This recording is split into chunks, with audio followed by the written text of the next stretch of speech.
Xin chào các bạn, lại là mình đây. Cảm ơn các bạn đã xem kênh của mình trong hàng vạn kênh khác. Trước khi vào chuyện, mình mong các bạn hãy cho mình một like và một đăng ký kênh để tạo thêm nhiều động lực để mình có thể ra nhiều video hay hơn. Mình xin cảm ơn các bạn rất nhiều.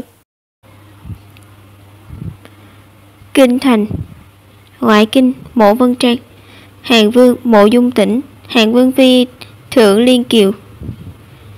Phương xa, trời lạnh rồi, thiếp có chút lo lắng cho tỷ tỷ, hay là chúng ta đi thăm tỷ ấy đi. Kiều Nhi, nàng thật thương thiện, nữ nhân nó tu mấy kiếp mới có được phúc phần làm tỷ muội với nàng. Đi, chúng ta đi xem ạ. Chuồng lợn Mộ Vân Trang. Thức ăn của lợn cũng đâu có sao, không ăn thì sẽ bị đói chứ. Không, ta phải đợi đệ Khải Hoàng trở về cứu ta ra khỏi đây.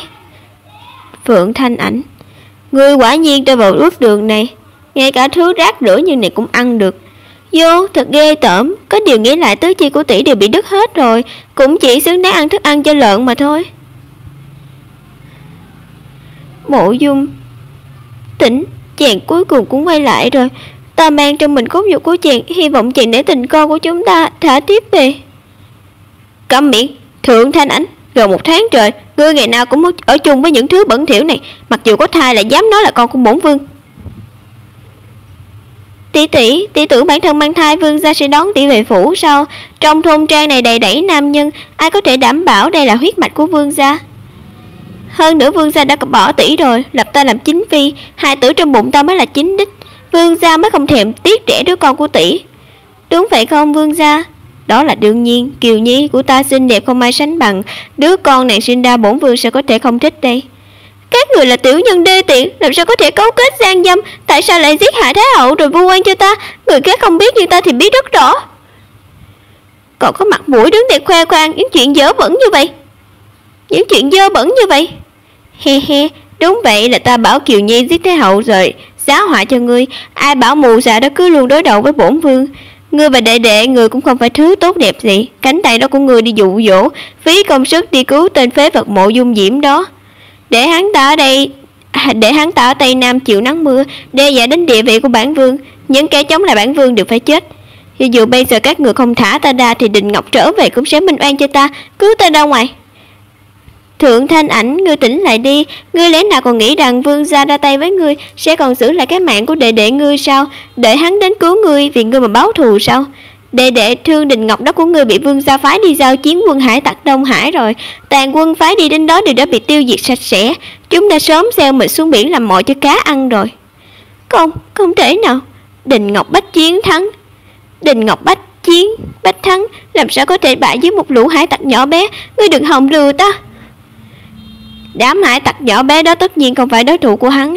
Nếu như bản vương phái một sát thủ có tiếng được phân phó vào đám hải tặc đó, hợp lực cùng giết Thượng Đình Ngọc thì sao? Ha ha ha ha.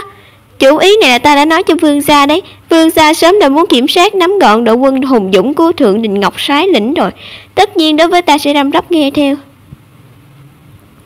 Mộ Dung Tĩnh, Thượng Liên Kiều, hai người các ngươi lòng dạ rắn rết, không có Đình Ngọc, vì ngươi vào sinh ra tử thì ngươi sẽ có được địa vị quyền thế như ngày hôm nay sao? Ha, ta phải giết chết các ngươi. Giết ta? Chỉ dựa vào ngươi sao?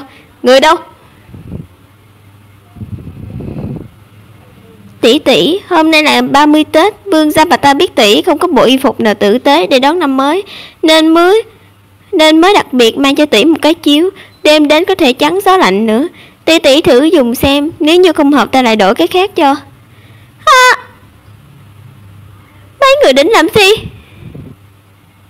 Các người bỏ ta ra. Nếu không phải ta bị các ngươi tính kế, ta nhất định sẽ băm các ngươi thành trăm mảnh. Ai da, y phục này không có tay áo, nhưng mà có chút bất tiện. Vương gia để cho tỷ mặc vừa người e là phải ủy khuất cho tỷ rồi. Đem hai cánh tay thừa đã chặt đi cho ta. Chân tỷ cũng dài quá rồi, cũng nên chặt đi một nửa đi. Những con chó hộ viện còn đang đói kìa. Vương gia cảm thấy thế nào? Ha ha ha ha. Suy nghĩ của Kiều Nhi thật thông minh. Chỉ có Kiều Nhi là hiểu ý của bổn vương. Ha! Mộ Dung Tĩnh, Thượng Liên Kiều, các ngươi gây ra tội ác tày trời, nhất định sẽ bị thiên lôi đánh chết không được yên thân. Thượng Thanh Ảnh, ta có làm ma cũng không tha cho các ngươi. Sắp chết đến nơi rồi còn cứng miệng, hay để ta tiễn người đạn cuối đi. Tỷ cứ yên tâm lên đường, có lẽ trên đường xuống Hoàng Tuyền còn có thể theo kịp đệ đệ của tỷ. Đình Ngọc, điều trách tỷ ngu xuẩn hại đệ rồi. Nếu có kiếp sau chúng ta lại làm tỷ đệ. Đệ đợi ta đến tìm đệ đây. Mộ Dung Diễm. Thượng Thanh Ảnh, bản vương cuối cùng đã đến muộn một bước rồi.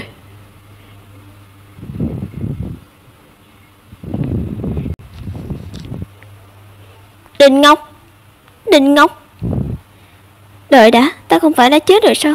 Tại sao nhìn cảnh vật lại thấy có chút quen mắt? Trong phòng tại sao vẫn có mùi vị nhàn nhạt của hoa mai? Tỷ xem Triệu Thẩm cho tỷ cái gì này? Cháu đau và trứng da hổ. Thượng Đình Ngọc, đệ ấy tại sao lại ở đây? Rốt cuộc đã xảy ra chuyện gì?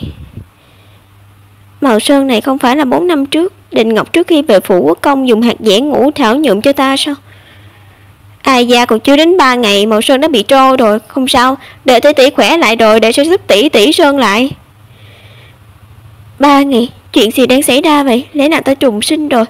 Ý, sốt cao còn chưa giảm sao? Tại sao nhìn cứ đơ ngốc vậy? Đình Ngọc, đệ vẫn còn ở đây, vẫn còn bên cạnh tỷ. Thật tốt quá rồi. Đúng vậy, ta trùng sinh rồi. Trùng sinh quay trở về 4 năm trước. 4 năm trước, vì đã hoàn thành hôn ước với Hàn Vương, Mộ Dung Tỉnh, ta và đệ bị mẹ kế mẫu Tào Như Nguyệt phái người đón về phủ quốc công. Vào phủ chưa được vài ngày ta đột nhiên sốt cao không ngừng. Tào Như Nguyệt đó ta bị bệnh dịch, còn cho ta chuyển đến Lãnh Hương Cát. Các nhà hoàng nô bộc cũng không dám lại gần. Cũng may có Đình Ngọc luôn ở bên chăm sóc ta, nếu không thì ta cũng sớm chết vì lần bệnh đó rồi. Ê tỷ, sao tỷ lại khóc rồi? Không sao, tỷ bệnh nặng dần hồi phục nên có chút kích động. Thật tốt, hiện tại ta vẫn chưa gả cho Mộ Dung Tỉnh, Đình Ngọc vẫn chưa trở thành thủ hạ dưới trướng của hắn, bi kịch kiếp trước của chúng ta vẫn chưa xảy ra, mọi thứ đều vẫn còn kịp. Tốt quá rồi, tỷ bệnh một trận lâu như vậy chắc đói lắm rồi đúng không? Tỷ ăn một chút cháo đi. Bát cháo này, nếu như nhớ không lầm kiếp trước Triệu Thẩm đưa cho Đình Ngọc bát cháo này mang đến đây, tối hôm đó lại xảy ra một chuyện lớn. Tối hôm đó một tên hộ vệ xông vào phòng ta, suýt nữa thì cưỡng chiếm ta. Sự việc này còn bị Tào Như Nguyệt và Hàn Vương Mộ Dung Tỉnh chuẩn bị đến hỏi cưới nhìn thấy. Sau này mới biết tất cả không phải là trùng hợp, mà là do Tào Như Nguyệt một tay sắp xếp để khiến cho ta thân bại danh liệt, và ép ta phải đồng ý để cho Thượng Liên Kiều thay ta gả cho Hàn Vương. Như kiếp trước kháng cự trong tuyệt vọng, cũng không cam tâm để cho người mình yêu từ hôn. Một thân ta yếu đuối, vẫn cố gắng uy hiếp bọn họ. Mối hôn sự này do Thái hậu và bệ hạ chỉ hôn tác hợp, nếu đột nhiên giải trừ hôn ước không sợ đắc tội Thái hậu và hoàng thượng sao? Bọn họ bị ta đe dọa, cuối cùng vẫn nhường một bước. Thượng Liên Kiều chỉ có thể làm trắc phi. Kiếp trước ta tưởng rằng lần duy nhất cố gắng có thể bảo vệ hạnh phúc của đời mình, nhưng thật không ngờ rằng đó mới là lúc bi kịch của ta bắt đầu. Nếu đã sống lại một lần nữa, ta nhất định sẽ không tha cho những người đã từng hãm hại ta. Lãnh Hương Cát, sinh mẫu Tào Như Nguyệt, thượng phủ, nhị tiểu thư Thượng Liên Kiều, nha hoàn thân cận của Thượng Liên Kiều Uyển Nhi. Này, ngươi chưa chết hả? Đây là thức ăn thừa của nhị tiểu thư nhà chúng ta, cho ngươi làm bữa trưa, còn không mau đa tạ ý tốt của ngươi. Đa tạ ý tốt của muội muội. Thượng Liên Kiều, cuối cùng ngươi cũng đến rồi, ta đã đợi ngươi rất lâu đấy. Đây không phải là trăm cài phượng vũ cẩm tú mà Thái hậu tặng năm xưa sao? Đồ vật có giá trị liêm thành như vậy ả lấy ra làm gì chứ? Không lẽ định cảm ơn ta sao? Muội, tỷ từ trước đến giờ vẫn luôn bị bệnh, cũng không có gì đáng giá, chỉ còn có cây trâm này vẫn coi là có giá trị, tỷ tặng cho muội vậy. Ai da, tỷ nói gì vậy? Những ngày tháng tỷ bị bệnh mẫu thân còn không cho phép ta đến thăm tỷ, sợ rằng bệnh dịch sẽ lây lan trong phủ, nên hôm nay cũng là ta đến đi thăm tỷ đấy. Có điều thấy tỷ hồi phục nhanh như vậy, muội cũng yên tâm hơn. Cái đồ quê mùa này, may ra vẫn có chút thức thời còn biết lấy đồ tốt tặng ta. Để muội phải phiền lòng rồi, đây là rượu đào hoa được ủ trong giếng sâu, thanh ngọt mà không say, thích hợp uống sau khi ăn. Muội đến thật đúng lúc, chúng ta cùng nhau nếm thưởng thức rượu. Rượu này quả thực rất ngon, có điều tỷ thực sự nó tặng cái trâm này cho ta sao? Quê mùa, đúng là quê mùa, loại rượu dở tệ này cũng xứng cho ta uống sao? Thật ghê tởm. Tỷ là thật lòng muốn tặng cho muội, nghe nói Tào phu nhân khi còn là thiếp thất đã rất thích chiếc trâm này, ngỏ ý muốn mẹ ta tặng cho bà ấy mấy lần mà không được, thế là nảy sinh hiềm khích. Nhưng đồ vật này có tốt, nếu giữ lại cho bản thân, ngược lại sẽ khiến cho gia đình bất hòa, cho nên tôi thấy tốt nhất nên tặng cho muội muội. Coi như nó đã hòa hợp cho tình tỉ muội của chúng ta, mong muội muội đừng có chê cười, đây là di vật của mẫu thân ta. Đó là đương nhiên. Vô, nhanh như vậy đã hôn mê rồi, nhanh hơn ta dự tính đấy. Cũng phải, ngươi nắm chặt cây trâm đầy thuốc mê như vậy, tác dụng của nó sẽ phát tác nhanh hơn. Tiểu thư người làm sao vậy? Muội muội tốt của ta, kiếp trước người hại 2 tỷ đệ chúng ta chết thảm, kiếp này ta chắc chắn sẽ khiến người và Mộ Dung Tĩnh sống không bằng chết. Ngươi cứ yên tâm mà ngủ ở đây đi, màn kịch tối nay mẫu thân ngươi đã sớm sắp xếp cho ngươi rồi.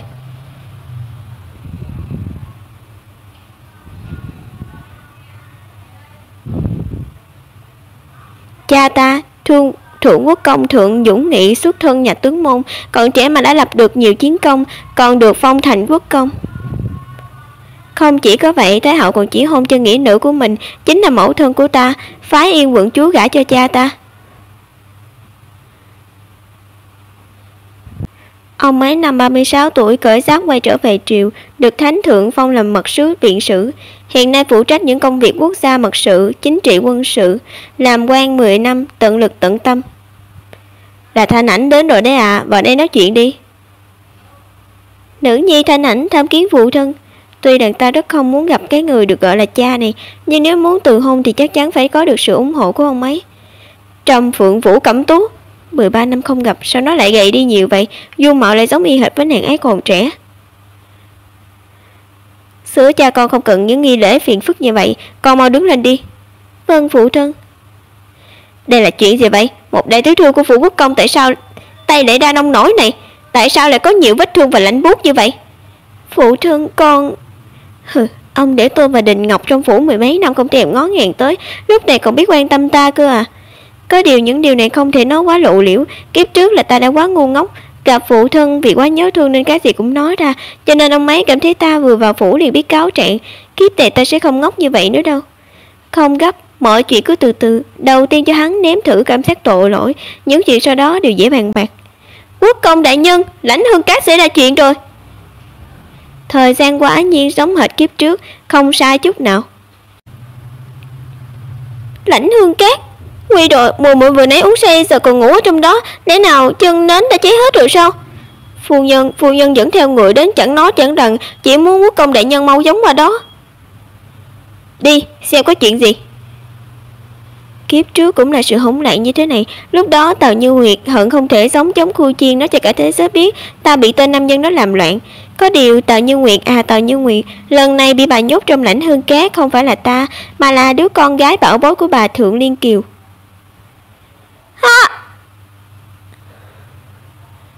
Tình nô tài khốn kiếp, mắt chó của người bị mù ra, không nhìn xem bản tiểu thư là ai. Tiểu thư, sao người lại ở đây? Nô tài ban nãy phụng mệnh của phu nhân mới âm thanh gì vậy? Chết tiệt, cửa lớn bị khóa rồi. Cái này mẫu thân nhất định tưởng rằng trong phòng mà lịch Phượng Thanh Ảnh, bà ấy muốn hủy Thượng Thanh Ảnh, bà ấy muốn hủy sự thanh bạch của Thượng Thanh Ảnh. Nhưng làm sao bây giờ? Không thể để cho mọi người biết một tên hậu viện y phục không chỉnh tề trong phòng. Nếu không người bị hủy thì thanh danh không phải là Phượng Thanh Ảnh, Thanh Ảnh mà là ta. Khốn kiếp, cậu không biết nhảy ra từ cửa sổ hả? Đáng chết, bị đính đóng kín rồi. Được lắm, tức chết ta rồi. Mau gọi quốc công đại nhân đến đây. Đứa con gái này ta quản không nổi rồi, đúng là sa môn bất hạnh. Thanh bạch của Thượng Thanh Ảnh bị hủy rồi, xem ngươi làm sao có thể gả cho Hàn Vương nữa. Hàn Vương phi chỉ có thể là của con gái ta, Thượng Liên Kiều. Lãnh Hương Cát, thần tham kiến Hàn Vương điện hạ. Muộn thế này rồi, Hàn Vương điện hạ sẽ còn đến phủ của thần. Thượng quốc công, đây là đứa con gái ngoan mà ông nuôi vậy sao? Nếu không phải bổn vương tận mắt nhìn thấy, chắc sẽ không biết quốc công phủ các người lại cho bổn vương đội cái mũ xanh này. Kịch hay cuối cùng đã bắt đầu rồi. Bài nãy cố ý nói rằng bản thân bị trẹo chân, không cùng phụ thân đi vào đó, chỉ là muốn xem lát nữa mấy người phát hiện người quỳ dưới đất kia là Thượng Liên Kiều thì sẽ cảm thấy như thế nào đây. Vương gia, người bớt giận, đứa trẻ Thanh Ảnh này được nuôi dưỡng trong thôn trang, không có quản giáo, đều là người làm mẹ là ta sai, người muốn trách thì hãy trách một mình ta. Xảy ra việc Này, quốc công đại nhân cũng khó xử giống như người. Thanh Ảnh, con vẫn chưa biết hối cải, cậu không mau cúi đầu đền tội với Hàng Vương điện hạ. Tào Như Nguyệt bà cứ mắng đi, mắng càng ác độc, lát nữa mấy người sẽ càng mất mặt. Không phải con không có làm.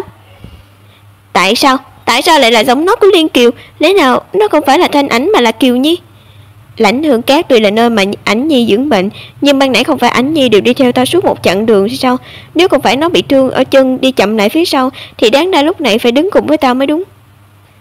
Ngươi không phải là Thanh Ảnh, ngươi là ai? Phụ thân, nữ nhi là bị oan. Liên Kiều, tại sao lại là nàng? Nàng dám cả gan cùng với một tên hộ viện làm ra chuyện đồ bại như vậy?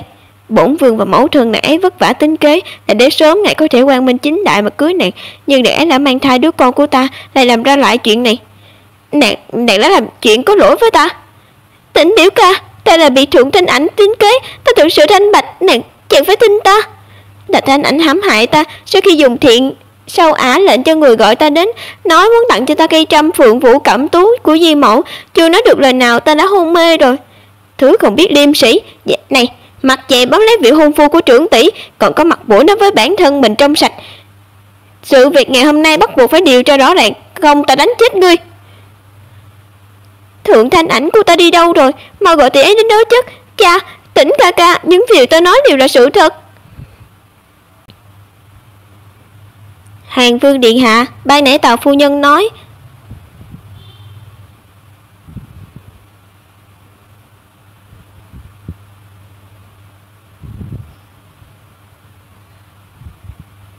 Hàng Vương điện hạ, ban nãy Tào phu nhân nói người và muội muội của ta là Thanh Mai Trúc Mã, tình đầu ý hợp, sớm đã có tư tình, điều này là thật sao? Nàng ấy là Thượng Thanh Ảnh sao? Không ngờ còn xinh đẹp hơn cả Thượng Liên Kiều. Bổn vương Thanh Ảnh ạ, ta chỉ là nhất thời hồ đồ. Khốn kiếp, Mộ Dung Tĩnh chàng đang nói cái gì vậy? Nhất thời hồ đồ? Khi ta và chàng dựng chiếu ân ái, sao lúc đó chàng không nói là nhất thời hồ đồ đi? Khi chàng thề sẽ không cưới đứa quê mùa như tỷ ấy, trực tiếp lập ta làm chính phi, sao lúc đó không nói là nhất thời hồ đồ? Trong bụng ta có cốt nhục của chàng, vậy mà chàng còn có liêm sĩ nói là nhất thời hồ đồ. Tất cả nhất thời hồ đồ của người chẳng qua chỉ là bị nữ nhân làm mờ mắt. Phong lưu lang nhân bội phản tính nghĩa của có tư tình với muội muội ta, chưa cưới đã dám hỏi người có xem lời chỉ hôn của Thái hậu ra gì không, có đặt thể diện của Vũ Quốc công vào mắt hay không? Vương gia, sự việc này ngài tính xử lý như thế nào? Thượng Dũng nghĩ ta chỉ có 2 đứa con gái, một đứa được chỉ hôn cho Hàng Vương, đứa kia lại có tư tình với ngài ấy. Nếu chuyện này mà truyền ra ngoài thì mặt mũi ta để ở đâu? Thượng Quốc công, nhạc phụ đều là người một nhà, có gì từ từ nói. Phụ thân, Thanh Ảnh là thân phận nữ nhi yếu đuối, lại là thôn nữ quê mùa, tự biết bản thân không xứng với Hàng Vương điện hạ, chỉ vì Thái hậu làm theo lời của Di mẫu để con quay về thành hôn với Hàng Vương. Nhưng bây giờ Thanh Ảnh còn chưa gả đi đã bị chồng phản bội ruồng bỏ, tấm lòng chung thủy đã lạnh nhạt, cho dù vòng chùa làm ni cô cũng không muốn gả cho Hàng Vương điện hạ.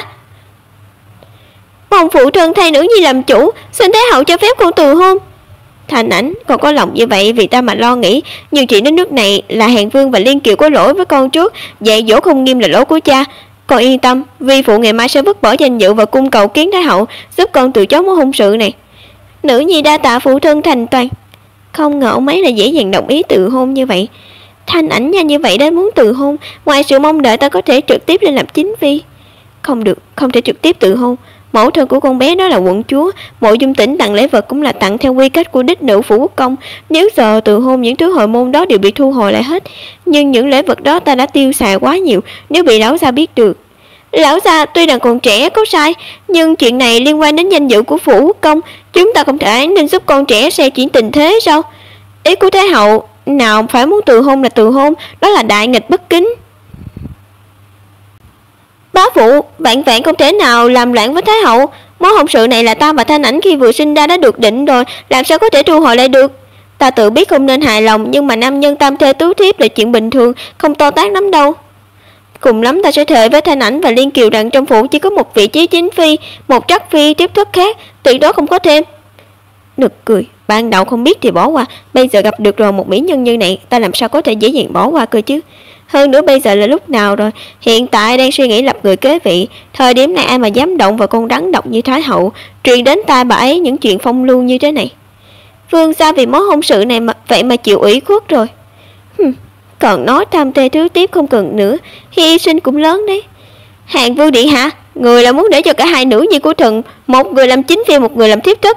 Khẩu vị của người cũng thật lạ, thật không dám tưởng tượng nếu Thượng Dũng Nghị ta sẽ sinh thêm một đứa con gái nữa, ngài sẽ địa vị gì cho nó. Cái này... Hàng Vương điện hạ, là cũng khuya muộn rồi, điện hạ cứ về phủ trước đi, chuyện của phủ thần sẽ tự giải quyết rõ ràng. Vào lúc này, Từ Hôn không phải nó muốn là Từ, với cả chuyện ngày hôm nay cũng có chút bất thường nên điều tra rõ ràng rồi tính tiếp. Vậy bổn vương sẽ về phủ trước. Được rồi, người ngoài hiện đã đi hết rồi, có chuyện gì thì cứ nói ra hết đi. Phu nhân bà nói trước đi, muộn như thế này rồi, Hạng Vương không mời mà đến phủ quốc công là đạo lý gì vậy? Lão gia, Hạng Vương đến là muốn thương lượng với người chuyện cưới xin. Sự việc ngày hôm nay bị Hạng Vương bắt gặp đúng là có chút xui xẻo, nhưng đây cũng là hạt vừng rơi vào mắt Kim, thật trùng hợp. Thật vậy không? Đã là lúc nào rồi mà bà còn ngụy biện cho con gái của bà?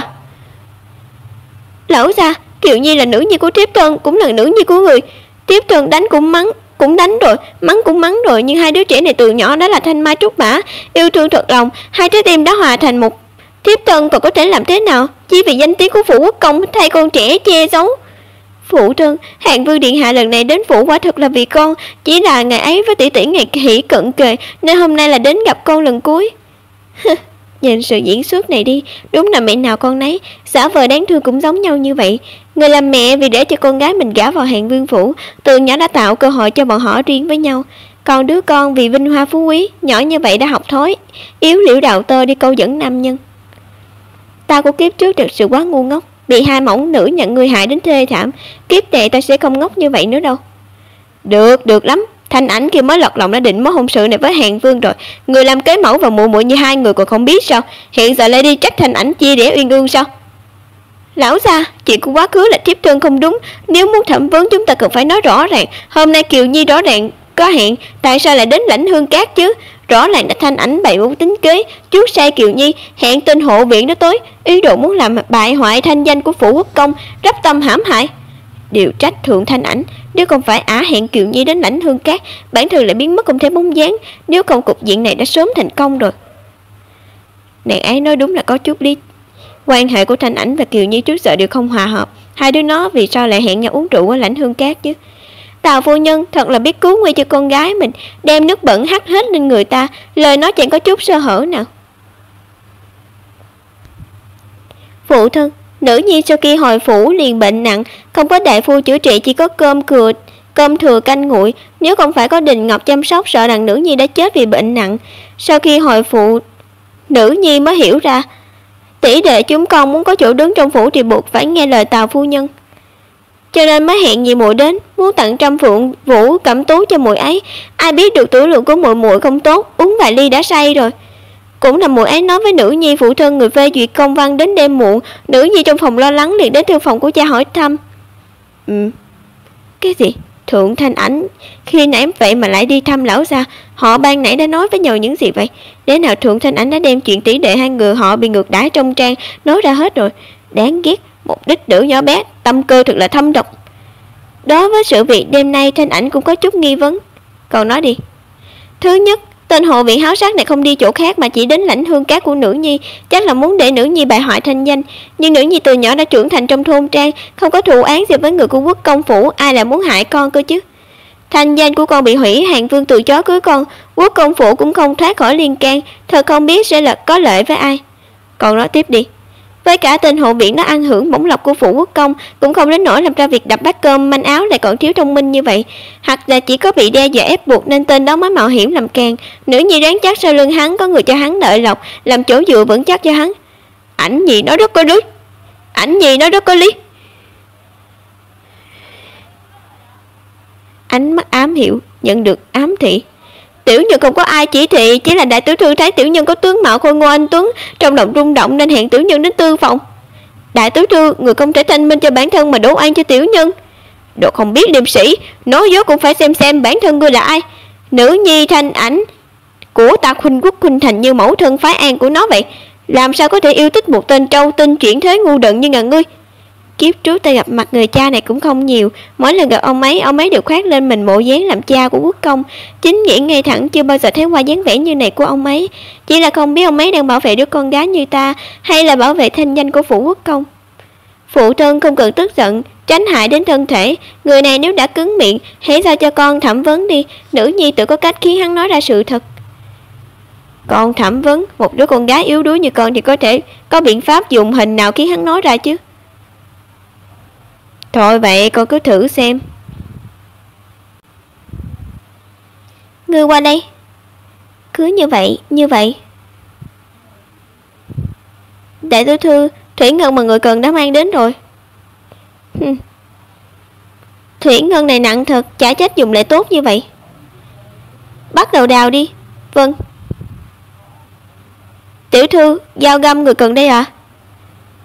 Đây là một con dao găm rất tốt đấy. Người muốn làm gì? Đừng có làm loạn, nếu không sẽ làm hại đến ngươi đấy. Ta sẽ không chịu trách nhiệm đâu. Tóc của tôi bị cạo sạch rồi. Cắt cũng đẹp đấy chứ. Tay nghề của ta cũng không tồi phải không? Phụ thân, đợi con cắt sạch rồi, ảnh nhi sẽ đem tên khốn kiếp này chôn vào trong đó, để đầu hắn nhô ra, rồi sẽ đổ từng chút thủy ngân vào trong đó. Thủy ngân rất nặng, như vậy sẽ chảy dần vào từng mảnh da và thịt, sẽ khiến cho da thịt ngươi rách ra. Người chôn ở trong đất đau khổ vùng vẫy muốn thoát ra, thì thủy ngân sẽ bám lấy da ngươi. Người chạy ra rồi thì da thịt vẫn dính lại trong đất. Đây là cách lột da người nhanh nhất. Cho dù một người có là kẻ câm, nhìn thấy loại khổ hình này cũng phải mở miệng gào thét 3 ngày 3 đêm. Ngươi muốn thử không?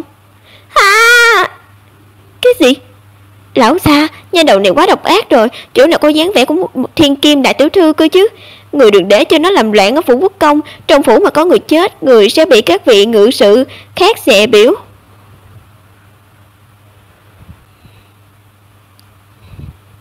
Ta tin tưởng Thành Ảnh sẽ tự biết có chừng mực. Phu nhân mà cũng không phải là muốn đòi công đạo cho Kiều Nhi sao? Vậy hãy chờ đợi đi. Quốc công đại nhân, đại tiểu thư tha mạng. Tiểu nhân khai là phu nhân cho tiểu nhân 1000 lượng bạc, bảo tiểu nhân làm như vậy. Nhị muội à, muội đã nghe rõ chưa?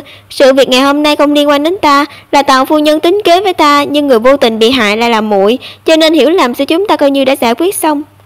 Phu nhân, bà vậy mà lại làm ra lại chuyện dơ bẩn như thế này. Lão gia, phụ thân, mẫu thân là bị oan. Thanh Ảnh dùng thủ đoạn tàn độc như vậy để uy hiếp Tinh Hộ Viện, những điều không đúng sự thật như vậy mà cũng dọa hắn nói ra được. Đây là ép bức hắn buộc phải thừa nhận. Mẫu thân can quản gia vụ bao năm nay, ôn nhu hiền thục, làm sao có thể làm ra loại chuyện thương thiên hại lý như thế này được. Mong phụ thân đừng bị kẻ hạ nhân này che mắt. Ha! Ác độc. So với những người muốn hủy đi thanh bạch của người khác, ta làm vậy cũng bị coi là ác độc sao? Ngươi xem cho kỹ, đây là thủy ngân sao? Chỉ là dùng chút bột bạc hòa chung với ngân phấn đã làm cho Tinh Hộ Viện kia nói ra rồi. Đây gọi là binh bất yếm trá, dĩ trí thủ thắng. Tào Thủy, bản thân bà là kế mẫu, lại chỉ thị cho Gia Nô ý đồ mưu hại đích nữ, hủy hôn ước. Mọi hành động mà bà làm thật làm cho ta thất vọng. Lão gia, tiếp thân là bị ma sa quỷ khiến, nhất thời sai lầm, nhưng tiếp thân chưa từng có ý đồ muốn hủy đi thanh bạch của Thanh Ảnh. Người hãy tha cho tiếp thân lần này đi. Hơn nữa lão gia, dù có ra sao, chuyện này cũng liên quan đến thanh bạch của Kiều Nhi à. Trưởng tỷ, chuyện của muội vào tỉnh biểu ca, thật lòng xin lỗi tỷ, tất cả đều là muội sai. Lần này tuy mẫu thân có sai, nhưng trưởng tỷ người vẫn an nhiên vô sự. Muội bị người ta vũ nhục, đó là báo ứng của muội. Chỉ mong trưởng tỷ bất giận, khuyên bảo cha tha thứ cho mẫu thân đi. Gì? Ngươi bảo ta tha cho ngươi? Kiếp trước ngươi có tha cho ta không? Ta hận vì không thể đem chuyện này náo lên công đường, để toàn thiên hạ này biết được mặt mũi của mẹ con các người. Không đúng, náo lại đến tận công đường không ổn, ảnh hưởng đến thanh danh của thượng gia, Đình Ngọc cũng sẽ bị liên lụy, không thể để bọn họ hủy đi tiền đồ của đệ đệ. Hơn nữa chỉ cần có thể từ hôn, ta có thể đạt được mục đích. Ít ra Thượng Liên Kiều và Mộ Dung Tĩnh, hai người này cũng không có cơ hội làm loạn, cũng coi như là vì dân trừ hại, không có gì là không tốt. Phụ thân, chuyện hôm nay là con mạng lớn thoát được một lần, nếu không con đã bị mang tiếng là chưa kết hôn đã tư thông với hắn, vũ nhục Hàn Vương, chống lại ý chỉ của Thái hậu, thiên đạo vạn quả cũng không thể đền hết tội. Nhưng con không hy vọng làm to chuyện này lên, hủy đi thanh danh của phụ thân, gây cản trở cho tiền đồ của đệ đệ. Còn việc xử lý ra sao, phụ thân người là chủ gia đình, vẫn là để người quyết định đi. Nếu Thành Ảnh đã không tính toán với các người, vậy chúng ta hãy đóng cửa giải quyết việc nhà. Tào Thị là mẫu thân mà bất nhân, mới gây ra tai họa ngày hôm nay, lệnh cho bà quỳ ở từ đường 3 ngày tự mình sám hối. Liên Kiều, con là thân là thiên kim nhị tiểu thư của phủ quốc công, con biết thân biết phận như vậy, sang dâm với tỷ phu lại còn hẹn gặp đêm khuya. Cũng phải con quỷ ở từ đường 3 ngày, bất cứ ai cũng không được đến thăm. Phu quân, thiếp thân biết sai rồi. Tiếng khóc của mẫu nữ hai người các ngươi thật sự là âm thanh hay nhất sau khi trùng sinh mà ta nghe qua. Ta phải thưởng thức một chút. Mẹ, đừng khóc nữa, phụ thân đã đi rồi. Tiểu đích nữ, không ngờ ngươi lại làm như vậy, hãm hại mẫu nữ ta. Đã ăn cướp lại còn la làng, rốt cuộc là ai gây ra chứ hả? Mẫu thân. Thượng Thanh Ảnh, ngươi đừng có mà ác đắc ý. Đứa con phụ thân thương yêu nhất là ta. Đợi ông mấy hết giận thì chắc chắn sẽ làm chủ cho hôn sự của ta. Đợi ta được làm Hàng Vương phi, ta nhất định sẽ không tha cho ngươi. Ngươi không nhắc đến chuyện hôn sự của Hàng Vương, ta suýt quên mất đi. Mẫu thân nhận ngươi tiêu sạch tiền sính lễ của ta, ta đích thực là nên đi đòi lại chứ nhỉ. Chỉ là không biết các người định bán ai để bù vào số tiền đây. Tào phu nhân tuổi tác lớn như vậy rồi, sợ là không bán đi được đâu nhỉ. Ngươi, tiểu đích nữ, thứ sao chỗ đáng chết nhà ngươi. Ta thật hối hận vì lúc đầu không sai người hành chết tỷ để các ngươi ở thôn Mau Khanh. Mau Khanh, tên sao chỗ không có mẫu thân mới an phận trong phủ có vài năm, giờ lại quay về hại chúng ta. Người đừng có đắc ý, đợi ta ra ngoài sẽ khi ngươi ăn không nổi mà lết đi, từ đâu đến thì cút về chỗ đó. Được thôi, ta chờ xem, mong phu nhân bảo trọng, tuổi tác cao rồi, phạt quỳ 3 ngày chắc không chịu nổi đâu. Mẹ, ả hại chúng ta như vậy, cứ để cho ả đi dễ vậy sao? Cứ để cho tiểu đích nữ này đắc ý một chút đi, ta đã nghĩ ra cách đối phó ả rồi. Ngày hôm sau, ỷ vận cát.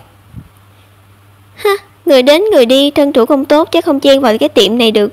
Còn là cái ỷ vận mà các mẫu nữ Tào Như Nguyệt đến để tiêu xài hoang phí đây sao? Mẫu thân con vốn là cô nhi, nhưng dựa vào nỗ lực của bản thân mà trở thành nữ y có tiếng, sau này lại làm nghĩa nữ của Thái hậu. Thái hậu gả nàng cho ta là phúc phận kiếp trước mà ta tu được, nhưng mà ta vẫn không giữ được nàng ấy. Mẫu thương con không có quê hương, sau khi nàng ấy qua đời, những thứ như của hồi môn, khế đất đai, nhà cửa ta cũng không có tâm trạng sắp xếp lại, cũng là do lão phu nhân quản lý. Tất nhiên trong đó cũng có một bộ phận tài sản của Tào thị, bởi do họ đều không phải người làm ăn, ta thân chốn quan trượng không tiện giao dịch trong ngoài, cho nên tiệm trong trang đều không đủ để đáp ứng, cuối cùng chỉ có thể bán nó đi, hiện giờ cũng không còn vài cái nữa. Nha đầu này lớn lên thật giống mẫu thân nó, năm đó bỏ lại nó trong trang chỉ vì sợ nó nhớ đến chuyện của mẫu thân sẽ khiến nó đau lòng, nhưng ai biết được là để cho nó chịu nhiều ủy khuất và ngược đãi như vậy. Là một cô nương không có y phục đẹp để mặc cũng thôi đi, đôi tay lại còn khắp nơi vết thương bầm tím. Không ngờ những năm nay ta lại đối đãi với tỷ đệ các con như vậy.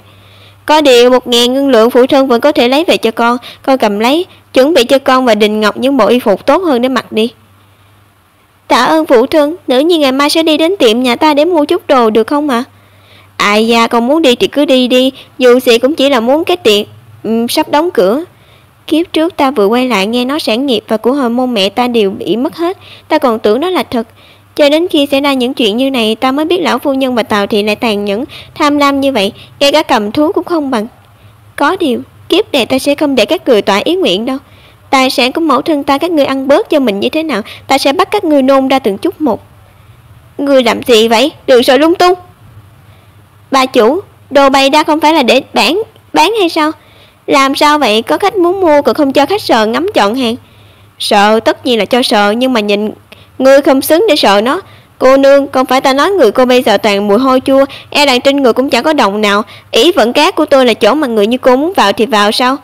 Nếu muốn mua y phục sang bên đối diện kia đi, đó là cái tiệm của nữ nhân nhảy lầu tự tử vì sát phu mở đấy.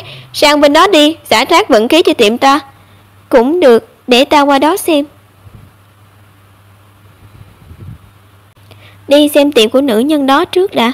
Nếu phù hợp có thể liên thủ cùng cô ấy. Chỉ cần chất lượng của y phục đủ tốt, cộng thêm cách tiêu thụ đặc biệt của ta, đánh bại ý vận cát có lẽ sẽ không khó. Tránh đường, ngựa mất kiểm soát rồi, mau tránh ra. Ha! Cô đừng cẩn thận. Đây là ngựa nhà ai vậy? Tại sao cứ luôn hướng về phía có người để tấn công? Người điều khiển xe ngựa như vậy là muốn giết người trên đường à? Là nha đầu đó tự xông qua đường, không thể nào trách tiểu nhân được. Ơn trời, cuối cùng cũng dừng lại rồi. Đúng vậy, nguy hiểm quá. Nếu không phải nhờ vị công tử này, vị cô nương đó e rằng đã mất mạng rồi. Cô nương, cô không sao chứ? Ta được cứu rồi. Người này là nhất đẳng hộ vệ bên cạnh Mộ Dung Diễm, Tiêu Luân. Nếu Tiêu Luân đã xuất hiện rồi, vậy thì chắc chắn Mộ Dung Diễm cũng ở gần đây. Bằng không, nếu không có ý chỉ của Mộ Dung Diễm, Tiêu Luân cũng sẽ không quản chuyện của người khác. Bị nhà đầu đó phát hiện chưa? À, hắn ở kia. Quả nhiên là người của Mộ Dung Diễm. Chỉ là một người như hắn, tại sao lại xuất hiện ở chỗ này? Cô nương, cô vẫn ổn chứ? Có nghe thấy tôi nói gì không? Ta không sao, đa tạ các hạ ra tay cứu giúp. Tất cả chính ta. Ha, ta còn tưởng là ai thì đây là thứ đệ vô dụng của ta, nhi tử của Tào Nhân Nguyệt, Thượng Đình Diệu. Có điều trước khi ta hồi phủ, tổ mẫu Vi Thiệt đưa Thượng Đình Diệu tới Mộ Vân Trang để kiểm tra sổ sách. Theo ký ức của kiếp trước, họ phải đợi nửa tháng mới hồi kinh. Bây giờ Thượng Đình Diệu tại sao lại xuất hiện ở kinh thành? Tiện dân ở đâu ra? Mắt mù hay sao mà không nhìn thấy xe ngựa của phủ quốc công? Làm hại đến tổ mẫu của ta, ta sẽ khiến các ngươi đền mạng. Sửa đường gây rối làm loạn, làm tổn hại đến người khác, ngay cả người của quốc công phủ cũng dám động. Kể cả người của Hoàng Trân Quốc Thích cũng không được cho ngựa chạy quá nhanh trên phố. Ngươi tưởng là ai cũng sợ thế lực của quốc công phủ các ngươi, không dám phản kháng. Người bỏ ra cho ta. Tiêu Luân Thân là nhất đẳng thị vị của Diệp Vương phủ, võ công cao siêu, gan dạ hơn người, tất nhiên sẽ không để tên nhóc con Thượng Đình Diệu này vào mắt. Nhưng Tiêu Luân xuất hiện ở chỗ này là để cứu ta. Ta tất nhiên không thể để người cứu ta khi không lại chọc phải thứ đen đuổi của quốc công phủ. Hơn nữa hiện tại Diệp Vương phủ không có thế lực, mọi việc không được quá khoa trương, ta cũng không thể gây thêm phiền phức cho hắn. Ân công, đệ ấy cũng chỉ là đứa trẻ có chút bướng bỉnh, ngươi cũng đừng chấp nhặt với nó. Nhưng đã là xe ngựa của phủ quốc công, huynh cũng đừng nên kiếm chuyện, mau rời khỏi chỗ này đi. Nếu cô nương đã nói như vậy, hôm nay ta cũng không tranh chấp với người nữa. Hả? Điều dân nhà ngươi lại dám động thủ với tiểu gia ta? Mà, ngươi đi xem xảy ra chuyện gì. Trong xe ngựa, vì lão phu nhân Thượng Quốc công đích mẫu. Vâng. Thiếu gia, người không sao chứ? Mà không cần lo lắng, ta không sao. May là không có gì đáng ngại, nếu không tiểu tổ tông này sẽ làm náo loạn lên mất. Ngươi là đại tiểu thư? Đôi mắt này, hình dáng này quả thực rất giống Phá An quận chúa lúc tại thế. Đại tiểu thư? Đại tiểu thư? Nữ tử này tuy rằng dung mạo xinh đẹp nhưng y phục lại rất mộc mạc, kiểu ăn mặc này thật không nhìn ra nàng ấy lại là quý môn thiên kim. Sớm biết nàng ấy là đại tiểu thư gì đó, chắc vương gia cũng không sai ta đi lo chuyện bao đồng rồi. À, chính là người đã hại mẫu thân và tỷ tỷ của ta quỳ ở từ đường. Nữ nhân xấu xa này sao chỗ chết tiệt, vừa quy lại phủ đã quay lại hại mẫu thân và tỷ tỷ của ta, xem ta có đánh chết ngươi không.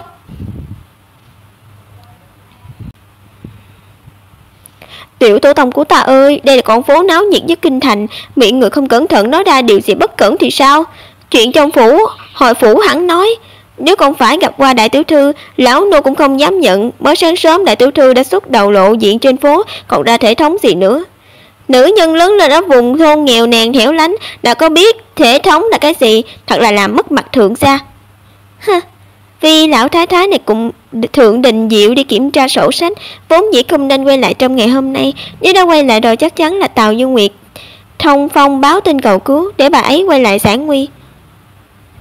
Thanh Ảnh không biết tổ mẫu hồi kinh, lập kinh sợ đến xe ngựa của người, mong tổ mẫu lượng thứ.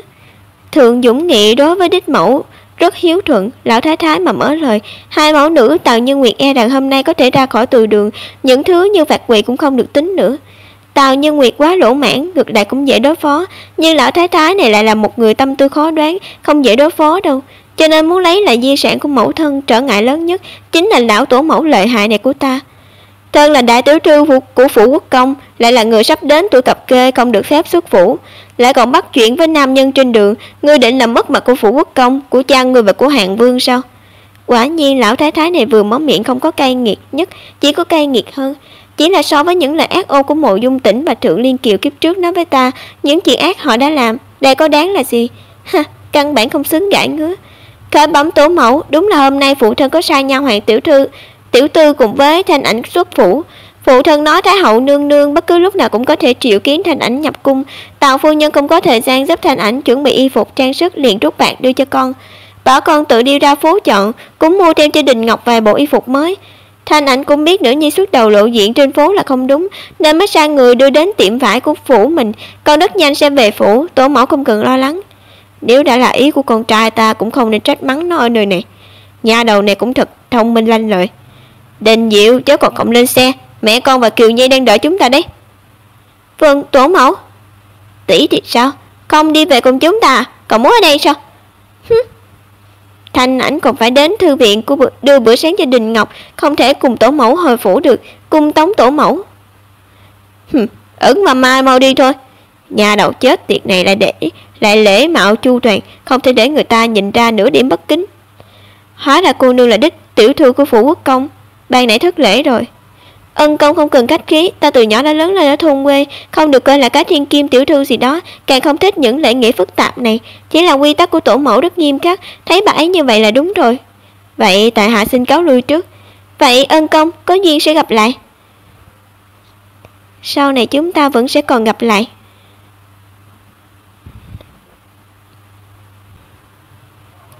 Tiệm của Thanh lâu nữ tử mở, nhìn có vẻ không tồi, những y phục bên trong có lẽ là do cô ấy tự thiết kế. Tiểu nữ hôm nay vị phu quân qua đời, không có tâm trạng buôn bán, khách quan mời về cho. Ta đến đây không phải là để mua y phục, ta nhìn thấy y phục trong tiệm của phu nhân đây rất đẹp và mới. Ta muốn hỏi là phu nhân có muốn cùng ta liên thủ, cùng nhau đánh bại ỷ vận các phía đối diện kia. Ồ, vậy cô nương nói xem muốn liên thủ với tôi như thế nào? Ta... Không đúng, có sát khí. Phu quân của nàng ấy tại sao lại có vết chai dày như vậy? Cái này là chắc là dấu vết nắm đao kiếm, binh khí và luyện võ để lại. Ban nãy chủ tiệm ỷ vân nói người này bị bọn quan liêu đánh chết. Không thể nào, người luyện võ lâu năm làm sao có thể bị vậy? Tên quan liêu hổ bá đó cáo trồn này đánh chết chứ. Tiệm chủ này và lão bản nương này có vấn đề. Cẩn thận! Ngươi tại sao lại cứu ta? Lẽ nào ngươi không phải đến để giết ta? Ta với ngươi không thù không oán, giết ngươi để làm gì? Ta ngược lại muốn hỏi ngươi rốt cuộc đã lắc tội thế lực nào vậy? Tại sao đối phương muốn giết phu quân cô còn muốn giết cô? Ngay cả người qua đường như ta đây cũng gặp nạn. Ta... Nguy rồi! Hiện tại không phải là lúc để nói, thoát ra ngoài đã rồi nói tiếp. Cô nương này là sao vậy? Ban nãy tình huống nguy hiểm như vậy, nàng ấy vậy mà lại cứu một người lạ như ta. Cẩn thận, mau tránh ra!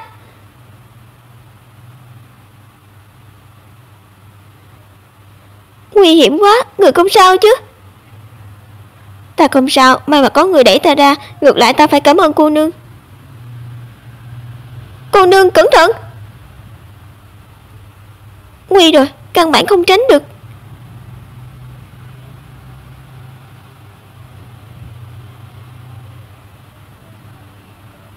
Nàng không sao chứ? Được cứu rồi. Mùi hương hoa mai trên cơ thể người này tại sao lại quen thuộc đến vậy? Huynh...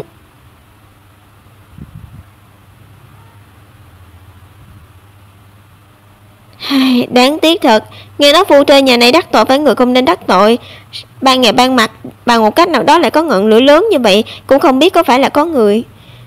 Nếu nói trắng ra, người không nhìn thấy lửa lớn như vậy, không có người dám vào cứu. Ồ, đúng, không được rồi, không được nói. Lửa lớn như vậy, nữ nhân kia chết chắc rồi. Như vậy ta có thể quay về phục mệnh rồi.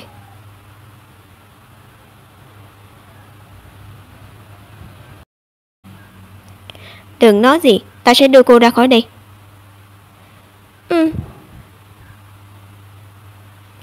Cô nương, ta đã cứu cô 2 lần, cũng không biết ơn cứu mạng cô nương định trả như thế nào đây. Người này rõ ràng là lần đầu gặp mặt, tại sao hắn lại nói hắn cứu ta 2 lần? Còn có mùi hương hoa mai trên người hắn, sao lại quen thuộc đến như vậy? Đợi đã, còn có Kỷ nương tử, không ai cứu bà ấy sẽ chết mất. Không cần lo lắng, thủ hạ của ta sẽ cứu bà ấy. Cô nương không cần lo lắng, phu nhân đó hãy giao cho chúng tôi. Bắt buộc phải nhanh chóng thoát ra, khói độc ở đây quá nhiều, hô hấp cũng đã cảm thấy khó khăn rồi. Kỷ nương tử không sao thì tốt, khói độc quá nhiều, ngực ta cảm thấy khó thở quá. Cô nương, chúng ta đây là được cứu rồi. Đúng vậy, ban nãy lửa thiêu lớn quá, ta còn tưởng bản thân sẽ chết ở trong đó luôn. Sau đó đột nhiên có 2 hắc y xông vào cứu chúng ta ra, ta còn chưa kịp tạ ơn bọn họ thì bọn họ đã đi rồi. Sau đó người dân xung quanh không biết nghe lời chiêu hô của ai, cùng nhau giúp đỡ dập lửa. Ngay cả thi thể của phu quân ta cũng được bọn họ cứu ra rồi. Mọi người mau cứu hỏa, nếu không lửa lớn lan ra, nhà tiệm của mấy người cũng không giữ được đâu. Đúng rồi, không thể để ngọn lửa này lây sang tiệm tôi. Đừng để lửa lây sang bên cạnh. Có điều rốt cuộc là do ai? Sau khi dập lửa của mọi người đều giải tán rồi. Thật đen đủi. Người cứu ta đó rốt cuộc là ai? Cứu ta và Kỹ nương tử rốt cuộc có mục đích gì? Còn có, tại sao hắn lại nói là cứu ta? Cứu qua ta 2 lần, lẽ nào hắn vẫn còn ở gần đây? Cô nương, ban nãy ở trong tiệm tiểu nhân ta đã hiểu lầm cô rồi, suýt chút nữa thì chết cô. Suýt chút nữa thì giết chết cô, còn kéo cô vào cơn hỏa hoạn nguy hiểm này, xin lỗi. Phu nhân không cần tự trách bản thân mình, người gặp nguy hiểm khó biết chân tình. Nếu không phải có trận hỏa hoạn này, phu nhân làm sao có thể mở lòng hợp tác với ta? Theo ta thấy, người hiện giờ đang cần tìm một nơi ở an toàn, phải suy nghĩ kỹ mới được. Nhưng giờ ta thân không còn gì, những hàng hóa còn lại nhất thời cũng không bán đi được. Kỹ lão bản, người quên rồi sao? Lúc trước ta có nói muốn cùng cô liên thủ đánh bại Ý Vận Các đối diện. Những ngân phiếu này là tiền cọc trước, ngươi quay về tu sửa lại mặt hàng trong tháng, cầm tiền của ta trước và đi hậu táng phu quân của cô đi. Nếu đã như vậy ta sẽ không cách ký với cô nữa, tiền này ta nhận trước. Phu nhân, ta với cô cũng coi như là cùng nhau trải qua sinh tử, cũng có duyên phận. Nếu như phu nhân không ngại, có nguyện ý cùng Thanh Ảnh kết bái tỷ muội Kim Lan. Được, nếu muội muội không coi thường ta, sau này chúng ta sẽ là tỷ muội rồi. Ê, ta nói này, vì sao bắt buộc phải kéo theo ta thanh thiên bạch nhật cứu người? Ngươi không sợ bị người ta phát hiện à? Tô Ngự Phong, Kinh Bắc Phủ Thiếu. Luôn không thể nhìn thấy chết mà không cứu. Chợt chớ, những lần ngươi thấy chết mà không cứu rất nhiều đấy. Tại sao cứ phải là tiểu nha đầu đó? Ngươi gặp nàng ấy một lần thì ngươi cứu một lần. Ngươi có đếm qua là đã cứu cô ấy bao nhiêu lần chưa? Nhiều lời vô nghĩa. Kỹ nương tử bên đó chắc đã sắp xếp xong toàn bộ rồi. Thành Ngọc ở tư viện qua ngày cũng rất tốt. Tất cả đều nằm trong kế hoạch của ta, trừ nam nhân đeo mặt nạ đó ra. Mẫu thân không cần nói nữa. Coi bộ phụ thân và lão phu nhân đã bắt đầu cãi nhau rồi. Mẹ con Liên Kiều bọn họ phạm phải lỗi lầm như thế này, con trách phạt hậu quỷ ở từ đường 3 ngày đã là rất nhẫn nại rồi. Vạn vạn không thể tha thứ cho họ. Ta thấy đầu con có vấn đề rồi mới vì tiểu nhà đầu hạ đẳng đó mà đối đãi với phu nhân và nữ nhi của mình như vậy. Hai nữ tử của Triệu Doãn Ngân khắc cha khắc mẹ trời sinh là mệnh sao tổ tai họa. Nếu con không nghe lời của ta, cứ để chúng ở trong trang vĩnh viễn đừng đón về, sau này chắc chắn sẽ xảy ra chuyện lớn. Ai nói ta với Định Ngọc là khắc cha khắc mẹ? Thành Ảnh, con về rồi à? Phụ thân, tổ mẫu, người vừa nói ta với Định Ngọc khắc cha khắc mẹ. Ta muốn biết đây là vị đại tiên nào bói mệnh, dám có thể ngậm máu phun người đến như vậy. Những chuyện cũ này ngươi không cần biết, lần này vốn là vị hôn sự của ngươi ta mới quay trở về. Nếu ngươi đã không muốn gả, vậy thì vứt thứ bỏ đi như ngươi ở lại thôn trang đi, bớt đi cho Quốc công phủ một thứ vô dụng. Tổ mẫu nói đúng, lần trước bị đưa đi ta lúc đó còn nhỏ, tài sản của hồi môn của mẫu thân đều chưa cầm theo. Bây giờ cũng vài năm trôi qua rồi, đồ của mẫu thân ta, lão phu nhân nên giao đa đưa lại cho ta và Đình Ngọc. Lấy được những thứ này rồi chúng ta sẽ quay về thôn trang Đông Dương. Ta đã nói mà ngươi đột nhiên muốn trở về, hóa ra là để đòi của hồi môn. Sinh mẫu của nó Triệu thị gả vào thượng gia, vậy số của cải nó đều là của thượng gia. Dựa vào cái gì mà ả cầm về thôn trang, tương lai nó sẽ tiêu tốn hết. Mẫu thân ngươi lo lắng cái gì chứ? Tổ mẫu chắc chắn sẽ không đồng ý. Ngươi nói ngươi muốn đòi lại di sản của Triệu thị.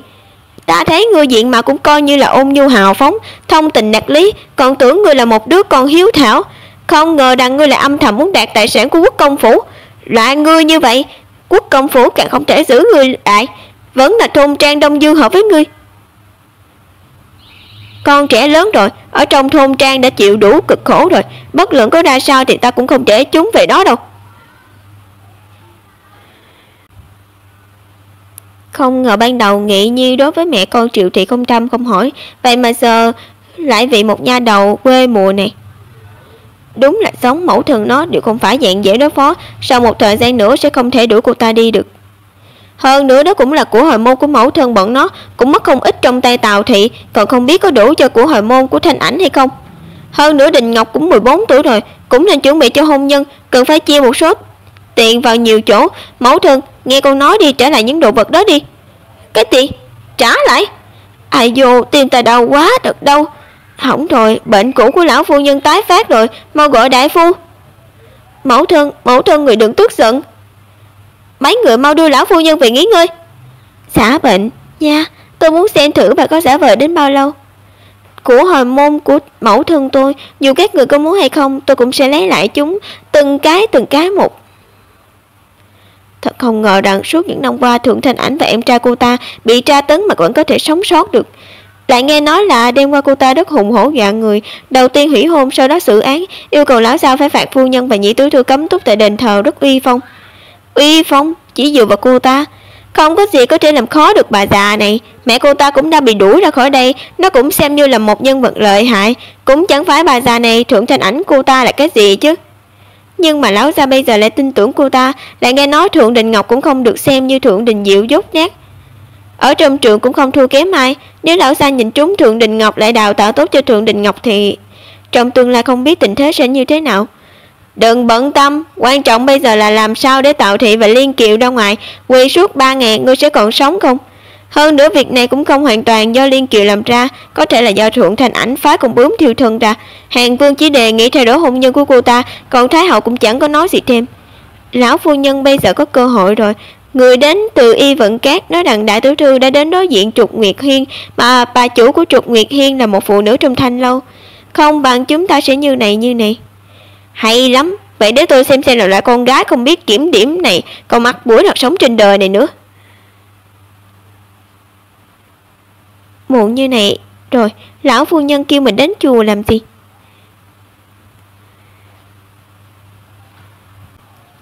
Có người đến cung lý, chỉ đích danh Liên Kiều muốn tha cho nạn. Vấn đề này con có ý kiến không? Muốn tôi làm việc này, hóa ra kêu tôi chỉ vì nó thôi ư? Vốn đã nghe Mộ Dung Tỉnh giúp đỡ Thượng Liên Kiều nên đã đến cung mẫu phi Hi Phi nương nương của hắn ta cầu giúp đỡ. Như vậy hơi nhanh quá không? Mà có người giúp đỡ cũng không thay đổi gì mấy.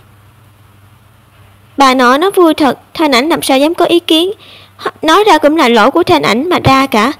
Là do Thanh Ảnh kiến thức nông cạn nên làm cho muội muội mình phải chịu thiệt, phải quỳ gối. Còn gây đó trong cung của Lý nương nương. Bà không phải muốn nghe những lời này sao? Để tôi nói cho bà nghe. Ồ, còn biết bệnh kiến thức nông cạn ư? Cô vốn không có gì để xứng với Tĩnh Vương điện hạ. Nếu cô đã không muốn cưới cậu ấy, đúng lúc ngày mai là 15 Đông Nguyệt, Thái hậu nương nương sẽ mời hoàng thất Quý Thích và các cung tận phi yến đến tham gia yến tiệc. Nhưng cơ hội này cũng không cần ta nói, cô cũng biết làm gì đâu phải không? Bà nói con đúng là vô dụng. Không phải lúc ở đền thờ cô rất lợi hại sao? Bây giờ nói về chuyện cô hủy bỏ hịch đính ước, sợ rồi à? Lão gia hỏa tâm sâu như thế, vừa đúng lúc như dự tính của mình. Nhưng mà bà yên tâm đi, kể cả khi bà không nói, tôi cũng sẽ tìm cách để không tham gia bữa yến tiệc đó. Thượng Liên Kiều trích Mộ Dung Tỉnh nhiều như thế, tôi tất nhiên tôi sẽ hoàn thành tâm nguyện cho cô ta. Không cần để ý, cô mau đi chép kinh Kim Cương trong Ưng Hóa Phi Chân 100 lần đi, chép cho tốt vào cho ta. Vâng, bà nội. Kim Cương Kinh. Ồ, một cô gái nhà quê mà có thể viết được ư? Bà nội sao lại nhìn con như thế?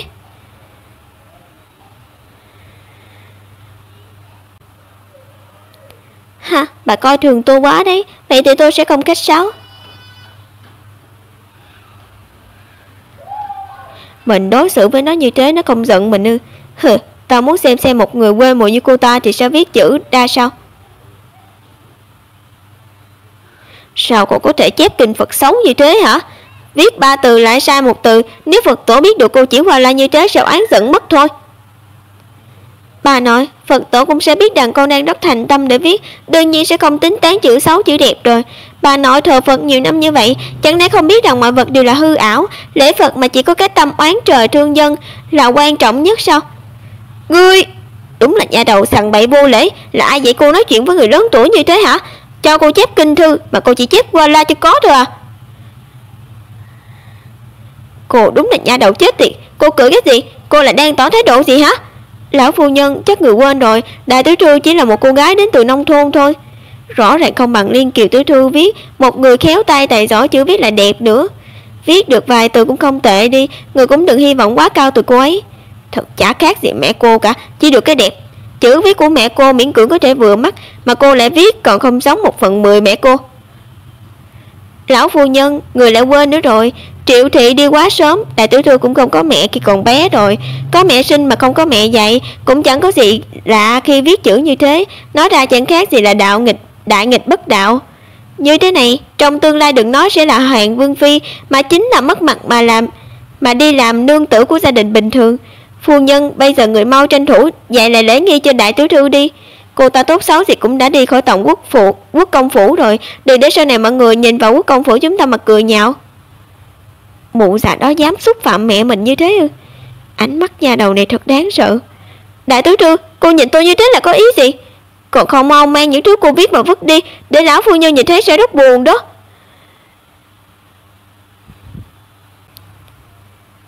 Mama, chắc hẳn người rất thích ăn thịt quạ hả? Có ý gì? Không những ồn ào mà còn rất thối. Cô! Kỳ thực viết chữ cũng chẳng khó lắm đâu. Chẳng qua là Thanh Ảnh không hề giống với Liên Kiều muội muội, viết chữ chỉ muốn được tuyên dương. Cô muốn làm gì hả? Thượng Thanh Ảnh, cô muốn làm gì? Đây là đền thờ Phật đấy. Đây, bà nội người nhìn xem Thanh Ảnh viết chữ như thế nào. Đây, chữ viết này bộc lộ được khí phách trong từng chữ, cả Liên Kiều cũng không thể làm được, mà cả bất kỳ thiếu nữ quê các bình thường nào cũng không thể viết được chữ như thế này. Chỉ là một nha đầu làm sao có thể làm được điều này. Lúc đầu sư phụ đã dạy mình đọc và viết chữ, may là mình không bỏ bê việc này. Bây giờ có thể dùng nó để đáp trả lại, thật sự sảng khoái. Thời gian ở lại làng Đông Dương, tôi và Đình Ngọc đã bái một người làm sư phụ. Sư phụ giống như rồng thần thấy đầu không thấy đuôi, mà cả hai người chúng tôi cũng không biết danh tính thực sự của sư phụ. Kể cả khi có muốn học hay không học thì sư phụ vẫn không ép buộc. Mà nói lại thì tôi và Đình Ngọc cũng lâu rồi chưa gặp sư phụ. Thật hoài niệm. Bà nội, con có thể đi chưa? Được. Thanh Ảnh cảm ơn bà nội nhiều. 3 năm trước người đã gặp qua nhà đầu đó và đứa trẻ Đình Ngọc. Người đã nói 2 tỷ đệ chúng nó sẽ là những kẻ bất lực, bị người khác ức hiếp, sẽ không có kết quả. Đúng ạ, nhưng hiện tại làm sao nhà đầu đó có thể lợi hại đến như thế? Thay người, không có khả năng. Người mau kêu người đến canh cô ta cho kỹ, có bất kỳ biến động nhỏ nào cũng phải báo cho ta biết. Ngoài ra, điều tra mọi việc của người phụ nữ trong thành lâu đó phải làm càng nhanh bằng mọi biện pháp. Từ khi ra khỏi Phật đường, lão phu nhân đã sai 2 nha hoàn này đến đây. Dù mình có muốn đi đâu thì 2 người họ cũng đi theo, như vậy quá rõ rồi. Ha ha, mà 2 người họ ở bên ngoài. Mình phải đi gặp Hoang tỷ tỷ, mấy ngày nay có lẽ tỷ ấy vẫn đang đợi tin tốt từ phía mình.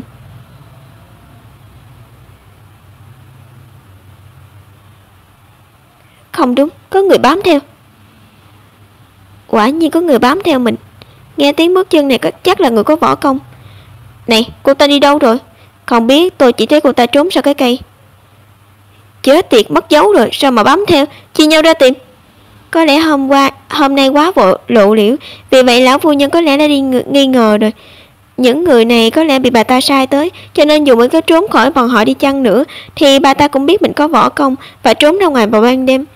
Mình cũng chỉ là một cô gái, sao có thể đi ra ngoài muộn như này được? Sao lại bị hỏi muốn đi đâu? Xem ra mình phải cho bà ta một đáp án hợp lý. Đình Ngọc là đệ đệ của mình, vậy thì chỉ có thể lấy lý do đi gặp Đình Ngọc mới có thể che mắt mọi người. Trục Nguyệt Hiên, Thư viện Thanh Sam.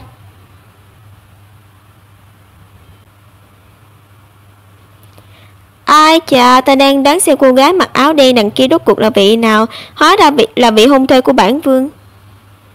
Bản vương còn không biết, vị hôn thê của bản vương còn biết võ công cơ đấy. Hai bản vương nhớ là những chuyện mới đây.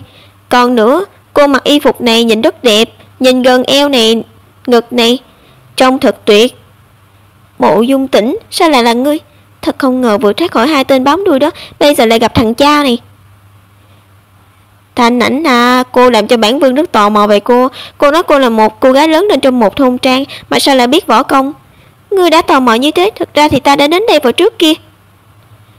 Có lẽ nếu anh ta ở bên cạnh mình cũng sẽ phục kích, lại không hề ít cao thủ. Chết tiệt, chỉ có đánh nhanh, tranh thủ thời gian để đi ra khỏi nơi này. Thượng Thanh Ảnh, cô là con gái mà nói động thủ là động thủ, không suy nghĩ một chút về với bản vương vuốt ve an ủi sao? Hay là cô đến hầu hạ cho bản vương ta thật thoải mái đi, bản vương sau này sẽ không đi trêu hoa ghẹo cỏ nữa. Mấy người này đúng là phiền phức. Vương gia, xin người ăn nói cho sạch sẽ vào. Ái chà, ta cũng không nghĩ rằng cô lại là một tiểu lạc tiêu khả ái. Người phụ nữ này thật thú vị, bản vương quyết phải có được cô ta. Vừa hay Liên Kiều bây giờ đang mang thai, không thuận tiện hầu hạ bản vương, có cô ta, vấn đề khó của bản vương ngược lại có thể giải quyết được rồi. Người đâu, bắt cô ta lại cho bản vương. Đường Đường là một vương gia, không ngờ lại nghĩ ra trò lưu manh như thế. Trò lưu manh như kẻ ỷ thế ức hiếp người khác, hành hung giữa đường như vậy có vẻ không được nha.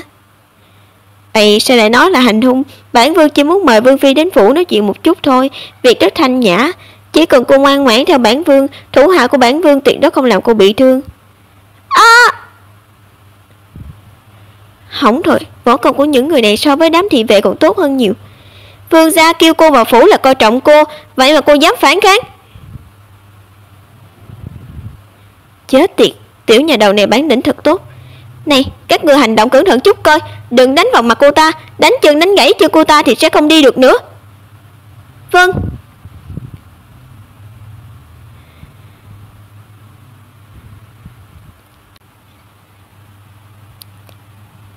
Ha, quên đi, dù gì cũng chỉ là một nữ hài tử, bản vương rất là thương Hoa Tiết Ngọc đó, bất đắc dĩ làm cô bị thương thôi. Các người ra tay nhẹ chút, nếu không có cô ta sẽ không thể hầu hạ bản vương được nữa. Tuân lệnh vương gia. Không đánh chân chính là đánh chỗ này. Vốn là tôi không muốn làm tổn thương đến tính mạng của người khác, cũng không muốn làm chuyện trở nên ầm ĩ. Nhưng mà ngươi lại dùng ta đến 3-4 lần, thật đúng là ô uế. Mà thôi, đã như vậy rồi, hay là để ta lấy luôn cái mạng của ngươi. Đi chết đi. Kiếp trước ngươi và Thượng Liên Kiều chặt đứt tay chân ta, giết người thân của ta, hại ta cả một đời. Lại đến đời này ngươi vẫn muốn làm nhục ta, bằng không để ta ra tay mạnh một trảm giết chết ngươi. Người đâu, hộ giá. Nhanh, hộ giá. Đây, sao có khả năng, cô ta rõ ràng rất yêu mình, sao có thể làm hại mình chứ? Cô nương cẩn thận. Là ai to gan, dám làm hư chuyện của bản vương?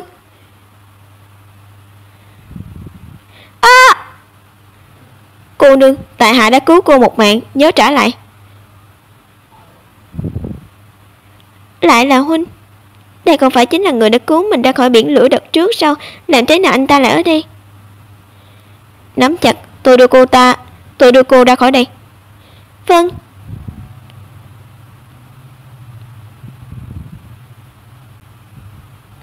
Đứng lại, là kẻ nào dám cả gan cướp người của bản vương?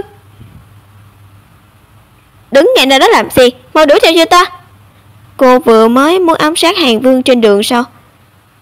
Có biết nếu như ban nãy cô làm tổn thương đến sợi lông của Hàn Vương thì cô sẽ gặp tai họa lớn không hả? Mộ Dung Tĩnh hắn ta bất ngờ quá đáng. Tôi nếu như không phản kháng lại thì tôi sẽ bị hắn ta bắt mang về Hàn Vương phủ sao? Bỏ đi, loại người như hắn ta xác thực đáng chết. Lần sau có ám sát nhớ phải dùng thủ đoạn thông minh một chút. Huynh, anh ta vậy mà còn ủng hộ mình giết Hàn Vương. Con người này rốt cuộc là ai? Hơn nữa trên người còn có chút mờ nhạt, hương khí của Hàn Mai. Đích thực quá quen đi, chắc đã gặp trước đây rồi. Đừng nói nữa, vết thương cô rất nặng, chúng ta nên tìm một địa phương để nghỉ ngơi. Được. Đã qua 1 giờ vẫn chưa tìm được nơi thích hợp. Vào giờ này chắc sẽ không có ai đi ngang qua đây. Cô mau cởi y phục ra đi, tôi giúp cô băng lại vết thương. Đây làm sao có thể, nam nhân không được. Sống chết phía trước, đừng có quan tâm về cái này nữa. Nếu không cô tự băng đi, cho dù cô không chết vì bị thương nặng thì cũng chết vì mất máu quá nhiều. Tôi không biết huynh đã cứu tôi bao nhiêu lần. Không sao, cho dù tôi có cứu cô bao nhiêu lần đi chăng nữa, việc này cũng là do tôi tự nguyện, cô cũng không cần để ý làm gì. Làm cái gì, sao lại để vết thương thế này? Hồi nhỏ thôn trang hàng ngày thường xuyên bị đánh. Không nghiêm trọng. Vài ngày trước bổn vương lén vào thượng phủ, vốn là bởi vì hoa mơ ở thượng phủ tốt nhất, định là trợ một ít để làm rượu. nhưng mà phát hiện ra được cô ấy bề ngoài giống như là có chứng bệnh, nhưng thực chất là bị trúng độc, nằm trên giường không có ai chăm, liền tới cứu cô ấy. Kể từ đó cũng không hy vọng gì, nhưng bổn vương vẫn luôn gặp được cô ấy, không biết có phải do duyên phận không. Vương gia, cuối cùng cũng tìm được người rồi. Tìm ta có việc gì? Thượng đại tiểu thư, vương gia người với cô ấy sao lại ở chung một chỗ? Vô tình gặp mặt. Vương gia, người lại muốn làm anh hùng cứu mỹ nhân sao? Vô tình cứu thôi. Ngày thường ta chưa bao giờ thấy người vô tình cứu người khác. Nhân tiện Tiêu Luân, cậu đã đến đây rồi thì thay bổn vương đi đến thư viện Thanh Sam. Hỏng rồi, trời sáng rồi. Mình vẫn qua chỗ tỷ tỷ, tỷ ấy sẽ sợ có chuyện gì xấu xảy ra mất. Mình phải nhanh đi tìm tỷ ấy, thuận tiện nói cho tỷ ấy biết về cửa hiệu đang phát triển. Tôi nghĩ cô nên lo cho bản thân mình trước đi. Người nhà Hoàng Hoa cô nương, cô ban đêm không về, không sợ sẽ bị bà nội cô cầm gậy đánh sao? Cái này gây rồi, đêm qua bọn họ có cho người theo dõi mình, bây giờ mình mà không về thì phủ trung không biết náo loạn như nào. Đừng lo lắng, ta đưa cô về. Đây, phiền huynh rồi. Huynh chậm lại chút. Cô nương nói khẽ thôi, mới sáng sớm để người khác thấy là không ổn đâu. Này, huynh đừng đi vào cửa chính. Đó là đương nhiên rồi, tại hạ sẽ đưa cô nương về thượng phủ một cách im lặng. Thật không ngờ nhìn đại tiểu thư thuần khiết thanh bạch, thế mà lại là người như vậy. Tuổi còn nhỏ mà đã qua đêm bên ngoài. Sao mộ bất hạnh, thật bất hạnh. Lão phu nhân, người đừng quá tức giận, hay là đợi Thanh Ảnh quay về. Ôi, đứa trẻ này từ bé đến lớn đều sống ở nông thôn, chưa hiểu được phép tắc là chuyện thường. Thượng Thanh Ảnh, đợi bọn ta trị cô như nào, dù gì cũng chỉ là một cô nương ấy mà dám qua đêm bên ngoài. Ha, đợi cô quay về xem cô chết như thế nào đây. Ha, nhà đầu sống ở nông thôn từ bé thì không cần thể diện ư? Tuổi còn nhỏ mà nó chịu không được, cũng không biết nó còn thanh bạch không nữa. Đợi nó quay về không cần phải nghe nó giải thích, trực tiếp đến bằng gậy. Mau mang những thứ để làm ô uế thanh danh của công phủ ra ngoài cho ta.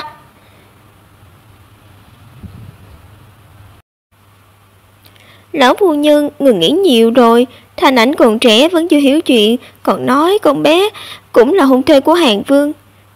Đừng nói về chuyện đó nữa, nó là nha đầu không biết phép tắc, còn xứng gả cho Hàn Vương sao?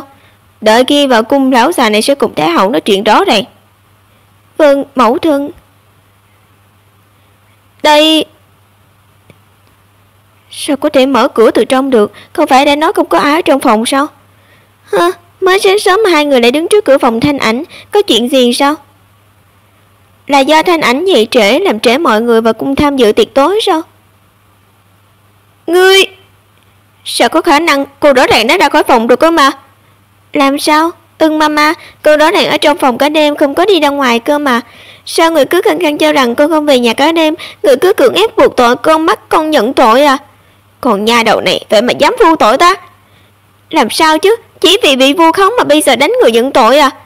Nhà đầu chết tiệt này sức lực thật lớn. Quả nhiên lúc sống ở thôn trang đã làm nhiều việc nặng nên mới có sức lực lớn đến vậy. Nhà đầu này không thể ở lại. Con điếm Thượng Thanh Ảnh rốt cuộc cũng đắc tội lão phu nhân, cho dù không chết sau này cũng khó mà sống nhỉ. Mới sáng sớm các người làm gì tụ họp ở đây vậy? Bọn họ tính làm gì? Chẳng lẽ tới kiếm chuyện với Thanh Ảnh ư? Lão già, ngài tới rồi. Đứa trẻ Thanh Ảnh này không còn là Hoàng Hoa đại cô nương nữa rồi. Đêm qua còn không về nhà cơ. Thiếu cùng lão phu nhân đi qua đây cũng vì chuyện này, thế mà con bé lại đánh làm mama bị thương. Đúng là kẻ ác cáo trạng trước. Phụ thân, ban đầu con gái rất ngoan ở trong phòng, sáng sớm ngủ dậy là chả biết mẫu thân cùng bà nội cứ khăng khăng cho rằng Thanh Ảnh đã đi ra ngoài. Thanh Ảnh tuy rằng tính cách yếu đuối, nhưng mà liên quan đến việc danh dự gia đình của con gái, Thanh Ảnh vạn vạn không thể chấp nhận được. Nếu như mọi người cứ cưỡng ép buộc tội Thanh Ảnh, vậy thì Thanh Ảnh đã lấy cái chết để chứng minh bản thân vô tội. Hồ náo, tối nay phải tham gia yến tiệc trong cung, mà bây giờ từng người các người đang làm gì vậy hả? Còn con nữa, có phụ thân ở đây rồi để xem ai dám cưỡng ép con chết. Nó vậy mà bảo vệ con điếm đó ư? Chết tiệt, nhà đầu đáng chết này, cả đêm qua không về nhà là sẽ bị đánh chết rồi. Không biết cô ta dùng biện pháp gì mà lại có thể rời khỏi phòng, đã thế còn được lão gia đứng ra bảo vệ. Hôm nay có vẻ không đối phó được cô ta rồi. Con đã chuẩn bị quần áo để vào cung chưa? Phụ thân, ông ấy giúp mình. Ông ấy không nghi ngờ về việc mình đã đi ra ngoài vào giữa đêm sao? Cũng không hỏi về nó.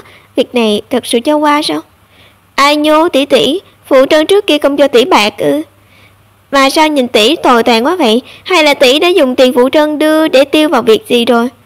Đúng, y phục của con như thế nào? Con hỏng bét, lúc quay về gấp quá nên quên mất việc này. Hừ, nhà đầu nông thôn vẫn là nhà đầu nông thôn, ngay cả bộ y phục cũng không có. Đúng là tồi tàn, diện mạo này mà vào cung thì khỏi cần nói, hôn ước của cô ta với Hàn Vương sẽ bị hủy bỏ ngay thôi. Y phục của tỷ tỷ đây này. Khó khăn lắm mới trị được nha đầu này, thế mà thằng nhóc đó lại chạy ra ngoài. Định Ngọc, không phải con nên đi từ thư viện thẳng vào cung sao? Sao lúc này lại quay về đây? Phụ thân, Định Ngọc nghĩ là chúng ta là một nhà nên chẳng phải đi cùng nhau vào cung sẽ tốt hơn nhiều à? Đây là y phục của tỷ tỷ, lần trước tỷ tỷ đến thư viện đưa y phục cho con, đến mà vô tình đánh rơi y phục của chính mình. Con nghĩ tỷ ấy sẽ cần y phục để vào cung, thuận tiện đưa qua luôn. Định Ngọc đệ, làm sao mới có mấy ngày không gặp, tỷ tỷ gặp lại đệ, sao lại ngạc nhiên đến thế? Mau vào thay y phục, có một lá thư trong y phục. Kỹ, tỷ tỷ kêu đệ đưa lại cho tỷ. Làm thế nào mà đệ biết tỷ ấy? Là một vị ca ca đeo mặt nạ nói với đệ. Tỷ tỷ đừng hỏi nhiều như thế, bây giờ không tiện, để sau này có cơ hội đệ sẽ nói cho tỷ nghe. Được. Phụ thân, mẫu thân tổ mẫu, Thanh Ảnh vào thay y phục trước. Phụ thân, hôm nay vào cung để diện kiến Thái hậu nương nương, con nghĩ chúng ta bạn bạn không thể thất bại, khiến cho người mất mặt. Vì vậy con đã dành ra một đêm để vẽ bức tranh này. Không biết phụ thân có thể xem thử bức tranh này có phù hợp không? Đây, bức tranh này đúng là quá đẹp đi. Con mới chỉ là hài tử 13 tuổi, làm sao có thể vẽ một bức tranh nắng mai hùng hậu như thế? Này, nghìn dặm hoàng sa. Lúc con trai còn nhỏ biết phụ thân đang đóng giữ ở biên ải, nên đã kêu tỷ tỷ đọc những bài thơ của phía Bắc Trường Thành cho con nghe. Chỉ khổ nổi là không có cơ hội ra đấy để xem. Cũng vì thế con chỉ có thể xem lại những bức tranh từ một cụ tác đời trước. Nếu có cơ hội, nhi thần sẽ tưởng tượng phụ thân ra sao và đi qua bên biên ải nhìn thử. Bức tranh này Thái hậu nương nương chắc chắn sẽ rất thích. Không bằng cho người đệ chữ bức tranh cho con đi. Dạ được, phụ thân, cảm ơn phụ thân nhiều. Cũng tại mẹ mà không chịu tranh giành, mà không biết Thượng Đình Ngọc làm cách nào có thể khiến phụ thân thích như thế. Bây giờ thì nó vượt lên trước luôn rồi. Cô cũng lợi hại lắm mà. Cô không phải cũng bị nữ nhân nó mang vào quân đàn rồi quỳ gói 2 ngày sao? Mày, hai người ồn ào cái gì? Sao không thử nghĩ cách vượt lên chúng nó rồi lấy lại sự ưu chuộng của phụ thân đi? Ngay cả tỷ đệ đến từ thôn trang cũng có thể dễ dàng chiếm được sự ưu ái của phụ thân cho chúng nó cơ mà. Hai người phải còn cảm thấy xấu hổ sao? Lão gia, trong cung Hi Phi nương nương cứ đề nghị, hy vọng có thể gặp lại đại tiểu thư trước. Hi Phi nương nương lại muốn triệu kiến Thanh Ảnh, chỉ e là có điều không lành đến, nhưng lại không tiện từ chối. Cuối cùng đến lúc Hi Phi nương nương ra tay, như thế Thượng Thanh Ảnh cô ta có phải sẽ không còn giữ được chức vị Hàn Vương phi của mình nữa à? Còn bé Thanh Ảnh này vừa mới tự thôn trang lên, tự mình đi vào cung sẽ không ổn mà. Lão gia, thánh chỉ xuống kêu ngài vào thượng triều cung sớm, hình như có chuyện quan trọng muốn bàn. Hoàng thượng lo lắng như thế, chẳng lẽ trong quân sự có việc quan trọng cần bàn đến? Đã như thế, cả nhà chúng ta nên cùng nhau vào cung. Mẫu thân, phu nhân, các người vào cung sớm chút cũng có thể trao đổi với nhiều nữ nhân thân quý. Định Ngọc, Định Diệu cũng đã trưởng thành, cũng nên tính toán hôn nhân và tiền đồ cho tụi nhỏ. Như vậy cũng được. Vâng, lão gia. Tỷ mặc y phục này trông rất đẹp. Vượng đồ muốn người nào đó bắt chước y chang luôn kìa. Ha, nhìn con khỉ kia xem thật là buồn nôn. Đệ đừng nói như thế, bọn họ suy cho cùng cũng là người nhà của chúng ta. Chẳng qua chỉ là giả nhân từ quê lên, cũng xứng làm người nhà của tiểu gia ta à. Thiếu gia nói đúng, gia nhân bọn tôi nhìn cũng rất giống giả nhân. Ha. Hai người họ trình độ nói cũng rất lợi hại, ngược lại không thú vị. Ngươi xem đại tiểu thư cũng đến rồi, có muốn làm điểm chân không? Ngươi đã tận tâm làm việc như thế, ta và tỷ tỷ cũng sẽ không khách sáo. Tỷ, có một tấm điểm chân bằng người này, tỷ mau đến, nhanh dẫm lên hắn ta mà lên xe. Đáng giận, bọn họ chính là người, thế mà các ngươi muốn dẫm là dẫm lên sao? Tứ đệ đừng tức giận với thằng nhà quê làm gì, đệ nghe từ nhanh hắn nói kìa, thật giống như vội vàng đi đầu thai ấy. Ha ha ha, cũng đúng, cuối cùng vẫn là giả nhân từ quê lên mà thôi, cả đời chắc cũng chưa bao giờ vào cung quá, hiển nhiên là sẽ sợ bỏ lỡ cơ hội này. Đúng đấy, các người đi nhanh chút, tiểu gia ta cho phép. Các người... Đình Ngọc, chú ý lớn nhỏ, là con thứ thì vẫn không nên. Mẫu thân của chúng là quận chủ, là vợ chính thức, để phải tự hào về thân phận của mình. Không sai, chú ý lớn nhỏ là con thứ thì vẫn không nên. Bọn ta đã quay về, ở trong nhà cần phải tôn ti trước sau. Tỷ tỷ là đích trưởng nữ, ta là đích trưởng nam, dĩ nhiên sẽ phải lên xe ngồi vào chỗ trước. Cao phu nhân mặc dù là phù chính, trước đó vẫn xuất thân là thiếp thất, nhị tỷ, tứ đệ là con vợ lẽ, đáng lẽ phải theo sau. Phép tắc thì bọn ta đã biết khi ở thôn trang rồi, mà sao nhị tỷ và tứ đệ thường xuyên ra vào trong cung để không hiểu chứ? Ngươi... Phụ thân, người có nghe hắn ta nói gì kìa?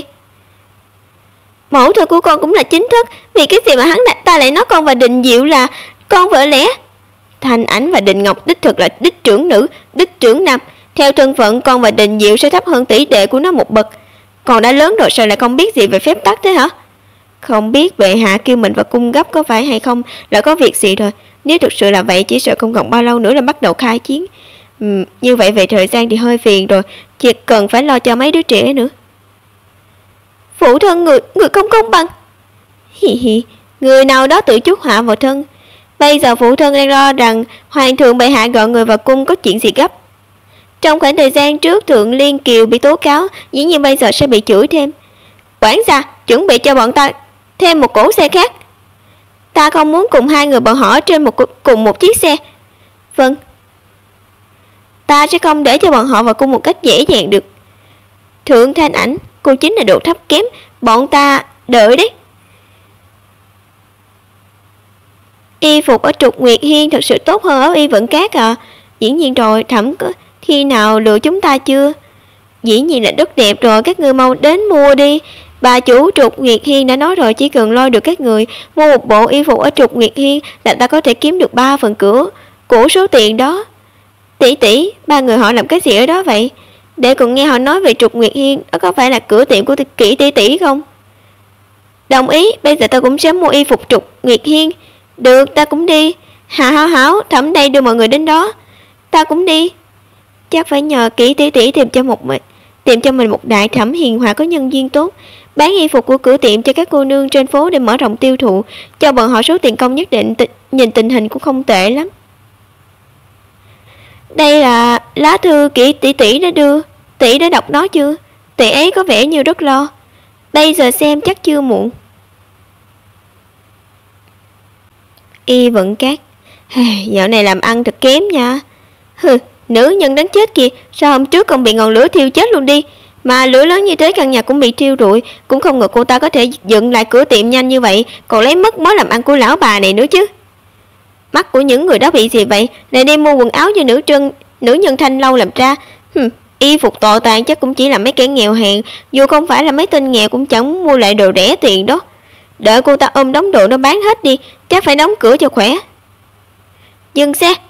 Hôm nay mặc y phục này đen quá, ta muốn đổi lại bộ khác. Ai nhô, là nhị tiểu thư người đến rồi. Tỷ tỷ, xe của chúng ta hình như dừng lại rồi. Nhất định là Thượng Liên Kiều cảm thấy y phục mình đang mặc không bằng y phục của tỷ tỷ, nên muốn đi đổi bộ khác. Không cần quan tâm cô ta. Đúng rồi, hồi sáng tỷ xem thư, đệ vẫn chưa nói cho tỷ biết. Làm thế nào mà đệ lại biết kỹ tỷ tỷ? Hơn nữa làm sao đệ lại biết được tỷ có y phục ở chỗ tỷ ấy? Tối hôm qua có một vị ca ca mặc đồ đen, đeo mặt nạ tìm đến đệ, bảo đệ 2 hôm nữa đi đến Trục Nguyệt Hiên. Cửa tiệm đối diện Y Vận Cát sẽ giúp tỷ có một y phục đẹp, sau đó sẽ cố gắng để đưa đệ quay về nhà.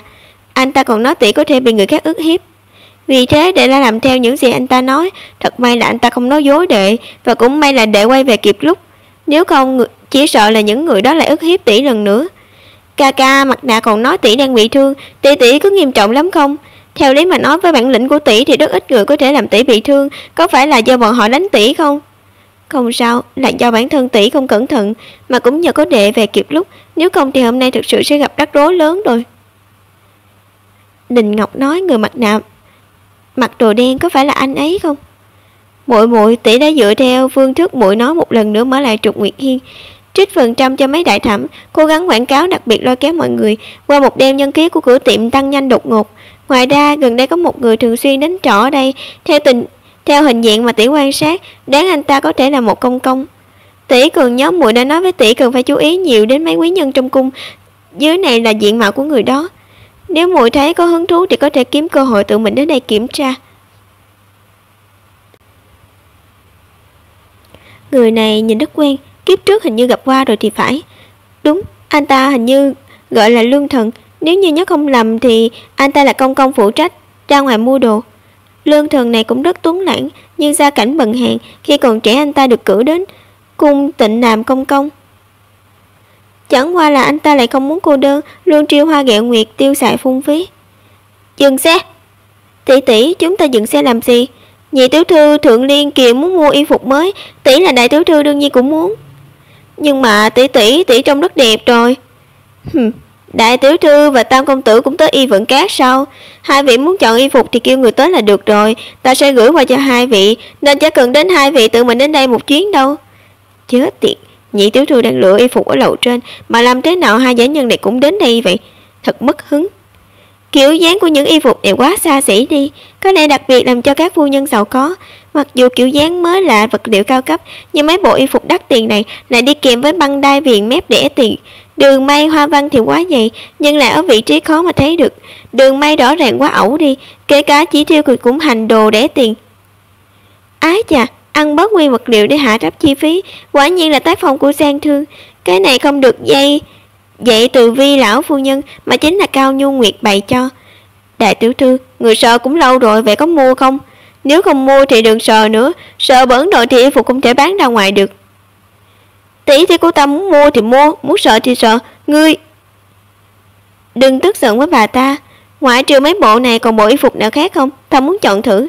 Ban nãy ta thấy muội Liên Kiều vào đây, vậy bọn họ đâu rồi? Không bằng ta và muội ấy cùng nhau chọn vậy. Đại tiểu thư, tam công tử, tôi khuyên hai vị không nên cùng nhị tiểu thư chọn y phục đâu. Chỉ là bà chủ phụ trách cửa tiệm mà dám khiêu khích bọn ta, vậy thì không thể tưởng tượng được khi mình không ở nhà, thời gian mà tỷ tỷ một mình ở trong phủ quốc phải chịu oan ức đến mức nào. Thảo nào bản lĩnh của tỷ ấy tốt như thế, chắc vẫn còn đau lắm. Ngươi đồ cẩu thấp kém này! Tiểu gia giận rồi. Tỷ kéo đệ làm gì chứ? Đừng manh động. Đại tiểu thư, người chọn được cái nào thích hợp chưa? Để ta còn cho người gói lại cho tiểu thư. Bồ nhị nương, ngươi là đầy tớ trung thành, ta sẽ không làm ngươi khó xử. Dù gì dựa vào tác phong ăn bớt nguyên liệu chó cậy thế chủ của các người, tình cảnh của Y Vận Cát cũng không phát triển được. Đại tiểu thư có nói là người dĩ nhiên sẽ không gây khó xử cho đĩa đầy tớ này. Sao lưng ta là lão phu nhân và phu nhân, cũng đến lượt nha đầu nhà quê như cô gây khó xử cho ta à? Đình Ngọc, đi, chúng ta đi qua nhà khác xem. Đỡ đi sớm thì hơn. Lăng nhăng chi chích làm trễ sự của ta lấy lòng nhị tiểu thư và tứ thiếu gia. Cửa tiệm cô ta đến có lai lịch như thế nào? Bẩm nhị tiểu thư, cửa tiệm đó người không nên xem nhiều. Cửa tiệm trụy lạc đó là do một nữ nhân trong kỹ viện mở. Người như tiểu thư nhìn thêm một cái nữa sẽ làm bẩn mắt mất thôi. Cửa tiệm do nữ nhân trong kỹ viện mở? Đúng, mấy phụ kiện trên người cô ta nhìn một cái là biết. Y phục đó là do nữ nhân trong kỹ viện kia làm ra. Đường là đại tiểu thư của thượng gia lại mặc y phục do nữ nhân trong kỹ viện làm ra, cũng không sợ bẽ mặt. Vì vậy mới nói đợi đến khi cô ta vào cung mà mặc y phục do nữ nhân kỹ viện làm ra thì... Nếu là người trong hoàng cung biết được giả nha đầu này mặc y phục do nữ nhân kỹ viện làm ra, ha, là do cô ta tự mình tìm cái chết. Tỷ không đi nữa hả? Đình Ngọc, đệ có mang thêm bộ y phục nào không? Dĩ nhiên rồi, đệ mang theo nhiều bộ để ngừa việc bất trắc. Đệ cũng mang thêm cho tỷ một bộ, mất công tỷ lại không cẩn thận rơi xuống nước, hay không cẩn thận bị người khác chuốt say, cũng kịp thời để thay bộ mới. Tốt, chúng ta về xe. Này, tỷ muốn làm gì? Hi Phi nương nương kêu tỷ vào cung sớm, nếu như tỷ lùi lại trên đường quá lâu nhất định sẽ làm người không hài lòng. Vì vậy để đi xe ngựa trước, tỷ sẽ đi gặp tỷ rồi quay lại. Yên tâm tỷ, nhưng mà tỷ nên về sớm chút. Trục Nguyệt Hiên, y phục này thật đẹp, ta gói lại cho ngươi. Công tử, ngài chọn nãy giờ rồi, ngài có hài lòng gì không? Bây giờ ta cần mấy thứ này, làm phiền bà chủ giúp ta mang những tơ lụa vừa chọn được ra xe, làm ơn. Được, ta kêu người thanh toán. Người này chính là thái giám trong nội thị giám phụ trách ra ngoài mua đồ. Tỷ nghĩ cách giữ anh ta lại, để anh ta vào trong nhà nói chuyện với muội. Tiếc ghê, thế mà lại là thái giám. Công tử, mọi thứ đã trang hoàng xong. Được, chúng ta đi. Công tử dừng chân. Bà chủ, ta còn nợ hay chưa thanh toán gì sao? Đương nhiên không phải. Chứ cô nương gọi ta có chuyện gì?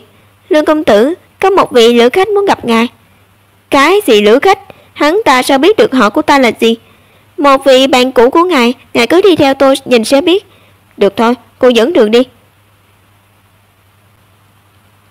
Gian phòng Trục Nguyệt Hiên. Lương công công, ngưỡng mộ đã lâu. Các hạ biết ta.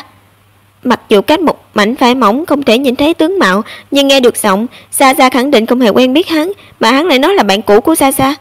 Lương công công của nội thị giám trong phạm vi thương giới của kinh thành là người có uy tín. Tại hạ sao lại không biết? Dựa theo ký ức kiếp trước, tên lương thần này trong nội cung đối với kẻ phía sau chính là trước ngạo mạn sau cung kính.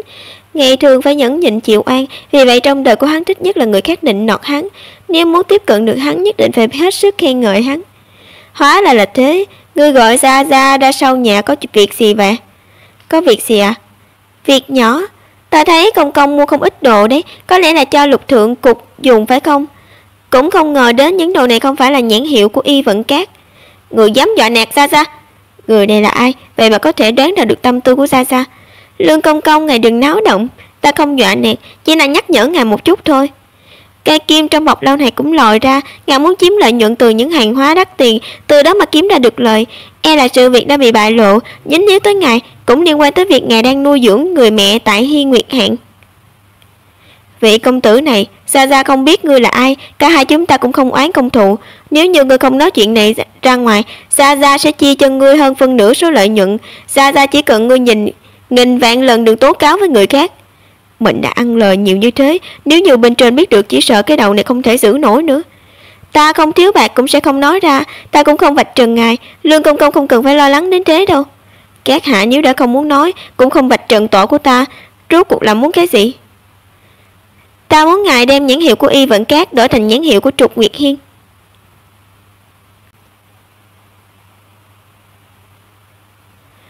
Nhưng bây giờ hàng đã chuyển vào cổng cung rồi, hiện tại Sa Sa có ra roi thúc ngựa cũng không đuổi về kịp.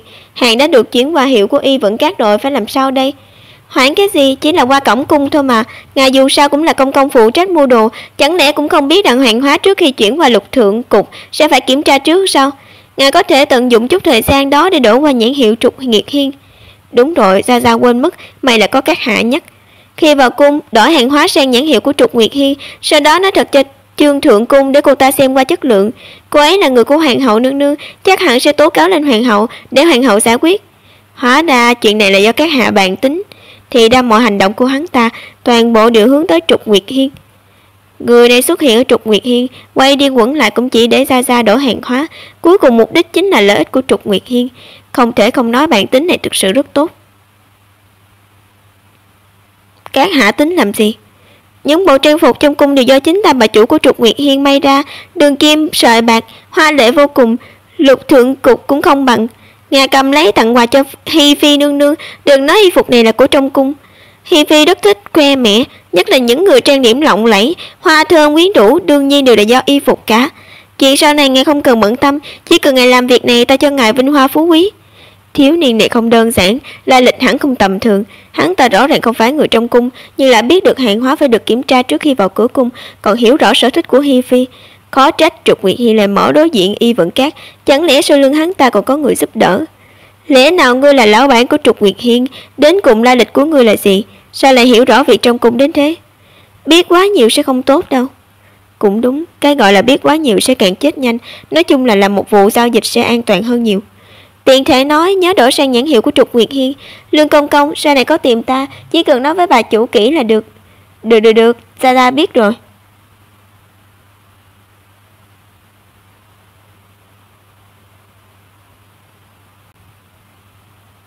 Vô Hân tỷ tỷ.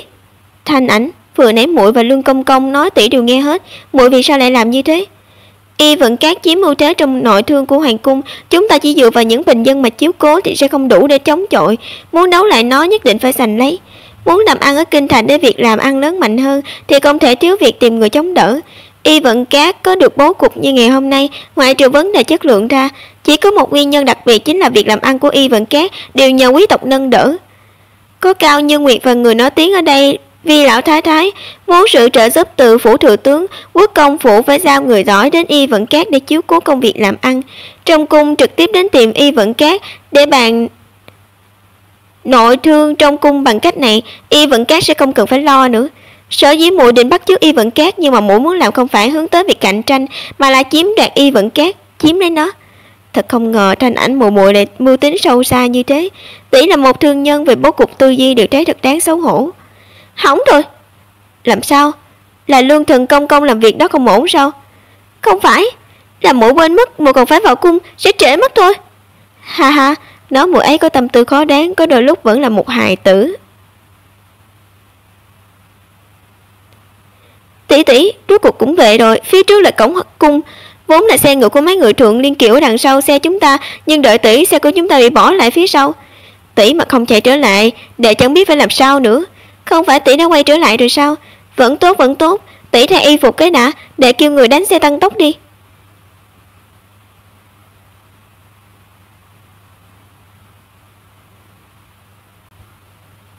Khang hiểu ý, hôm nay là Thái hậu nương nương đãi tiệc, sự an toàn trong ngoài hoàn thành điều cực kỳ quan trọng. Ngươi cần phải sắp xếp kiểm tra cho ổn thỏa, đừng để những kẻ mạo danh vào trong dễ dàng. Vâng, nhị tiểu thư yên tâm, chắc chắn không để cho họ qua được. Khang Thủ Văn cấm quân hiểu ý. Đại tiểu thư và tam thiếu gia của quốc công phủ đều mới từ thôn trang quay trở lại, căn bản đều không được quốc công đối đãi tốt. Nhưng Thượng Liên Kiều lại thường xuyên vào cung và rất thân với Hạng Vương, người như cô ta nhất định phải lấy lòng.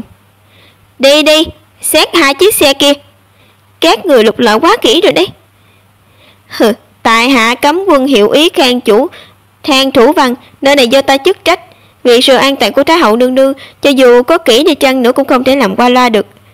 Không biết trên người Thượng cô nương có mang theo những thứ không nên mang hay không? Láo xực! Ngươi dám đánh ta? Khang hiểu ý, ta và đệ đệ ta đều được Thái hậu mời đến làm khách.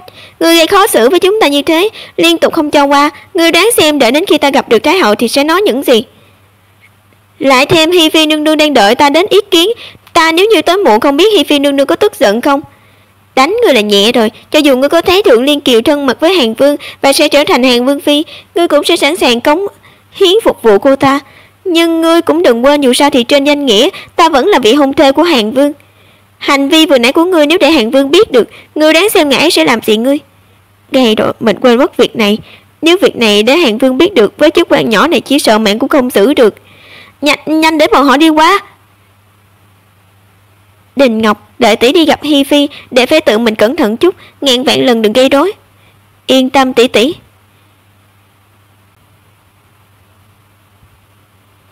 Hi Phi vạn phúc Kim An, ngươi là Thượng Thanh Ảnh. Đúng là người đẹp, chẳng trách Tịnh Nhi vừa gặp đã yêu cô ta, bất luận như nào cũng muốn lấy cô ta. Thanh Ảnh, trước mặt bổn cung ngươi không cần phải giữ lễ như thế, bổn cung lần đầu thấy ngươi liền thấy thích rồi. Phụ thân ngươi có nói cho ngươi năm đó ngươi tràn đầy khí chất của Bái An quận chủ không? Năm đó Bái An quận chủ cũng là bạn chí cố của bổn cung lại không thể giúp cô ấy chiếu cố tốt cho tỷ đệ các ngươi. Đích thực thì bổn cung ở hậu cung không phải là theo ý mình. May là ngươi và Tịnh Nhi có duyên với nhau, sau này ngươi gả vào vương phủ, Tịnh Nhi nhất định sẽ đối đãi tốt với ngươi và sẽ đề bạt cao đệ đệ ngươi. Như vậy cũng xem như là ta giúp mẫu thân ngươi như là việc mà tỷ muội nên làm. Lúc mẫu thân ta làm nữ y trong cung, cho dù có vượt qua giới hạn của cơ thể thì cũng không vượt quá mức chủ tớ. Sau đó mẫu thân ta được phong thành bá chủ, căn bản không hề tiếp xúc với Cao gia. Hi Phi là tỷ tỷ của ruột của Cao Như Nguyệt, có lẽ ngay từ đầu đã hại mẫu thân ta, mà từ khi nào lại trở thành bạn chí cốt? Nhất định là một lại giả dối quá trớn, nên cô ta mới nói một cách tình sâu như vậy.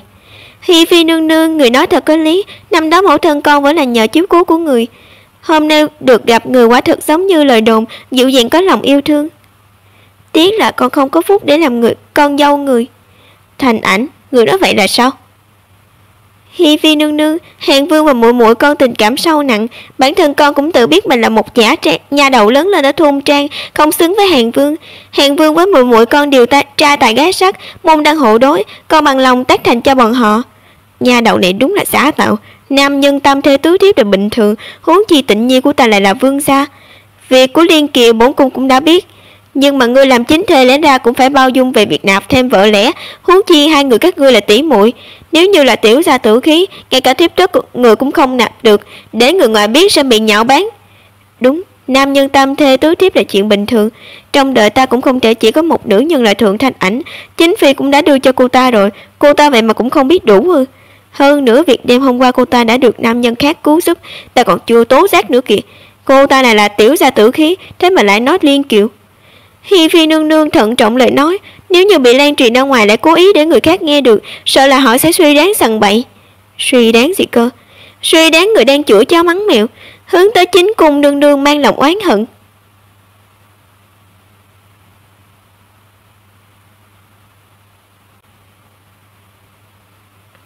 Người trong hậu cung đều biết Hi Phi và Thái hậu không hợp nhau, thượng cô nương này vật mà vậy mà dám nói như thế, rõ ràng là muốn tự tìm rắc rối đây mà. Bây giờ chỉ có Hi Phi nương nương được quan tâm hết mực, cũng cho thấy hoàng hậu nương nương khoan dung độ lượng, mẫu nghi thiên hạ đến mức nào, là điển hình đức hạnh của nữ tử thiên hạ, tiền đồ của người mới được mở rộng. Chắc hẳn Hi Phi nương nương cũng rất mang ơn hoàng hậu nương nương, sở dĩ thận trọng lời nói là để tránh cho tiểu nhân khiêu khích chia rẽ. Giả nhà đầu này không thể làm người xử lý hết công việc, đều là vì lớn lên ở nông thôn, vụng về như thế, lại con dâu này không cần cũng được. Chỉ là ta thì không muốn, nhưng Tịnh Nhi lại rất muốn lấy cô ta. Thôi đi ở đây tính toán chi cho mấy việc nhỏ nhặt này, chẳng qua chỉ là một tiểu nhà đầu, sau này vào cửa vương phủ rồi chỉ sợ không chỉnh đốn được cô ta. Thanh Ảnh, bọn ta cũng không muốn nói cái khác, nhưng Tịnh Nhi rất muốn lấy ngươi. Ngươi mặc dù lớn lên ở nông thôn, nhưng Tịnh Nhi nhà ta lại không ghét bỏ ngươi, ta sau này làm mẹ chồng sẽ không làm khó gì ngươi.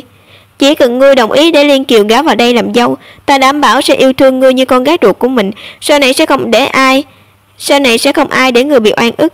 Hi Phi nương nương, người cũng biết con lớn lên ở nông thôn, nhưng người lại không biết đa số nam nhân ở nông thôn chúng con suốt đời chỉ cưới hỏi đàng hoàng với một thê tử, con cũng chỉ cần suốt một đời chỉ ở bên một người, nếu chồng tam thê tứ thiếp thì quá là uất ức rồi.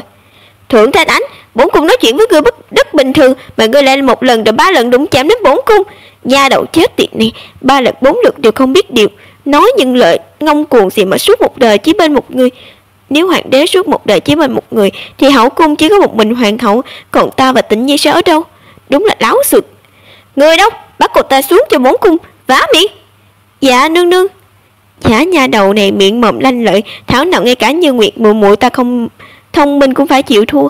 Hôm nay ta sẽ cho giả nhà đầu này một ký ức dài đắng. Hỏng rồi, xem ra hôm nay phải chịu đòn. Hi Phi nương nương có địa vị cao, bây giờ danh tính mình không đủ để chống đối, chết tiệt. Hi Phi và Ngũ Vương đệ là quý tộc của hoàng tộc, vậy mà lại đi bắt nạt tiểu cô nương nhà người khác. Là Diệp Vương, Mộ Dung Diễm. Anh ấy sao lại đến? Nói về Diệp Vương, Mộ Dung Diễm, tuổi nhỏ thông minh lanh lợi, thiên phú cực cao, cũng được hoàng đế yêu thích. Từ 10 năm trước lúc đi theo hoàng đế đi săn, bị thái tử hãm hại phế đi cái chân. Kể từ đó bệnh triền miên, thường ngày chỉ ở trong vương phủ, không giao tiếp với người ngoài. Nhưng chỉ cần đi ra ngoài nhất định phải ngồi trên chiếc xe đẩy đặc biệt này. Tưởng ai dám đến đây bên vực kẻ yếu, hóa ra là vị Diệp Vương tàn phế không được sủng này đến. Mộ Dung Diễm, người nói gì vậy hả? Mẫu phi muốn khuyên Thượng Thanh Ảnh gả cho ta để sống hưởng phúc, sao lại có thể gọi là bắt nạt?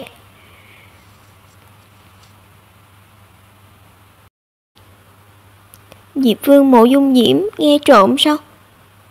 Con người này không phải lâu nay thờ ơ xa cách người khác, không quan tâm tới việc tranh chấp hậu cung sao? Mà sao hôm nay lại mỉa mai trước mặt mẹ con Hi Phi? Lẽ nào là huynh ấy?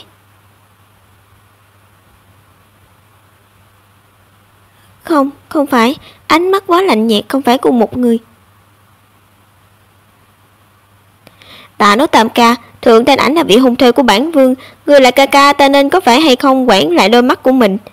Vương phi của Ngũ đệ Cẩn chưa xuất giá, trước khi là một người vợ không phải không nên bắt nạt người sao? Chả trách người thà thì hủy hôn cũng không bằng lòng làm Hàng Vương phi của các người. Hỏng rồi, ta cứ việc hủy hôn, Thượng Quốc công phủ sẽ che đậy tốt, không để tin tức lan ra ngoài. Cũng không ngờ tới Tam ca tàn phế không ra ngoài cũng nghe được chuyện này, cũng không có nghĩa là việc này ở kinh thành đã ồn ào xầm xỉ lên. Hừ, cái siêu thuốc như Tam ca nên ở trong phủ dưỡng bệnh tốt, lại đến đây nó ba hoa gì vậy? Cung Lý Long hưng thịnh, lại người chẳng may như ngươi cũng dám đến đây gây rắc rối, không sợ ngươi ra ngoài sẽ gặp chuyện không may sao?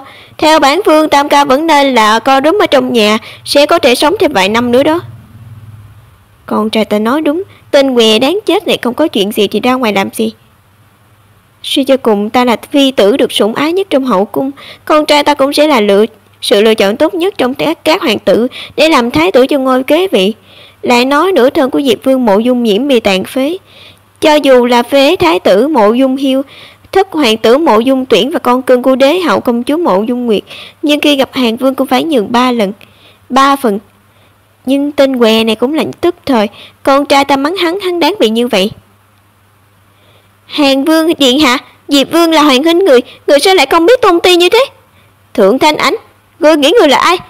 Bản vương ta cũng xem như là may mắn của ngươi tu luyện cả đời đấy, ngươi lại càng vểnh mũi lên, lại còn nói giúp cho tên què này. Ha, ngũ đệ nói bản vương là tên què, bản vương lại thấy ngũ đệ còn không bằng một tên què. Là thứ đồ gì đánh ta? Sao tự nhiên ta lại không nói chuyện được? Ám khí rất nhỏ, chỉ sợ ngoài Mộ Dung Tĩnh cũng không ai nhìn ra được. Mà từ nhỏ mình đã tu luyện pháp thiên nhân hợp nhất, ngũ quan công nhận là không sai. Ám khí che được qua mắt người khác nhưng lại không qua khỏi mắt mình, không thể làm tổn thương người khác, chẳng qua cũng chỉ là một lỗi hạch táo nhỏ mà thôi. Nhất định là do Mộ Dung Nhiễm động tay đến, tên quẹ chết tiệt này. Tịnh Nhi, cô làm sao vậy? Sao lại không động đậy? Đây là...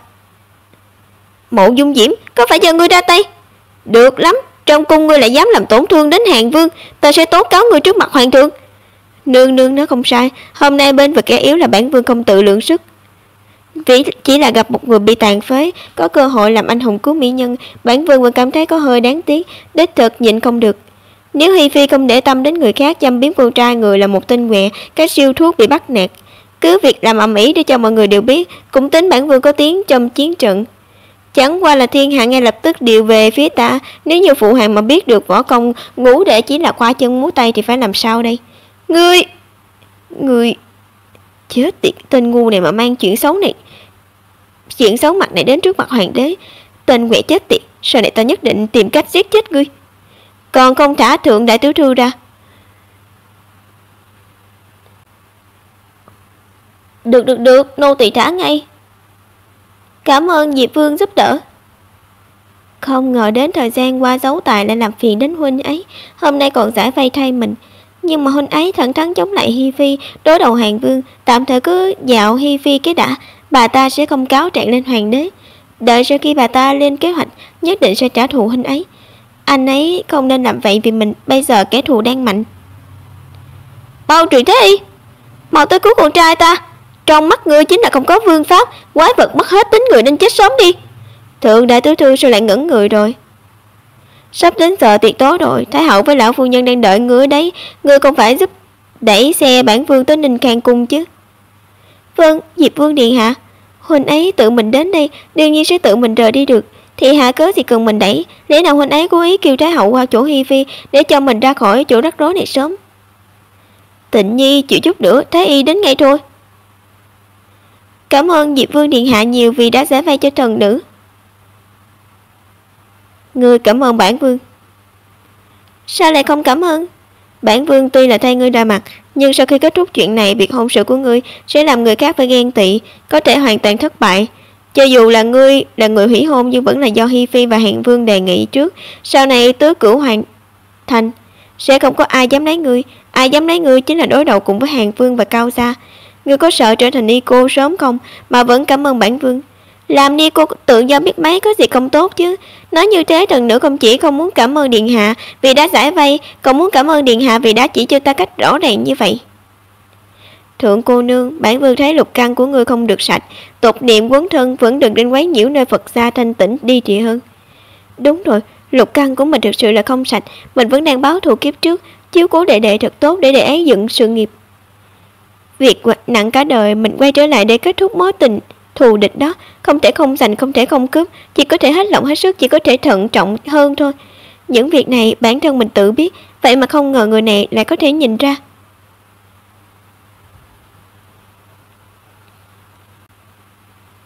Đáng ghét, Mộ Dung Diễm, Thượng Thanh Ánh, ta nhất định sẽ không để bọn chúng yên ổn. Nương nương, Thái y đến rồi. Kêu ta làm gì, mau đến xem bệnh cho con trai ta nhanh. Dạ. Đi kêu Tiểu Công Công nó qua cho bổn cung. Ta muốn xem thử hạ nhân của cung nào không biết quy củ gì cả, gặp bổn cung vậy mà không biết thi lễ. Hi phi nương nương, vạn phúc kim an. Bổn cung hỏi ngươi cuối cùng là thứ người nào mà gặp bổn cung không thi lễ? Đường chỉ sợi bạc, đường thiêu tinh xảo, phong cách mới. Cung trang này của ngươi là muốn đưa cho hoàng hậu nương nương sao? Bẩm Hi phi nương nương, đây là khi nô tài ra ngoài cung mua sắm, được thương gia biếu tặng, không phải làm cho phi tần nào hậu cung, cũng không phải của hoàng hậu nương nương, chỉ là nô tài trong chương thượng cung đang giải quyết đó. Chương thượng cung sao nô tài đi xem ý kiến của hoàng hậu nương nương như thế nào? Thì ra là đồ không chủ. Đám nô tài các ngươi phải động não lên chứ. Hoàng hậu nương nương trước giờ không hề thích những y phục đỏ tí như này.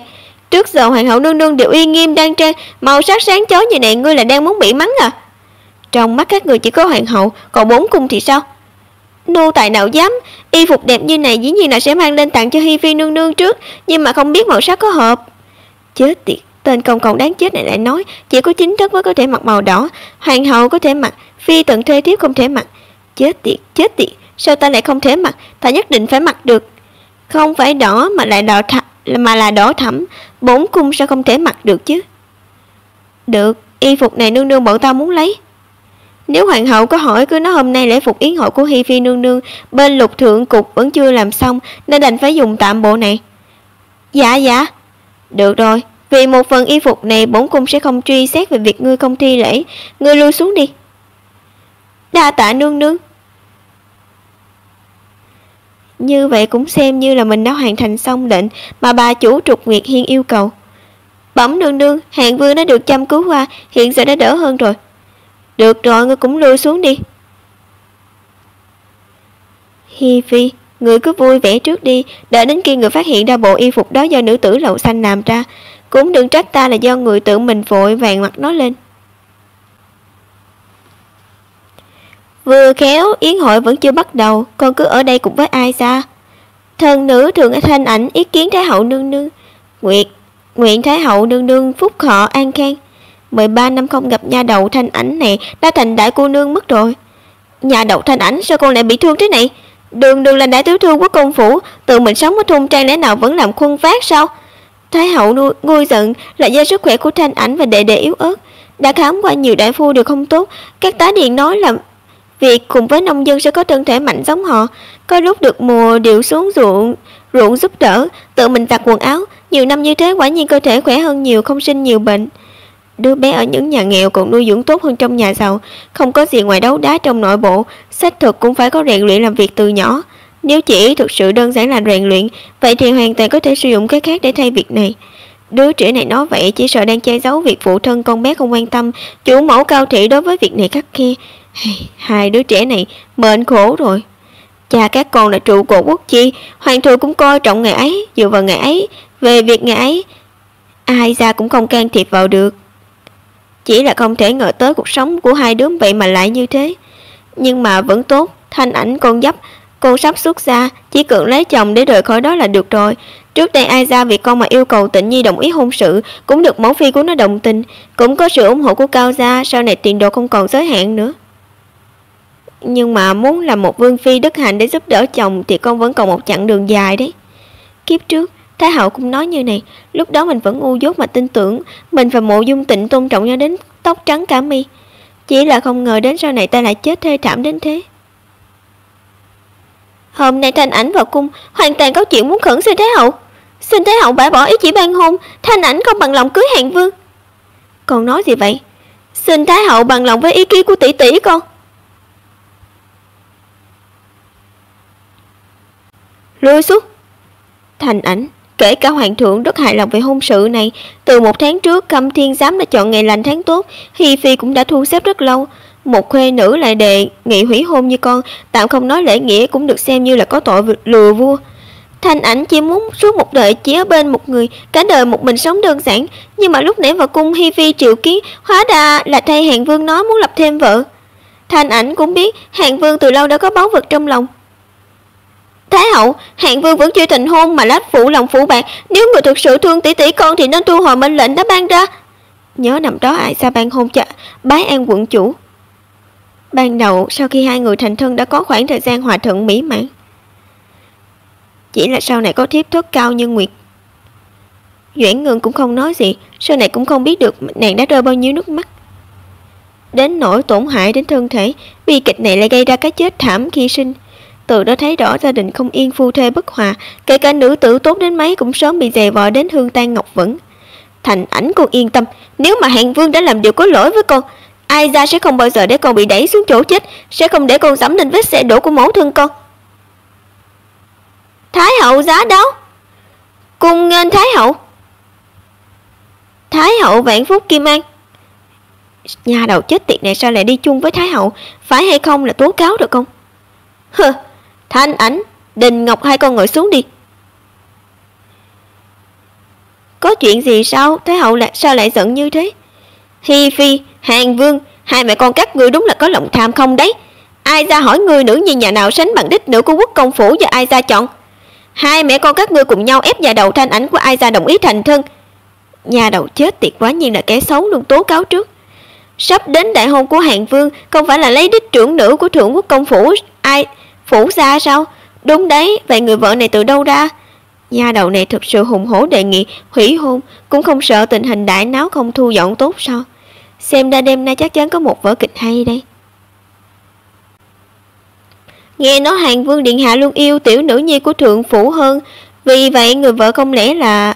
Trời ơi, thật à, nhưng cũng chỉ là thiếp thôi. Bỏ đi, chuyện lớn chính là chuyện lớn. Nếu ngay cả hoàng thượng và hoàng hậu cũng đều biết, thì Hàn Vương nhất định phải thành thân với Liên Kiều nhà mình. Còn về Thái hậu có tức giận hay không, Thanh Ảnh có thành thân hay không thì làm gì có liên quan đến mình chứ. Thái hậu ngu giận việc lấy vợ, Hàn Vương và Hi Phi chưa từng đề cập cho hoàng thượng và thần thiếp biết, Thái hậu như thế nào lại có thể biết? Hoàng hậu, chỉ sợ trong đây có sự hiểu lầm, vẫn là để Hi Phi và Hàn Vương giải thích rõ ràng. Nhà đạo đó vừa nãy chắc chắn đã điều nó hết rồi, không chừng cũng đã nói chuyện của Bản Vương và Liên Kiều luôn rồi. Thượng Thanh Ảnh cô ta không thèm để ý mặt mũi luôn sao? Bản Vương thân là hoàng tử sao lại vì chuyện này mà sợ chứ? Khởi bẩm phụ hoàng, việc hôn sự là do hoàng tổ mẫu ban hôn, nhi thần không phải không muốn tuân theo, nhưng trước khi gặp thượng đại tiểu thư, nhi thần đã phải lòng người khác, yêu cũng rất lâu, nhi thần không muốn phụ lòng nàng, hy vọng có thể lấy vợ nạp thiếp cùng một nơi, sau này con đàn cháu đóng, nói dở tông đường để phụ hoàng mẫu hậu và hoàng tổ mẫu đều vui vẻ. Ai đã biết được thượng Thanh Ảnh sẽ đố kỵ như vậy, trong ngự hoa viên lại gặp mẫu phi, vì việc này mà tranh chấp vẫn là để kẻ ác tố cáo trước. Thỉnh hoàng tổ mẫu minh giám, cầu phụ hoàng làm chủ cho nhi thần. Miệng lưỡi Mộ Dung Tĩnh này luôn xảo quyệt như vậy, đen cũng bị hắn ta nói thành trắng, ý vào hoàng đế sủng ái hai mẹ con hắn, lại trắng trợn vô tội A tỷ. Nhưng mà trong trường hợp này cũng không đến lượt chúng ta đứng ra làm chủ để nói, nếu không thì sẽ bị coi là không quy củ. Dù sao Thái hậu cũng đồng ý từ hôn vì A tỷ chắc chắn sẽ được. Tịnh Nhi đứng dậy đi. Tam thê tứ thiếp đối với con cháu Hoàng Sa mà nói thì thật sự không có chuyện gì lớn. Cao quý như con ta trong phủ không một thiếp thức, còn không bằng đại thần, hình tượng sẽ như thế nào? Thái hậu, chuyện nhỏ như này nên để vợ chồng thượng quốc công về nhà khuyên nhủ Thanh Ảnh, để trong yến tiệc nói sẽ thành trò cười mất. Hoàng đế, việc cưới vợ cho con trai trong dân gian không phải là chuyện lớn ư? Nhưng trong gia môn hoàng gia liên quan đến con trai thứ thiếp nói giỏi sẽ ảnh hưởng đến việc kế thừa huyết thống, liên quan đến Giang Sơn xã tắc, là việc trọng đại, tại sao lại không làm rõ ràng ra chứ? Cái này hơn nữa bây giờ đã phải chịu oan ức, bảo hộ con gái lớn của quốc công Dư Bái An quận chủ là việc mà hoàng đế nên làm, là vương quyền nên ban ấm cho gia quyến có công. Tóm lại là ai dám bôi nhọ đến con gái đầu của quốc công phủ, việc này cũng phải hỏi cho rõ ràng. Vốn dĩ chỉ là chuyện tư của Mộ Dung Thịnh và Thượng Liên Kiều mà thôi, nhưng lại bị Thái hậu nhất quyết cho rằng chuyện đó cũng gần bằng tội lừa dối quân chi. Vì gán tội lớn như thế chẳng trách Mộ Dung Tịnh lại hoảng sợ như vậy. Quả nhiên, Gừng càng già càng cay. Mặc dù Thái hậu không biết báu vật trong lòng của Hàn Vương chính là Thượng Liên Kiều, nhưng vài ba câu đã khiến cho Thượng Liên Kiều bị gán tội danh lớn như thế. Cho dù Thượng Liên Kiều có thể gả cho Mộ Dung Thịnh thì trong kinh thành cũng thanh danh bại lụi. Nương, làm sao đây? Làm sao đây? Một khi chuyện ngoại tình của mình với Mộ Dung Tịnh bị nói ra ngoài, sau này mình không còn mặt mũi nào trong phạm vi hoàng thân quý nữ ở kinh thành nữa. Sợ là bình thường chấm nước miếng của đám bạn thân sắp nhấn chìm mình rồi. Còn khốn Thượng Thanh Ảnh, cô ta vậy mà lại làm vậy?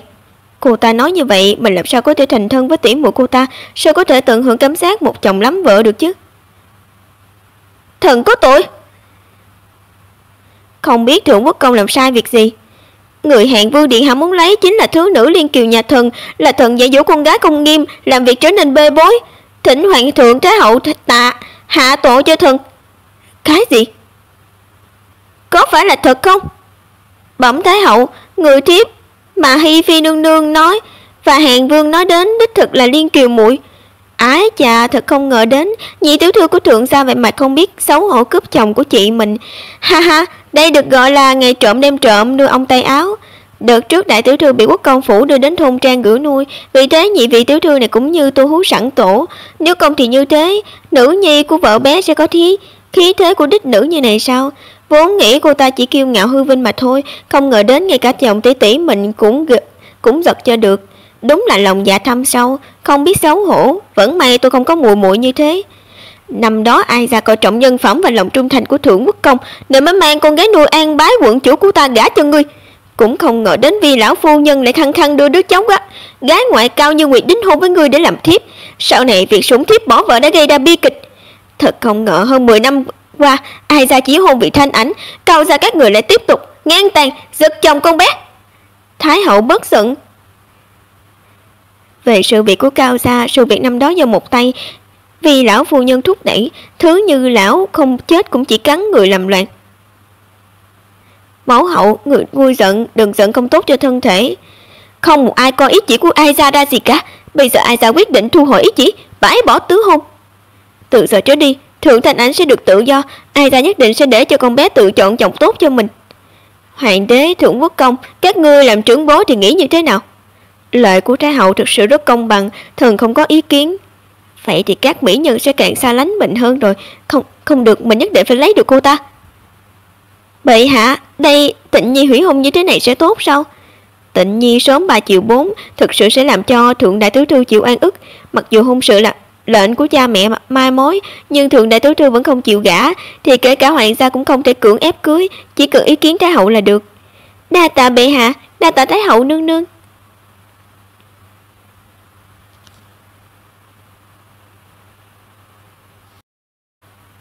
Thật là nực cười. Bản vương phong lưu hào phóng có quyền có thế như này, cô ta từ hôn mà lại cao hứng như thế. Thượng Thanh Ảnh đúng là đồ ngu không biết điều. Bản vương không tin trong Phong Lan triều này không có nữ nhân nào mà bản vương không lấy được. Dù cho bản vương không lấy được tình cảm của cô ta, thì nhất định bản vương cũng lấy được thân thể của cô ta. Hôn ước cũng đã hủy, vậy phiền hoàng hậu. Vài ngày nữa con cháu danh môn trong kinh thành, danh sách và chân dung những viên chức vừa đến tuổi trong triều gửi đến cho ai ra. Ai ra muốn lần nữa giúp Thanh Ảnh chọn phu thê. Chỉ sợ Thái hậu nương nương thực sự thương mẹ mình như con gái ruột của bà, nếu không thì bà sẽ không vì mình mà làm như vậy. Thật tốt, vậy mà ở bên Thái hậu có thể cảm thấy như ở bên người thân mình. Thần thiếp sẽ tuân theo lời Thái hậu dặn, nhất định sẽ giúp Thanh Ảnh tìm được Lan Quân mơ ước. Nha đầu này hủy hôn như vậy, sau này ai mà dám lấy chứ? Ai lấy cô ta chẳng khác nào là đắc tội với Hàn Vương, chỉ có thể tan cửa nát nhà mà thôi. Ai lại nhặt lại khoai lang nóng phỏng tay chứ?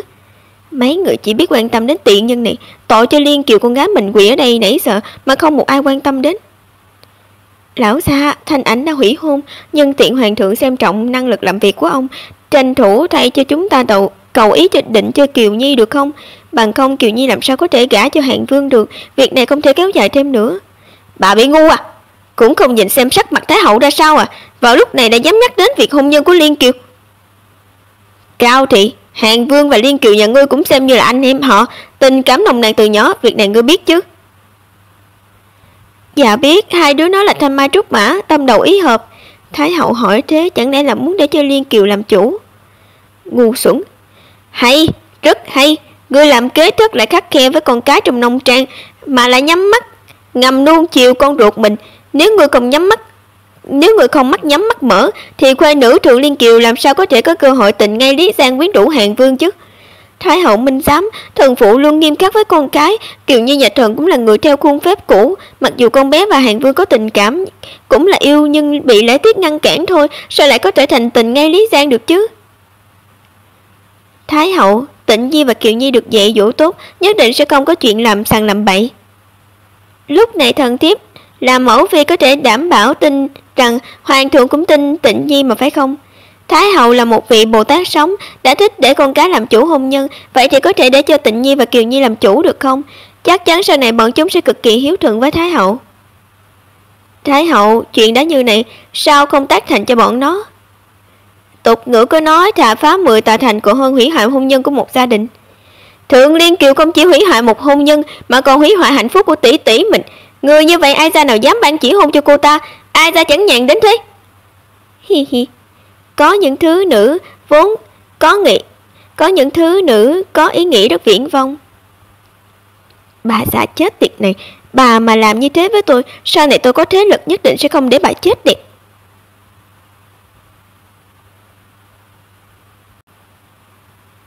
Bà già, sớm muộn gì cũng khiến bà. Ánh mắt nham hiểm đó. Kiếp trước đó chính là tín hiệu của Mộ Dung Tịnh. Thái hậu bị Thượng Liên Kiều đầu độc. Kiếp này bất luận là gì mình cũng không thể để gặp cẩu nam cẩu nữ này làm hại đến người bên cạnh mình. Khai tiệc. Wow.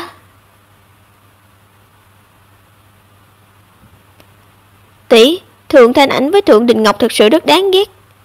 Đợi đến khi về nhà nhất định để cho bà nội với nương tìm cách đưa bọn chúng về thôn trang.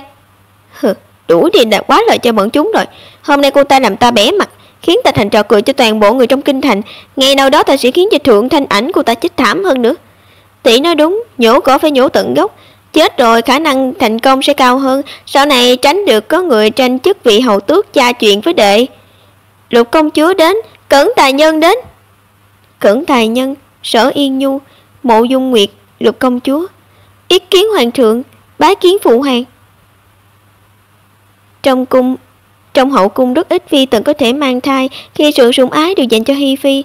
Hoàng đế 40 tuổi có được đứa con trai hiển nhiên cũng sẽ che chở cho Cẩn Tài Nhân, cũng chẳng có gì lạ khi khí sắc cô ấy tốt đến thế. Thật tiếc, mình nhớ không sai thì kiếp trước cô ấy. Cẩn Tài Nhân, ngươi sao lại không cẩn thận chút nào vậy? Ngay cả long chủng của thánh thượng cũng bảo vệ không được, ngươi ấy đành phải ở lãnh cung này suốt đời thôi.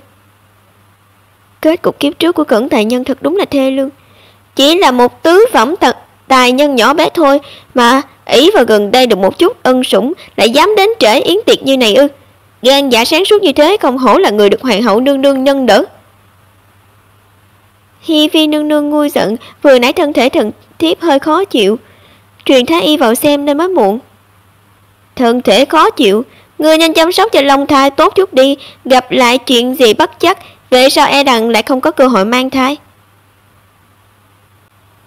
Ý của Hi Phi nghe có vẻ không đơn giản, bên ngoài là châm biếm nhưng trong có chứa đầy hàm ý thù hận, ngoài ra còn chứa một ý khác nữa, có lẽ là có hàm ý về việc Cẩn Tài Nhân bị sảy thai, sau đó cô ta sẽ không để Cẩn Tài Nhân có cơ hội tiếp cận hoàng đế được nữa. Nói như vậy kiếp trước Cẩn Tài Nhân sảy thai rồi bị đánh đưa vào lãnh cung là có liên quan tới Hi Phi. Người nói như vậy cũng quá. Lục công chúa, thần thiếp không sao. Làm sao? Lục công chúa có lời muốn nói với bổn cung sao? Là như vậy, Tần Phi và Lục công chúa cảm thấy y phục trên người Hi Phi nương nương trông rất đẹp. Muốn hỏi Hi Phi nương nương là người thợ lục thượng cục làm ra sao? Đúng đấy, bổn cung cũng cảm thấy y phục trên người Hi Phi rất đẹp. Nhìn từ xa, sắc màu rực rỡ như hoa mẫu đơn, dòng nước róc rách dưới tán hoa, bầy cá năng động đáng yêu, trông rất đẹp. Bổn cung không biết nhà tư chế nào lại có nhân tài kiệt xuất như này, nên được đề bạt cao. Những tú nương trong cung xưa nay đều theo khuôn phép cũ, nào có người nào thất khiếu nhanh nhẹn có tâm tư như vậy. Đây là do lúc người trong cung ra ngoài mua vật phẩm, được Y Vận Cát biếu tặng bổn cung. Y Vận Cát? Hi Phi không biết sao, đây là thương gia khác trong cung, không phải là Y Vận Cát, là một tiệm thuê mới nghe nói được gọi là Trục Nguyệt Hiên. Bổn cung tưởng là nhà của bên cậu ta, hàng đẹp giá rẻ, lại không ngờ đến thợ thuê của hiệu may đó lại vô vùng khéo léo đến vậy. Như thế sự việc của Trục Nguyệt Hiên đã hoàn thành một nửa rồi. Cái gì? Lại là Trục Nguyệt Hiên? Ái chà, bà chủ nhà đó là quá phụ mất chồng nha. Thật không ngờ bà chủ lại có tay nghề như vậy. E là nữ quan trong Lục thượng cục cũng phải than ngắn than dài rồi. Cái gì? Ta thế mà lại mặc y phục của Trục Nguyệt Hiên lên người sao? Liễu công công, ngươi có biết lai lịch của Trục Nguyệt Hiên không? Sao các quan lại ngạc nhiên như vậy? Bẩm hoàng thượng, chủ của tiệm Trục Nguyệt Hiên là nữ tử Thanh Lâu, mới mở mà thanh danh bề bộn, cửa tiệm không làm ăn được, vì vậy mà hàng hóa mới bán rẻ. Liễu Thuyên, đại thái giám.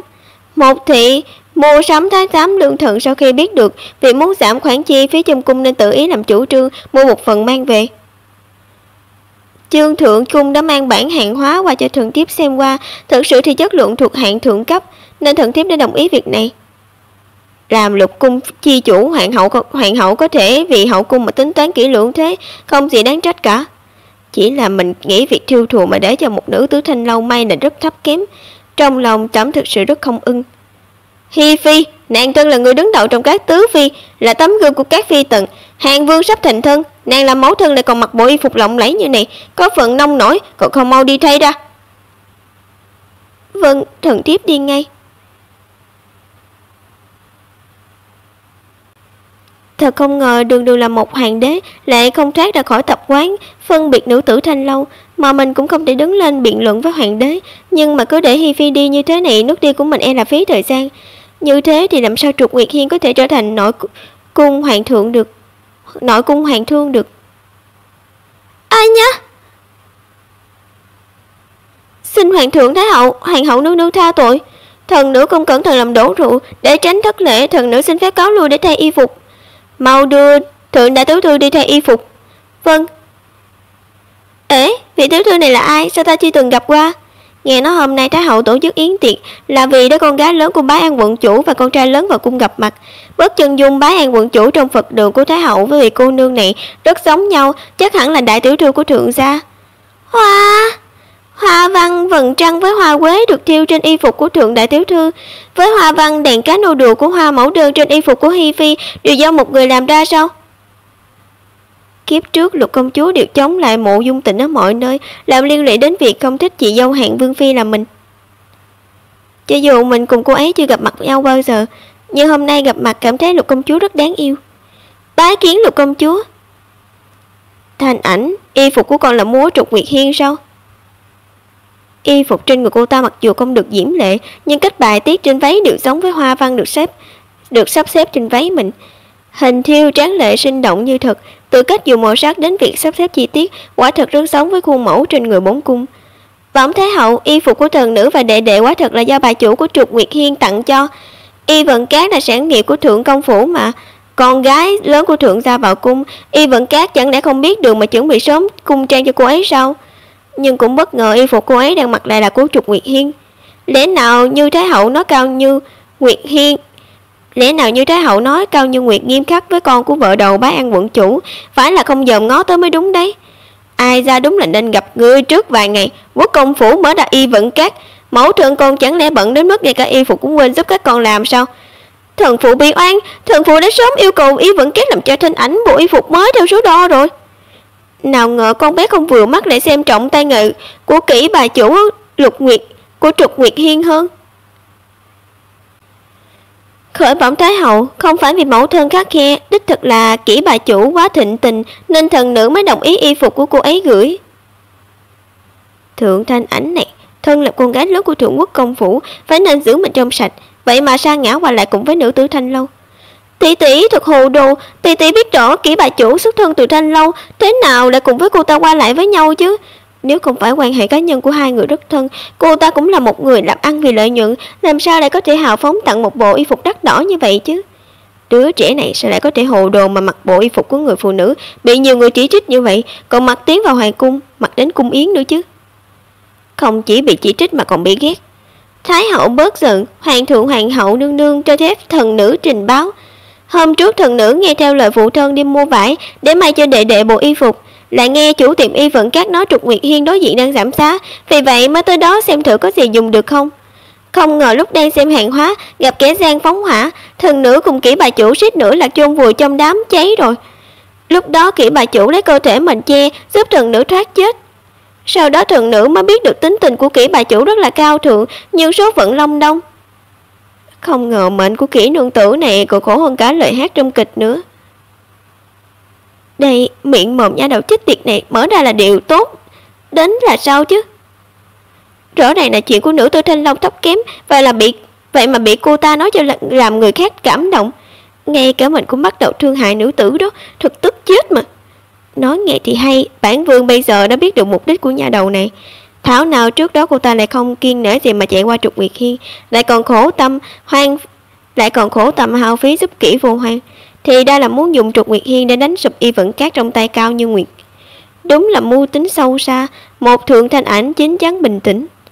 Từ lúc Kỷ thị chuột thân gả làm vợ, thuận theo chồng, trên trời có đức có phúc, phong lan triều đại của ta phụng hoa thịnh thế, sao lại không thể bao dung cho nữ tử số khổ như này chứ? Thái hậu nói phải vậy không? Mấy hôm trước thần thiếp cũng nghe thái giám nói về vị bà chủ mệnh khổ này, vì muốn cổ vũ cho nàng ta nên đã mặc quần áo của nàng ta làm. Nghĩ rằng như thế có thể đưa Trục Nguyệt Hiên cải tử hoàn sinh lại, đưa cho một nữ tử yếu đuối một nơi sống yên phận. Không ngờ da mặt Hi Phi này lại dày đến thế, rõ ràng là cướp y phục lại khăng khăng nói rằng mình là quan tâm Bồ Tát.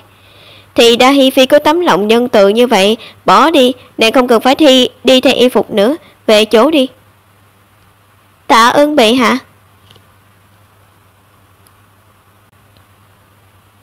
Bệ hạ, Hi Phi nương nương mặc trang phục của Kỷ bà chủ cũng là vì muốn giúp Trục Nguyệt Hiên, còn cứu trợ người mệnh khổ nữa. Đây là một việc tốt, nhưng nương nương là người trong thâm cung, việc thiệt như này người ngoài khó mà biết được. Thần nữ nghĩ đã tạo điều kiện cho Trục Nguyệt Hiên một lần rồi, thì có thể có ai không để cho cửa tiệm ấy có danh tiếng trong nội cung thương gia không? Việc này có thể cho nhân dân thấy được nỗi khổ của hoàng hậu đối với nhân gian, hơn nữa còn khiến cho bọn họ từ bỏ thành kiến. Để những vật phẩm được Trục Nguyệt Hiên thiêu có thể nhận được nhiều sự đồng ý và tiếp nhận từ mọi người. Thượng thanh ảnh này cũng to gan thiệt, vậy mà dám giúp nữ tử Thanh Lâu. Kỷ vô hoang có tư cách trong hoàng thương. Cô ta đang muốn cướp mối làm ăn của Cao gia ta ư? Hoàng thượng, người xem thanh ảnh nó rất có đạo lý. Hàng hóa của Trục Nguyệt Hiên đều là thượng phẩm, phong cách thiêu hoàn toàn không giống với Lục thượng cục, bảo thủ không chịu thay đổi, làm cho người khác cảm giác mới mẻ. Nếu như Trục Nguyệt Hiên đạt đủ tư cách của nội cung, thì Lục thượng cục cũng có nhiều cơ hội để nghiên cứu kỹ thuật may và thiêu của Kỷ thị, nâng cao toàn bộ trình độ tay nghề của bên tư chế. Người xem ưu phục của Hi Phi đang mặc là do Trục Nguyệt Hiên làm ra, không những ung dung còn xa hoa chỉnh tề đến động lòng người sao? Lúc đầu mình rất ghét Hi Phi mặc y phục của nữ tử Thanh Lâu đậm đa, nhưng mà khi nghe câu chuyện của nhà đầu kia nói, thêm cả lời khuyên của hoàng hậu, thì nhìn lại Hi Phi bây giờ thì cảm thấy nàng ấy quả thật có tấm lòng lương thiện, thương người kia ăn mặc như vậy lại càng tôn lên vẻ đẹp, đẹp hơn trước kia, thật đúng là rất đẹp. Bệ hạ, ái phi chuyện của hậu cung hoàng hậu làm chủ là được. Thái hậu, người xem Trục Nguyệt Hiên có thể thay không? Ai ra cảm thấy rất được. Thanh ảnh, ngươi đúng là đứa trẻ thiện lương, bổn cung rất thích ngươi. Yên tâm, chuyện hôn sự của ngươi bổn cung sẽ để ý tới. Nhưng mà y phục của ngươi bẩn rồi, mau đi cùng Đồng Hoa của cô bên cạnh Thái hậu đi thay y phục đi. Dạ, cảm ơn hoàng hậu nương nương, cảm ơn Thái hậu nương nương.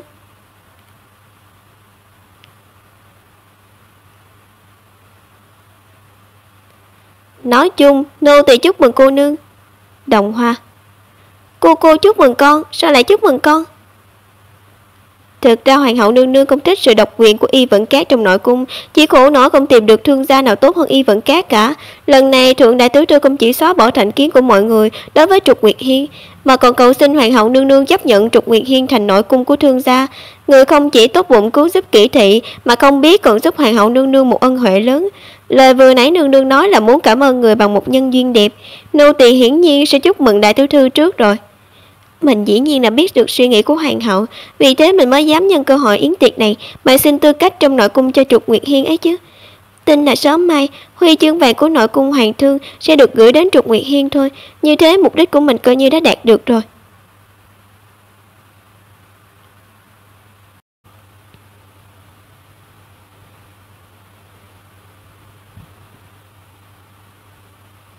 Nha đầu này mặc y phục này rất đẹp.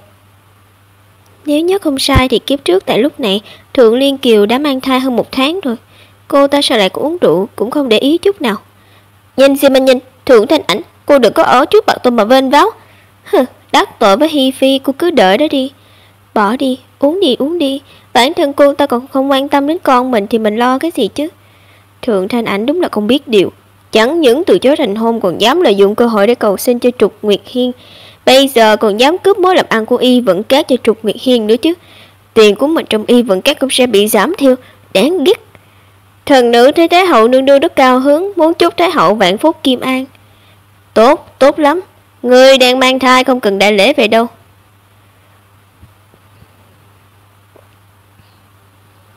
Lý Nguyên Kính ra ngoài làm gì vậy? Chẳng lẽ Hi Phi muốn ra tay với Cẩn Tài Nhân? Kể cả khi muốn hại người cũng phải chọn thời gian mà người khác không chú ý đến chứ. Hi Phi dù có chủ dựa vững chắc hay nham hiểm độc ác cũng không dám hại người trước mặt Thái hậu với hoàng đế. Nhất định là do mình quá nhạy cảm, nghĩ nhiều rồi. Linh Tê, Cẩn Tài Nhân nói chuyện với Thái hậu chắc cũng khác rồi. Cô ấy đang mang thai không thể uống rượu. Người mang nước ô mai lên trên bàn bổn cung bưng cho cô ấy. Dạ, nương nương. Cẩn Tài Nhân mời dùng. Không được, mình vẫn không yên tâm. Định Ngọc, nhanh, chúng ta bỏ chỗ Thái hậu kính chén rượu. Được. Đệ sao lại quên chứ, nói đến đây chúng ta nên kính rượu Thái hậu chứ. Tỷ, chúng ta đi. Thái hậu, Thanh Ảnh lần đầu tiến cung ý kiến quên mất quy củ. Vậy mà lại quên không kính Thái hậu chén rượu, thỉnh Thái hậu tha tội cho. Chẳng phải con vừa đến đã kính ai ra rượu rồi sao? Bỏ đi, ai ra biết con có lòng, chỉ là con uống cũng nhiều rồi. Con gái của mỗi nhà vẫn không nên nghiện rượu thì hơn. Thái hậu đã dạy như vậy thì Thanh Ảnh có thể dùng nước ô mai của hoàng hậu nương nương được không? Lấy nước thay rượu. Thôi được, con lấy uống đi. Linh Tê đưa nước ô mai cho bọn nó đi. Dạ. Nước ô mai này có vị chua chua ngọt ngọt, không có gì sai cả. Có lẽ mình nghĩ nhiều rồi. Không đúng, sao là lờ mờ có hương hoa đắng. Là hồng hoa. Hồng hoa là hoa để làm thuốc, giúp lưu thông máu, giảm đau, khiến chết thai, loại trừ sản dịch và tác dụng khác, sẽ không có độc tính. Thông thường mọi người uống một lượng nhỏ sẽ không có vấn đề gì lớn, nhưng thai phụ uống vào nhất định sẽ bị sảy thai. Hi Phi này đúng là gan to bằng trời, vì làm hại Cẩn Tài Nhân và long thai trong bụng cô ấy mà bí quá hóa liều, muốn dùng nước ô mai của hoàng hậu hại Cẩn Tài Nhân, như thế có thể vu oan cho hoàng hậu một công đôi việc. Chỉ là để làm kế độc này, cung yến lần này chắc chắn là dịp tốt nhất rồi, bởi vì dưới trăm mắt đôi theo, dõi theo thì hoàng hậu hết đường chối cãi. Hi Phi này lòng dạ quá trời, rất độc ác. Nhà đầu này thật đáng ghét. Đang yên đang lạnh để đi dập nước ô mai làm gì, làm hỏng kế hoạch của ta. Thanh Ảnh mượn chén nước ô mai này kính chúc Thái hậu sức khỏe dồi dào, phúc thọ miên trường, con cháu đầy đàn. Định Ngọc cũng chúc Thái hậu an khang. Nhà đầu Thanh Ảnh này nó khéo thiệt, thật sống với mẫu thân nó. Hay, hai đứa trẻ này thật hiếu thảo, Liễu công công thưởng. Thượng tiểu thư, thượng công tử, hai thỏi vàng này là của hai người. Vàng kia. Hai người là mảnh gỗ à, còn không nhanh đi kính rượu. Con của Cao Như Nguyệt ta cũng là tiểu thư công tử của quốc công phủ, sao lại không được ban thưởng chứ? Lại để cho thượng Thanh Ảnh và thượng Định Ngọc có cơ hội huênh hoang độc chiếm phần thưởng. Đa tạ Thái hậu nương nương, đa tạ công công. Đỉnh vàng này lẽ ra bọn ta cũng có một phần. Đệ, chúng ta đi. Đi kính rượu Thái hậu. Liên Kiều và Đình Diệu cũng tới kính Thái hậu nương nương. Tòng Linh, Trường Tuế Nguyệt, Bàn Đào, Bổng Nhật, Tam Thiên Tuế, Hạt Ngữ, Kỷ Xuân Thu, Cổ Bách Tham, Thiên Tứ Thập Vi. Được, rất hay. Đã như thế tiểu muội hai người đều là con gái thì cũng nên dùng nước ô mai đi. Tưởng giống nhau. Dạ. Đa tạ công công, đa tạ Thái hậu nương nương. Hỏng mất. Hỏng rồi, bổn cung ban đầu chỉ muốn để Cẩn Tài Nhân sảy thai. Bây giờ Liên Kiều cũng gặp chén nước ô mai đó, nếu cốc đó con bé cũng sẽ bị sảy thai đó. Không sao đâu, Liên Kiều vẫn còn trẻ, thân thể cũng tốt, cho dù không có con thì chỉ cần chăm sóc thân thể tốt vẫn có thể mang thai lại. Vả lại, đứa trẻ nếu có vấn đề cho dù có tra hỏi thì hoàng hậu sẽ không thể thoát khỏi tội cố ý hãm hại Cẩn Tài Nhân và long thai. Nhưng lúc này nếu bổn cung ngăn Liên Kiều uống nước ô mai thì sẽ thừa nhận rằng chính ta là người hạ thuốc Cẩn Tài Nhân, lúc đó mất cả chì lẫn chài, muôn đời muôn kiếp không trở lại được. Lúc này mình chỉ có thể nhẫn này. Chuyện Thượng Liên Kiều mang thai ban đầu chỉ có Cao Như Nguyệt, Hi Phi còn có Mộ Dung Tịnh biết thôi. Mình đã sống một đời, hiển nhiên sẽ biết. Chỉ là không ngờ tới Thượng Liên Kiều vì một ít vàng như vậy mà nhận lấy chiến ước ô mai. Ở đây có một sinh mạng của đứa trẻ vô tội, mình có nên hay không nhắc cô ấy một tiếng? Tỷ tỷ, để uống xong rồi sao tỷ vẫn chưa uống? Tỷ... Đây rồi. Đứa trẻ chung quy vẫn không cứu được. Vương gia, không đi sao? Thân thể ngài...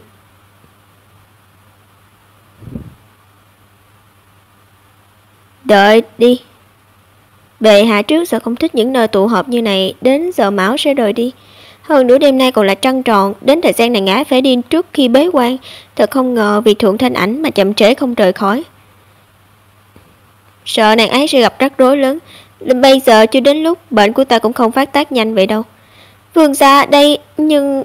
Mà là kính rượu thì có thể gặp rắc rối gì sao? Người còn phát hiện ra ánh mắt sắc bén của Hi Phi với Phượng Thanh Ảnh, còn có cung nữ Linh Tê nhìn vào chén nước ô mai sao? Hơn nữa sắc mặt cũng rất tệ. Chén nước ô mai chắc chắn có vấn đề. Ý ngài nói là Hi Phi cưỡng tài nhân... Cô ấy vẫn chưa lên cơn. Nếu bây giờ tiêm 100 vẫn còn cơ hội để cứu mạng thai nhi. Thân làm y giả đã như thế vẫn phải thử dù cơ hội không lớn. Có thể là... Tỷ tỷ, kể cả khi người gả vào vương phủ, như vậy thì sao chứ? Kiếp trước Thượng Liên Kiều sinh ra đã ốm yếu. Người đến cùng vẫn không sẽ so với muội muội được. Trong bữa tiệc gia đình đó cố ý đụng mình. Vương gia yêu cô ta. Là cô ta va vào thần thiếp. Là cô ta cố ý muốn giết con chúng ta. Tiếp đó là sinh ngay tại chỗ. Người đâu? Sao cô ta lại cho ta? Bản vương không muốn nhìn thấy ngươi. Không phải như vậy. Vương gia không phải như vậy. Nếu bây giờ mình nói với Thượng Liên Kiều là trong nước ô mai có hồng hoa, thì mình sẽ trở thành mục tiêu. Hi Phi nhất định sẽ đổ tội cho mình vì đã hãm hại cưỡng tài nhân. Nếu bây giờ mình đưa cho Thượng Liên Kiều một cây châm vàng, phòng khi không cứu được thai nhi, Thượng Liên Kiều cũng sẽ ăn miếng trả miếng và sẽ không bỏ qua cơ hội nào để hại mình. Tỷ tỷ, nha đầu đáng chết kia sao cứ nhìn chằm chằm tỷ thế? Hả, chẳng qua là ghen tị với ta thôi. Ha, thứ hạ đẳng. Đừng để ta cơ hội, nếu không ta nhất định sẽ giết ngươi.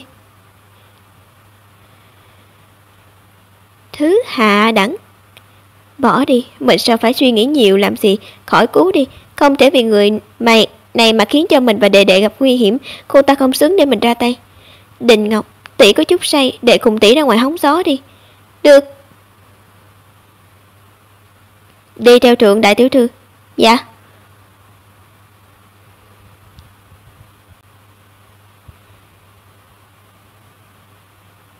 Tỷ cố ý kêu đệ rời khỏi đó là sao vậy? Không có gì, đệ cũng biết tỷ không thích mùi son phấn mà. Trong điện mùi hương quá nồng, ngạt đến não, vì vậy mới nói đệ say rồi. Ha ha, đúng mà, đệ nhìn chỗ ngồi của mấy phụ nhân tiểu thư bọn họ đều son phấn dày đặc, thật không cao nhã. Đâu phải ai cũng phẩm hạnh trời ban như tỷ của đệ, không cần trang điểm cũng đã đẹp nghiêng nước nghiêng thành rồi. Nghiêng nước nghiêng thành gì chứ? Khen bản thân tỷ như thế mà không biết xấu hổ ư? Hi hi, hai tỷ đệ này có chút thú vị đấy. Giờ tí sắp đến rồi. Đúng rồi, Đình Ngọc, vừa nãy đệ có để ý Diệp Vương còn ở trong điện không? Vẫn còn. Diệp Vương bệ hạ ngồi một mình. Diệp Vương bệ hạ ngồi một mình, tự rót tự uống cả buổi. Trừ Lục công chúa kêu người mang hoàng thức ăn qua thì các hoàng tử khác đều không thân thiết. Ai, thật đáng thương. Cái gì? Ngài ấy vẫn chưa đi? Mộ Dung Diễm này không phải mỗi đêm trăng tròn đều phát tán sao? Giờ này còn chưa đi, chẳng lẽ muốn để cho mọi người nhìn thấy dáng vẻ ngài ấy phát bệnh sao? Không được, chúng ta nhanh chóng quay lại thôi. Hả? Chẳng phải ban nãy muốn rời đi sao? Kỳ lạ, Thượng đại tiểu thư lại quan tâm đến việc Vương gia nhà mình có rời đi hay không. Mau truyền thế y. Gây rồi. Mau đi. Chảy nhiều máu quá, Thượng nhị tiểu thư làm sao vậy? Nhìn giống như sảy thai ấy. Thật không ngờ Thượng nhị tiểu thư lại là người như vậy, chưa thành thân mà đã mang thai rồi.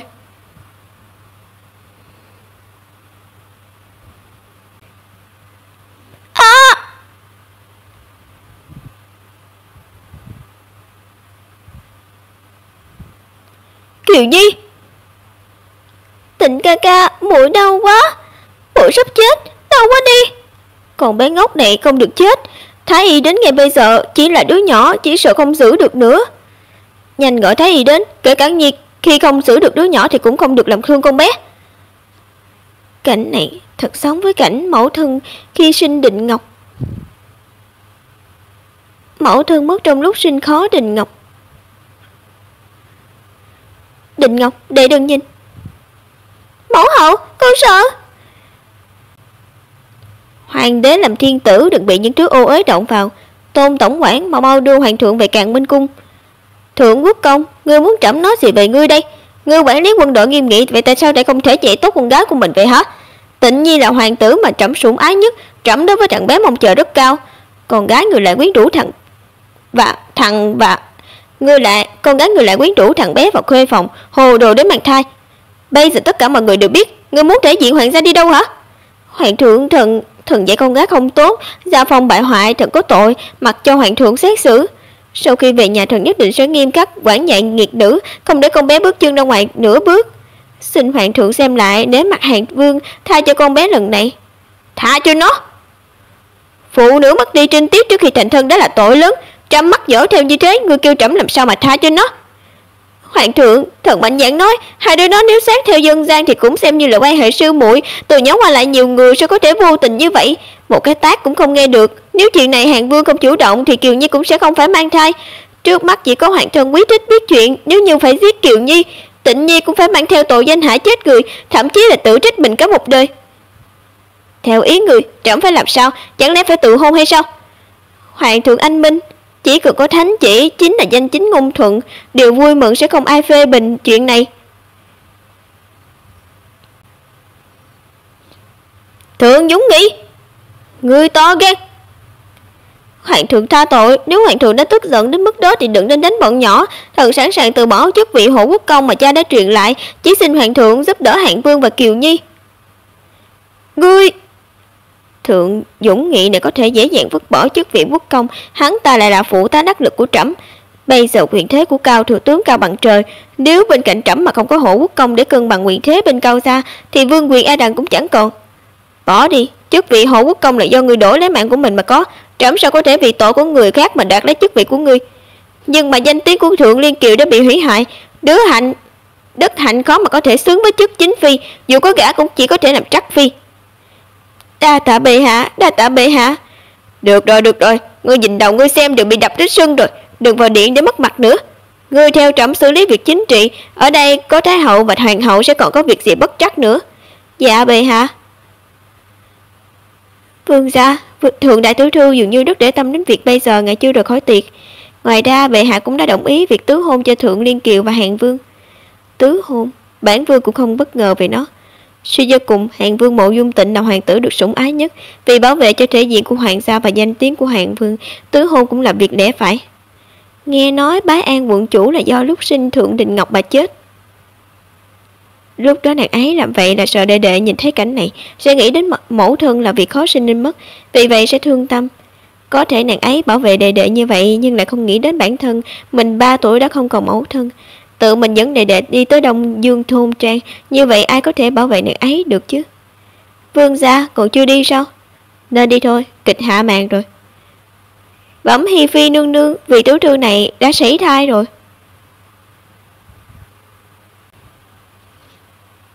Mau mang Kiều Nhi vào cung ta, truyền thái y điều trị cho nó, kể cả khi đứa nhỏ không còn cũng không được làm hại đến thân thể. Đúng, mau xem cho nàng. Đúng là trò hề. Thái hậu, người không sao chứ? Thanh Ảnh, cậu không cần lo cho ai ra, cũng không cần lo cho hôn sự của mình bị ảnh hưởng từ Thượng Liên Kiều. Ai ra nhất định chọn một lang quân vừa ý con. Thái hậu rõ ràng đang rất khó chịu, tinh thần cũng không được tốt, vậy mà còn vì mình lên kế hoạch. Thái hậu, con thấy người có vẻ mệt rồi, không bằng con và Đình Ngọc tiễn người về. Được. Giờ tí. Tỷ, yến tiệc hôm nay thực sự rất náo nhiệt đó. Đừng nói liều, Thượng Liên Kiều còn nhỏ, chuyện này còn liên quan tới việc kế thừa hoàng gia, không thể theo ý đệ nói được. Đó là Mộ Dung Diễm. Cây trăm của tỷ rơi đâu mất rồi, tỷ quay lại tìm, để tỷ ở cổng cung trước đi. Tỷ cây trăm như thế nào, có cần để kiếm cùng tỷ không? Không cần, để đi trước đi. Quả nhiên là Mộ Dung Diễm. Mộ Dung Diễm?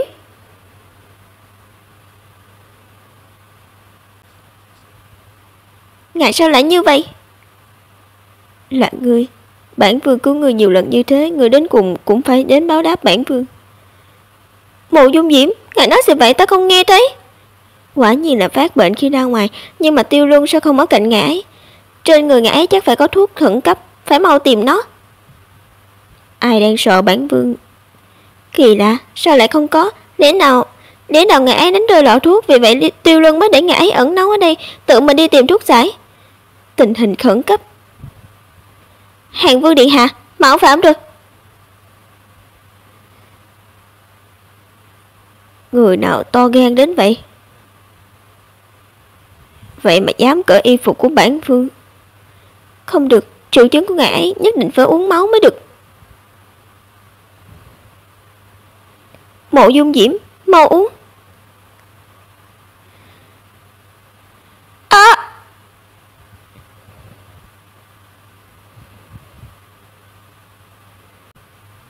Máu, cậu muốn máu. Cố nhịn, Thượng Thanh Ảnh, ngàn vạn không được hét vì đau, nếu bị người khác nhìn thấy sẽ không được tốt. Cuối cùng cũng được, bệnh của ngài ấy cũng tạm thời áp chế rồi.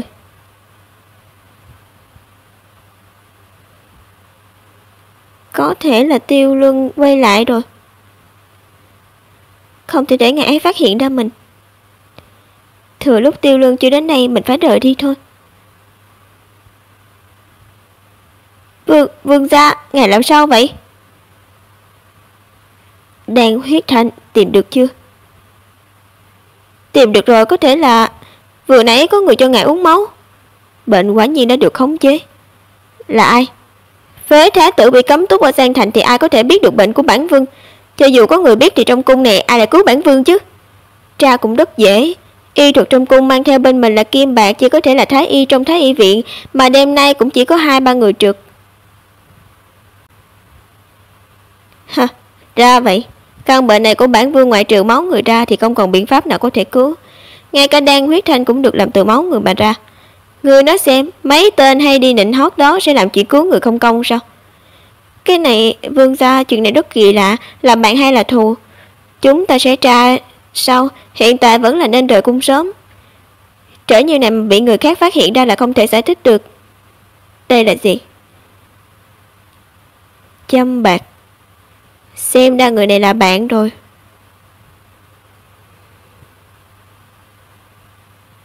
Muội, chẳng phải bổn cung đã nói với muội rồi sao? Sao muội có thể vô duyên vô cớ mà để Liên Kiều kính rượu chứ? Căn bản đã tính rất kỹ rồi, nước ô mai đó là để cho tiện nhân Sở Yên Nhu đó uống. Hóa ra tỷ ấy là kẻ đầu sỏ hại chết hại tử Kiều Nhi. Nhưng mà Hi Phi, Thao Thiên, mình vẫn tự hỏi sao có thể oán hận nàng ta. Tỷ, sao có thể đổ lỗi cho muội được chứ? Muội có biết gì đâu. Tất cả đều tại Thượng Thanh Ảnh. Nhìn thấy nó lên kính rượu, muội sợ là Kiều Nhi và Diệu Nhi sẽ bị Thái hậu mắng là không hiểu được biết lễ nghi, nên mới để hai đứa nó đi lên. Cũng chẳng lạ khi mình bị sảy thai, thì ra là Di Nương Hi Phi tốt bụng của mình đã hạ thuốc vào chén nước ô mai của hoàng hậu. Mẫu phi không phải là người ác độc hãm hại cưỡng tài nhân à, nên mới làm hại Liên Kiều. Còn thực sự không rõ. Hài tử trong bụng của cưỡng tài nhân là nam đi chăng nữa thì sau này khi lớn cũng không chắc là có thể tranh được hoàng vị với con. Người hạ tất gì mà phải lo lắng ra tay chứ. Còn bị ngốc à, con sao có thể biết được lục đục trong hậu cung cơ chứ? Mẫu phi làm điều là vì con thôi. Nhi tử của thượng cung hoàng hậu đã bị phế rồi, vĩnh viễn lưu đày ngoài biên cương không được hồi cung. Bên cạnh hoàng hậu cũng chỉ còn lại Lục công chúa, thì có thể làm được gì? Còn nói xem hoàng hậu liều mình nâng đỡ cho Sở Yên Nhu là vì gì? Chẳng phải là vì muốn để cho Sở Yên Nhu sinh ra một hoàng tử, rồi nhận nuôi vào trong cung và được xem như là nuôi một hoàng tử. Hoàng hậu nâng đỡ con nuôi chính là vì muốn tranh giành hoàng vị với con. Tranh hoàng vị chỉ dựa vào một đứa bé còn chưa cai sữa. Điện hạ, cử động của hoàng hậu mưu tính sâu xa không thể xem thường. Cho dù trong tay nàng ta là một đứa bé còn chưa cai sữa, cũng không tránh khỏi việc mẫu hậu Hạng Thái hậu ở phía sau giật dây điều khiển nàng ta. Mẫu phi có hơi buồn lo vô cớ đấy. Hiện giờ phụ hoàng sủng ái nhất vẫn chính là con. Nếu ngay cả một đứa bé chưa cai sữa đe dọa tới con, chẳng phải là để cho người khác cười sặc sụa sao? Mình đã hao tâm tốn sức mang con cả của Hàng Vương phủ, mà lại không ngờ đến việc tốt này lại do mẹ chồng làm ra. Nhưng quyền thế của cô rất mạnh, mình ngay cả khóc cũng không dám, mà mắng cũng không dám mắng. Như vậy cũng bỏ đi, bây giờ còn phải nghe người khác cãi lộn, mình đúng là quá thảm đi. Nô tài chúc mừng nương nương, cũng chúc Hàng Vương điện hạ. Hoàng thượng đã đồng ý với Thượng Quốc công, đã ra ý chỉ ban hôn cho điện hạ và Thượng nhị tiểu thư. Cái gì? Bệ hạ ban hôn? Kiều Nhi, nàng xem, ta biết phụ hoàng rất sủng ta mà. Mẫu phi để cậu làm mai thật lợi quá đi. Điều ta muốn, phụ hoàng nhất định sẽ cho. Bổn cung biết rồi, hoàng thượng đúng là sủng Tịnh Nhi của chúng ta nhất rồi. Mau mau giúp bổn cung trang điểm, thay y phục, bổn cung đến gặp hoàng thượng thay Tịnh Nhi tạ ơn. Muội muội, việc hôm nay là ta suy xét không chu đáo, đã làm mệt đến Kiều Nhi nhà chúng ta. Hiện giờ Kiều Nhi cũng được ý chỉ ban hôn, coi như là phúc trong họa đi. Muội mau đỡ Kiều Nhi về nhà, chăm sóc thân thể để xứng với chức vương phi.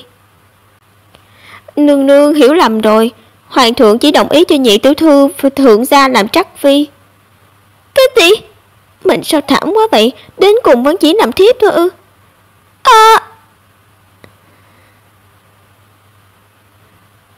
Nói cái gì hả? Chính phi chẳng lẽ vẫn là vị Thượng Thanh Ảnh kia sao? Hàng Vương điện hạ, hoàng thượng chỉ hạ xuống ý chỉ thôi, không đề cập đến người được chọn làm chính phi, nô tài cũng không biết về việc đó. Thượng Thanh Ảnh có gì tốt chứ, từ lúc nó quay về xui xẻo từ chuyện này sang chuyện khác lần lượt kéo đến. Không là Di nương ngươi với Kiều Nhi sẽ phải phạt quỳ sao? Chính là việc sảy thai của Kiều Nhi, bây giờ việc kinh doanh của Y Vận Các cũng bị Trục Nguyệt Hiên giành mất. Thái hậu cũng đã lên tiếng, việc hôn sự của con và Thượng Thanh Ảnh sẽ hủy bỏ. Tịnh Nhi, sao con không có chút hăng hái gì vậy hả? Đừng để sắc mê hoặc tam trí mình. Cứ buồn thả nàng ta như vậy con không cam tâm. Kể cả khi nàng ta xuất giá con cũng muốn nàng. Xuất giá? Thái hậu và hoàng hậu muốn ban hôn cho nó, nằm mơ đi. Bổn cung muốn xem trong toàn kinh thành này ai dám cả gan lấy một nữ tử ngỗ nghịch mà Hàng Vương phủ ra thối hôn. Có vẻ như Mộ Dung Tịnh chưa hoàn toàn từ bỏ Thượng Thanh Ảnh. Chỉ có trừ bỏ Thượng Thanh Ảnh mới có khả năng giúp Kiều Nhi của mình tránh được tai họa về sau. Hiện giờ lão gia rất tin tưởng con điếm Thượng Thanh Ảnh đó. Ngay cả tiểu tử Thượng Đình cũng là mầm tai họa, vẫn luôn được lão gia khen ngợi. Tình huống này không thể nào ra tay tùy tiện với Thượng Thanh Ảnh được. Nếu để con điếm đó gả cho một nơi xa quê, như vậy mới có thể cắt đứt được tâm tư của Mộ Dung Tịnh. Thái hậu và hoàng hậu có thể cho Thượng Thanh Ảnh tự do cưới hỏi, Cao Như Nguyệt ta thân là mẹ kế nó đương nhiên cũng có thể. Đại tiểu thư mau mau thức dậy theo nô tỳ đến Phật đường. Lão phu nhân đang đợi cô đến thỉnh an thắp hương. Ta tới liền.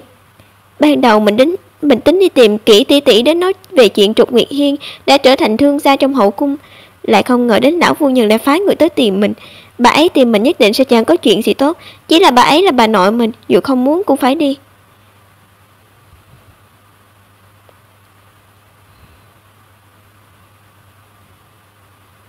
Tính làm cái gì nữa đây? Thì ra là làm lễ cầu siêu cho thai nhi vừa mất.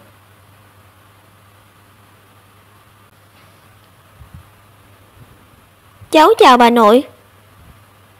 Không biết sáng sớm mà gọi con qua đây là có việc gì sao? Ngươi không thấy mẫu thân với bộ muội ngươi đang quỳ hay sao? Còn không mau quỳ xuống.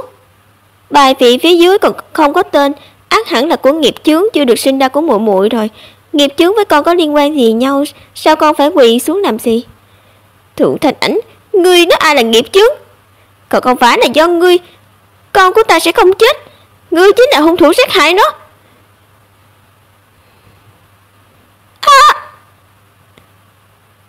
Thượng Thanh Ảnh, ngươi bị điên à? Ngươi là dám đánh ta? Điên? Rốt cuộc ai mới bị điên chứ? Liên Kiều muội muội, chẳng lẽ không ai dạy ngươi cách nói chuyện với tỷ tỷ ngươi sao? Lại nói, hôm qua lúc ngươi bị sảy thai, ta đang ở ngoài đại điện Ninh Khang cung kính rượu. Thứ nhất, ta chưa từng đụng vào ngươi. Thứ hai, ta cũng chưa từng động vào đồ ăn thức uống của ngươi. Thì chuyện này liên quan gì đến ta? Ngươi cũng tự hỏi mình và Hàng Vương xem đã làm việc gì tốt để mà gặp quả báo như này. Ngươi... Thượng Thanh Ảnh, Kiều Nhi gả cho phu thê ngươi có thể hận con bé. Con bé cũng vừa bị sảy thai, ngươi trương làm tỷ tỷ, chẳng lẽ không biết cùng con bé hoàn thành bữa lễ cầu siêu này sao? Chuyện xui xẻo như này, ta sẽ lại nhiễm vào làm gì chứ? Thượng Thanh Ảnh, trước mặt tượng Phật ngươi không được láo xược. Quỳ xuống, Thượng Thanh Ảnh ta chỉ quỳ trời quỳ đất, quỳ dưới phụ mẫu tổ tiên. Sao lại quỳ dưới một khuê nữ mang đứa con nghiệt chủng và giả thú với người đàn ông khác chứ? Cơ bản là vì bà nội chỉ muốn con đến thắp thêm hương cho lễ Phật, lại không ngờ làm chuyện vô cùng hoang đường như thế lại có thể dễ dàng bỏ qua cho được. Xử nó lại cho ta.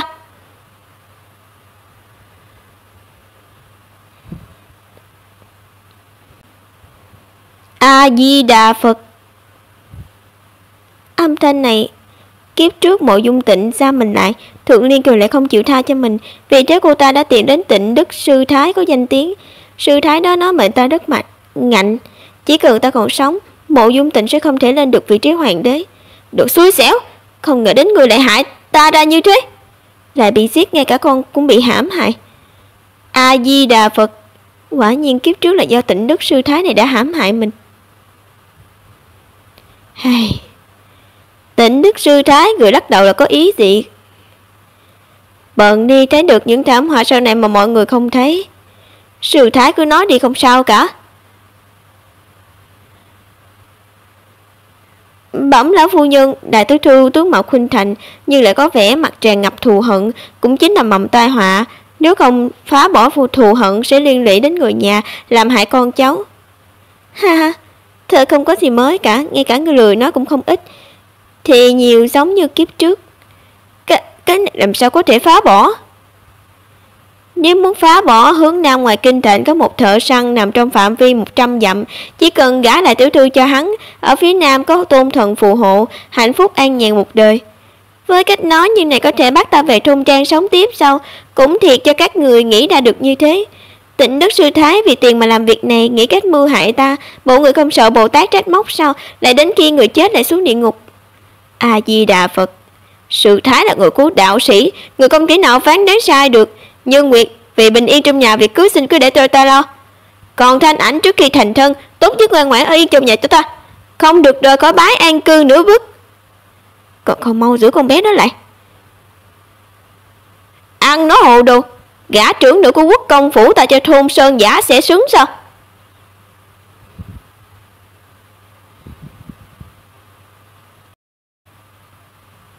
Phụ thân, phụ thân, lão xa. Nó sao lại đến? Các người đang làm gì vậy hả? Con của Kiều Nhi đúng là bị oan mà. Thiếp và Kiều Nhi chỉ sợ nó mang căm hận mà oán giận nhân gian, không có cách nào đầu thai làm người được, làm cho nhà chúng ta không được yên. Vì vậy mới cầu Tịnh Đức sư thái đến làm lễ cầu siêu, cũng cầu bình an. Bỏ đi, qua ngày hôm nay không ai được phép nhắc lại chuyện này nữa. Lão gia, Thái hậu và Hoàng hậu sẽ chọn con cháu trong kinh thành mà gả cho Thanh Ảnh.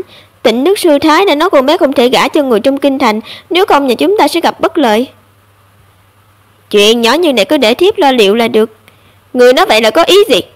Không biết lão gia còn nhớ vị cháu trai Lý Kim Lân của Lý Thị Lan không?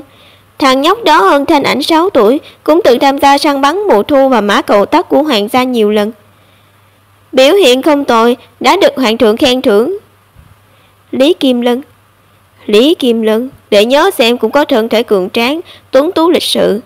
Nhà anh ta ở trong sơn trang cách kinh thành 1 dặm, có cả 1000 mẫu sơn lâm và cánh đồng. Ngoài việc đọc sách và võ thuật ra, đôi lúc còn chơi cung tên, đi săn. Những điều này chẳng lẽ không đáp ứng với điều kiện mà Tịnh Đức sư thái vừa nói đến sao? Lý Kim Lân này nghe danh có vẻ là một hào kiệt, nhưng lại nghe nói lại là một tên tàn nhẫn. Nó là thợ săn chẳng khác gì là hành hạ tới chết, ra tay vô cùng độc ác. Anh ta đã cưới 3 người vợ, và cả 3 đều chết một cách tàn nhẫn chưa đầy 1 năm từ sau khi thành thân. Có người nói mệnh anh ta khắc vợ, lại có người nói anh ta có một sở thích quái đản. Cao Như Nguyệt, ngươi thật đúng là tàn ác. Để cho Tịnh Đức nói những điều đó như vậy sẽ khiến mình phải gả cho vào tay Diêm Vương Lý Kim Lân đó, để cho hắn hành hạ mình như một con vật, đùa giỡn mình tới chết. Thật đúng là những tin đồn tầm xào. Phụ thân ngày thường luôn phải xử lý những việc quân sự chính trị quan trọng, thì làm sao biết được những tin đồn ba hoa đó chứ? Thanh Ảnh vừa bị Hạng Vương thối hôn, căn bản sẽ không có ai chịu lấy nó. Nếu là Lý Kim Lân thực sự là phú giáp nhất, phương nhân phẩm không tồi, Thanh Ảnh gả vào đó sẽ có một đời tốt để ở. Phụ thân, Thanh Ảnh không muốn gả cho hắn. Con trai, việc hôn sự của Thanh Ảnh là trách nhiệm trên người của mẹ và Như Nguyệt. Sáng sớm còn đã lên triệu chứ cũng mệt rồi, mau đi tắm rửa đi rồi ăn sáng. còn là cấp cao trong khu mật viên, đừng vì việc gia đình mà trì hoãn việc nước nhà. Lời mẫu thân đó rất đúng, con vẫn phải đi đến khu mật viên, không thể ở lại đây lâu. Hôn sự của Thanh Ảnh liên quan đến cả một đời của con bé cũng mất mẹ, ta là một người cha không có cơ hội hỏi thăm. Trong 2 ngày tiếp ta được nghỉ, chúng ta sẽ cùng đi đến Lý Thị Lan phủ để hội kiến, lúc đó hiểu rõ tính tình Lý Kim Lân vẫn chưa muộn. Như vậy, đa tạ phụ thân. Con nhỏ đáng chết này không chịu gả đi, chẳng lẽ đã biết chuyện gì sao? Dù thế nào đi nữa nó cũng phải gả đi thôi. Gái nhà nông thôn như cô đừng mong Hàn Vương sẽ lấy, không muốn gả cho nhà giàu, chẳng lẽ cô vẫn muốn gả cho hoàng thượng sao? Lý Thị là gia tộc lớn, gả vào đó cô cũng được hưởng một lượng tài sản lớn. Ta đã nói tốt với phu nhân Lý Thị Lan rồi, mà cô còn không biết điều mà cân nhắc lại. Cao phu nhân rất nóng lòng gả tôi đi à? Chẳng lẽ là để lấy đi của hồi môn của mẫu thân tôi để lại sao? Đã tiêu hết 100 vạn lượng mà Hàn Vương tặng cho tôi, còn chưa đủ sao? Vẫn còn lợi dụng tôi để xuất giá à? Hỗn xược! Mà bắt cô ta lại mau. Không ổn. Thả ta ra. Nhà đầu ngu xuẩn không coi tôn trưởng là gì. Lão phu nhân còn ở đây, ngươi lại láo xược với tình thân như thế sao? Ta thay lão phu nhân dạy cho ngươi bài học, để cho ngươi biết ta làm gì trong ngôi nhà này. Chết tiệt. Mình từ nhỏ đã học võ, thật sự rất muốn động tay. Mấy người hầu như này mình căn bản không hề quan tâm đến. Ấy, nếu như vừa rồi mình không cố ý thể hiện võ công thì cũng sẽ không bị ưng mama tát một cái. Mình chỉ là yếu thế, bọn họ ý đông mà xông tới. Lão bạn ngang tàn, dám kêu người bắt ta lại. Ngươi vậy mà dám đánh đại tiểu thư của quốc công phủ ư?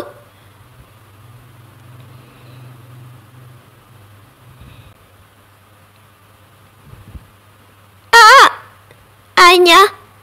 Thượng Thanh Ảnh, ngươi đúng là nghịch nữ đanh đá.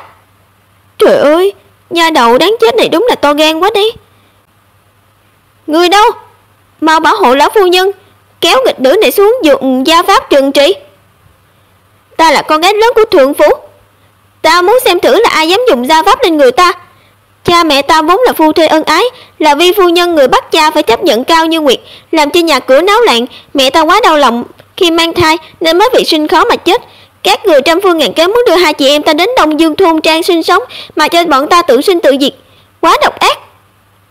Như Nguyệt, ta quay lại rồi, có cha chống lưng các người không từ mọi thủ đoạn để ép ta đi. Con sói nhỏ vô lương tâm, người nói ai ép người đi chứ? Ta thân làm nhũ mẫu, bạn chị kết hôn cho con gái mình chẳng lẽ cũng là sai sao? Cao Như Nguyệt, Kim làm gái điếm vẫn muốn lập đình thờ à? Ngươi cũng không dễ dàng gì ha?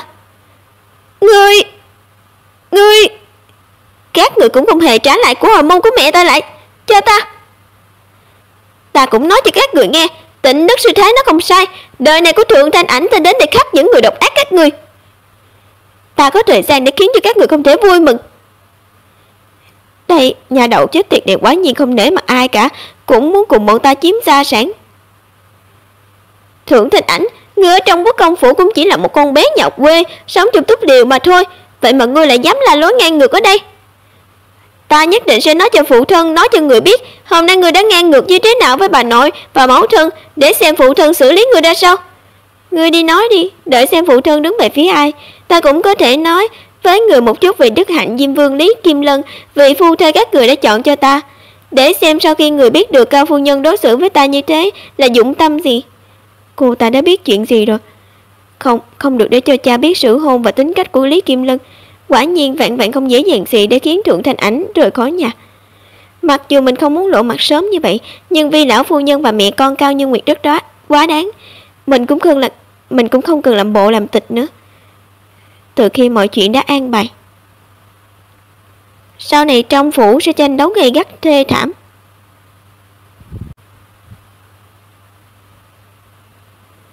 Kỳ tỷ tỷ, muội đến thăm tỷ này. Mặc dù hôm nay rất bực khi xảy ra chuyện với lão thái thái, nhưng đây là nơi của Kỷ tỷ tỷ, mình phải vui vẻ lên. Thanh Ảnh muội đến rồi. Wow, tỷ tỷ, y phục hôm nay của tỷ thật đẹp nha. Hôm nay rất vui nên muốn mặc y phục nhìn hợp mắt một chút. Sáng sớm hôm nay bên cung cho người tới báo hỷ, nói rằng Trực Nguyệt Hiên giành được tư cách thương gia nội cung. Thanh Ảnh, muội làm việc này bằng cách nào vậy? Mà nói cho tỷ biết nhanh. Tỷ từ từ nghe muội kể đã. Mới đầu muội nghĩ Hi Phi rất thích tranh giành vị trí xinh đẹp, Vì vậy, sau đó hoàng đế và thái hậu đều cuối cùng chuyện cũng thành công. Thì ra mọi chuyện là như vậy. Thanh Ảnh Mùi thật sự rất lợi hại. Thật tiếc phu nhân quân tỷ không còn ở đây để thấy những chuyện này. Chỉ còn lại tỷ một thân một mình. Nhưng tỷ không một thân một mình, vẫn còn có muội mà. Còn kẻ thù của tỷ phu, muội nhất định sẽ giúp tỷ điều tra rõ ràng. Tỷ làm sao vậy?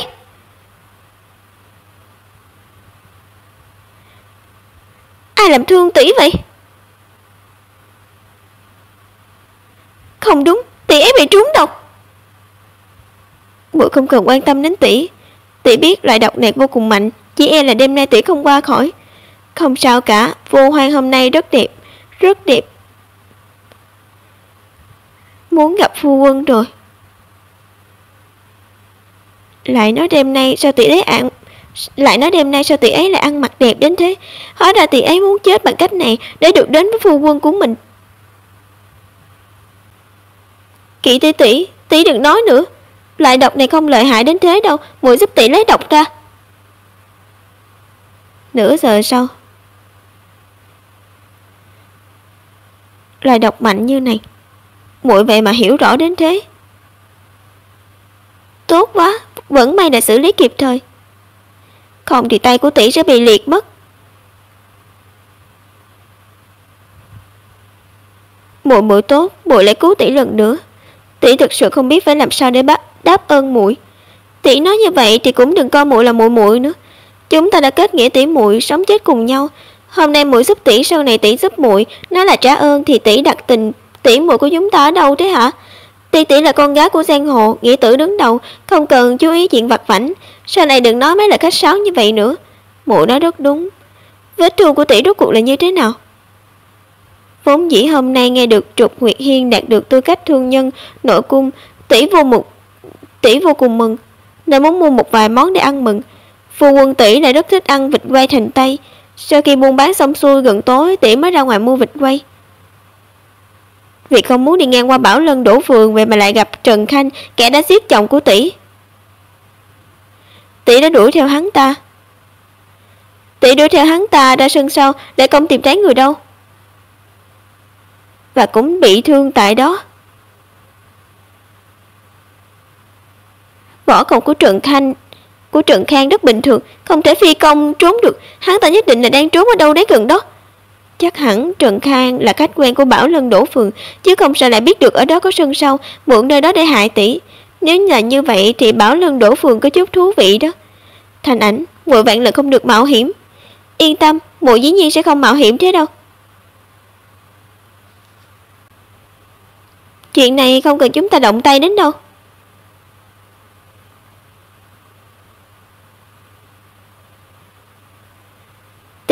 Tỷ gửi bức thư này cho Kinh Triệu Phủ Nha Môn.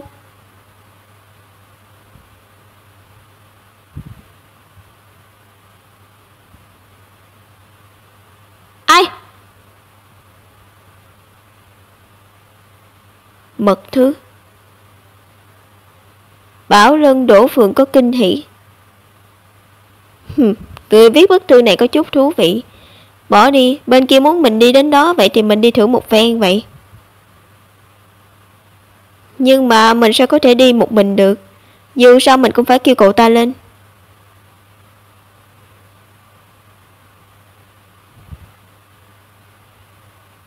Đêm khuya người lén lén lúc lúc đưa ta đến đây làm gì? Là kinh hỉ, dĩ nhiên tôi sẽ không để đi xem một mình được. Lại nói chuyện lén lén lúc lúc này người cũng làm không ít đấy. Tôi tự hỏi là ai đã lén chạy vào sân nhà của người khác đó. Lén lén lúc lúc tự mình cứu một cô nương, tưởng chừng là bị bệnh nhưng lại là bị trúng độc. Sau này cũng không biết là ai, không hiểu vì gì mà lúc nào cũng lén lút. Tìm đường ngầm thì tìm đường ngầm đi, đó lảm nhảm làm gì? Được, tìm đường ngầm không lảm nhảm nữa. Đối với tiểu thư thượng gia là nhẹ nhàng, còn đối với tôi là hung dữ đến thế. Xin lỗi, tôi nói nhiều rồi.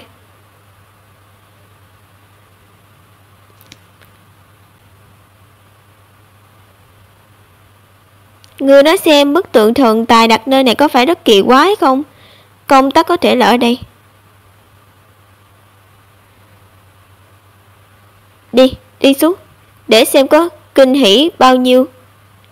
Tới đây, lão tử sợ ngươi không thành. Đặt đi, ai tủng là chó. Thằng cha này được lắm, nói trước đi. Nếu ván này mày thua, trữ thần tiếp trong nhà mày ra thì cánh tay phải này của mày cũng sẽ là của tao. Thật không ngờ trong sòng bạc này lại còn có một sòng bạc khác. Vân Nhi, ngươi mới đến hôm nay làm việc này trước đi, làm cho cẩn thận chút, đừng để khách nổi giận.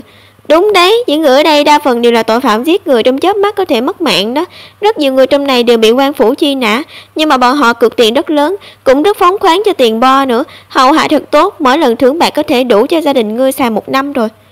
Thì ra những người trốn ở đây đều là tội phạm truy nã. Mấy kẻ tù tội hèn hạ trốn đến đây để vung tiền đánh bạc. Đây đúng là bộ mặt kinh doanh của Bảo Lân Đỗ Phường. Chết tiệt, nơi này phía dưới hoàn thành tác án, thật đúng là không có vương pháp, vô cùng gan dạ. Đừng hấp tấp, chúng ta ra tay trước, phái binh bao vây nơi này. Tất cả ngay đây, mau bắt hết đám tội phạm đó lại. Chỉ cần 5 trong danh sách truy nã, một tên cũng không ta. Vâng. Muội, rốt cuộc muội đã viết gì cho Tô Ngữ Phong vậy? Vậy mà lại để anh ta giúp chúng ta nhiều đến thế. Ha, bọn họ còn phái quân bao vây Bảo Lân Đỗ Phường nữa chứ. Muội chỉ nói cho cậu ta biết sòng bạc có chút kỳ quặc, với tính cách của cậu ta chắc chắn sẽ đi tra thử. Chưa kể cậu ta sẽ đi kiểm tra, thì làm sao muội biết Tô Ngữ Phong sẽ giúp chúng ta? Suy cho cùng, việc Bảo Lân Đỗ Phường thu nhận những người này nhất định sẽ có liên quan đến quan phủ. Muội nói tỷ nghe, vài ngày trước khi cứu tỷ ra khỏi đám cháy, trong đó còn có cậu ta. Muội nghĩ cậu ta có thể cứu mạng muội và tỷ thì nhất định sẽ không phải người xấu. Tô Ngữ Phong là một vị quan tốt, vẫn thỉnh quốc cửu tha cho, những kim tử này thần không dám nhận. Kiếp trước của cậu ta rất trong sạch cao thượng, thà xúc phạm người giàu còn hơn cùng một ruột với họ. Ha, sau cùng cậu ta bị hãm hại rơi vào cảnh ngục tù, cậu ta cũng không bao giờ khuất phục. Kể cả khi quan chức trên đời này đều xấu xa, thì muội vẫn nghĩ cậu ta là người tốt. Nhân dân cần Thanh Thiên, cậu ta cũng chính là Thanh Thiên. Là hắn ta, Trừng Khang.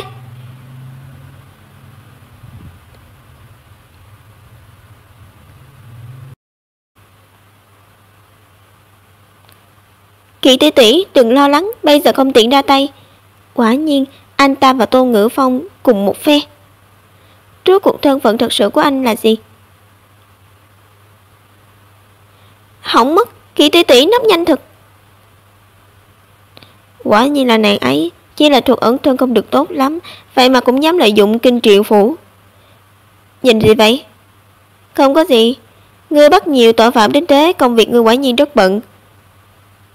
Đúng đấy, phải mất rất nhiều thời gian để thẩm vấn những tên này, tối nay e là không ngủ được rồi. Chỉ là không biết là ai cung cấp thông tin này cho ta, quả nhiên là kinh hỉ, đại kinh hỉ. Đúng là kinh hỉ thật sự không nhỏ. Vậy mà hôm nay muội lại giúp tỷ rất nhiều, tỷ không nên giấu chuyện này với muội của tỷ nữa. Tỷ thực sự là một kỹ nữ, nhưng không phải là loại kỹ nữ đó. Kỹ nữ chỉ là thân phận giả của tỷ thôi phải không? Trời sáng, tỷ là hoa khôi trong Thanh Lâu. Thực chất thì tỷ và Thánh Chi đều là thợ săn tiền thưởng, trú ở Thanh Lâu để tìm kiếm thông tin tình báo và truy bắt tội phạm truy nã. Tháng trước, tiêu cục Giang Nam áp giải tù binh bị trúng phi tiêu của Ngực Hắc, chết rất nhiều người hộ tống. Tên cầm đầu của vụ cướp là Phó Long Bưu, phần thưởng truy nã là 1 vạn lượng, nên bọn tỷ quyết định truy lùng hắn ta. Đến khi biết được Phó Long Bưu đang đi vào Linh Thành, tỷ phu muội Thôi Thành Chi gãi là một vị khách thương gia đến chuộc thân cho tỷ và đi đến Kinh Thành để truy bắt Phó Long Bưu. Ban đầu là muốn đến trước quan phủ để bắt tên tội phạm truy nã này, chỉ là không ngờ chưa bắt được thủ phạm, trượng phu ta đã bất ngờ chết rồi. Theo lời đồn đại trước đây, tỷ phu bị quan lại của quan phủ đánh chết. Không phải, trước đây chàng ấy đã từng bị thương rồi. Nếu không phải xung đột với các quan lại, Thánh Chi chàng ấy không thể sống. Tỷ cũng không biết là đã phát sinh chuyện gì. Lúc đi vẫn rất tốt, hiển nhiên là chàng đi bắt Long Bưu. Vậy giờ sau đó chàng lại được vài vị quan lại đưa về. Kinh mạch đều bị cắt đứt, chỉ còn lại một hơi thở. Chàng làm sao vậy? Là ai làm thương chàng? Là quan gia nào? Hoặc gì không phải bọn họ, ta chỉ là xảy ra xung đột nhỏ với họ mà thôi. Nàng đừng điều tra vụ án Long Bưu nữa, cuộc sống là tốt rồi. Ta biết nàng rất thích nơi này, rất muốn có nhà ở đây, vì vậy ta đã sớm chuẩn bị cho nàng một cửa tiệm. Những kiểu mẫu nàng làm cho Trục Nguyệt Hiên mấy năm nay đều ở đây. Thánh Chi! Tỷ còn không có thời gian để hỏi xem ai đã làm anh ấy bị thương đến nỗi đó. Sau này hỏi thăm bốn vương mới biết được cái chết của phu quân không thể không liên quan đến cái tên Trần Khang đó. Muội nghĩ Trần Khang sẽ không có thực lực lớn như vậy đâu. Hắn ta vẫn còn trông giống côn đồ hơn đấy. Nghĩ đến tài nghệ của tỷ phu cũng không nói nổi nào nhất định sẽ để hắn ta bị thiệt. Vậy phía sau hắn ta nhất định còn có người. Chuyện này tỷ cũng nghi ngờ, nhưng mà vẫn chưa có cơ hội để thăm dò Trần Khang. Tỷ mau thay y phục.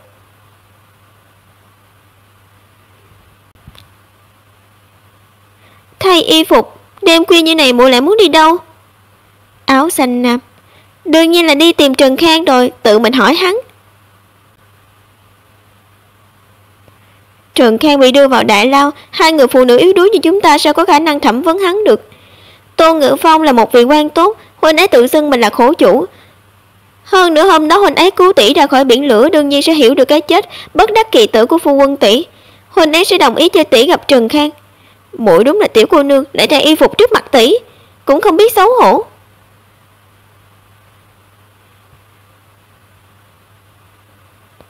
Người ta đều là nữ, có gì mà xấu hổ chứ. Hay là Kỷ tỷ tỷ bị mê hoặc cách trang điểm nam nhân này của muội rồi. Đúng mà, tiểu công tử lớn lên đẹp thế này cũng không biết có lương duyên chưa. Ha ha. Kỷ tỷ tỷ quả nhiên cười lên rất đẹp. Muội có Thanh Ảnh muội như này tỷ chết cũng không hối hận. Hôm nay muội vì tỷ mà tiêu tốn nhiều tâm tư như thế, nếu như sau này muội cần, tỷ cũng không tiếc bỏ mạng mà sẽ làm điều đó vì muội. Được rồi, tỷ mau thay y phục gọn gàng đi, chúng ta đi tìm Tô Ngự Phong, tranh thủ xem có hỏi thêm gì từ miệng Trần Khang hay không. Được. Đa tạ Tô đại nhân đã cho phép tiểu nhân Hạ U Trúc và tiểu bà biểu tỷ trực tiếp vào thẩm vấn Trần Khang. Tiểu nhân sẽ thay đại nhân hỏi về hậu đài chủ sứ. Tiểu huynh đệ không cần tạ lễ, tên của đệ thật hay và thanh nhã, còn hơn cả vị huynh trưởng kết nghĩa này của ta nữa. Ồ, cho phép hỏi đại danh của các hạ đây. Tên ta? Mình chưa bao giờ đặt bút danh cho mình mà cũng không thể nói tên thật ra được. Hai người này, một người là nữ giả nam, một người thì đeo mặt nạ, duyên phận vô hoàng. 3 ngày nay không là huynh ấy cứu nàng ta thì là nàng ta tìm thấy huynh ấy. Dù sao thì nha đầu này cũng đã thối hôn. Mình nghĩ hai người này đúng là vậy rồi. Hi hi. Làm sao vậy? Không thể nói tên à? Hiểu rồi, thật quen thuộc. Người này mình nhất định đã quen biết. Tại hạ Tạ Phi Như. Bút danh Hạ U Trúc này mình lấy từ Trúc Giao Thanh Ảnh Trạo U Song, lưỡng thì Cầm Táo Tịch Dương. Cũng ngờ đến bút danh chị ấy sử dụng lại cùng một bài với mình. Trước từ hai câu cuối: tạ khước hải đường phi tận như khốn nhân thiên khí nhật sơ trường.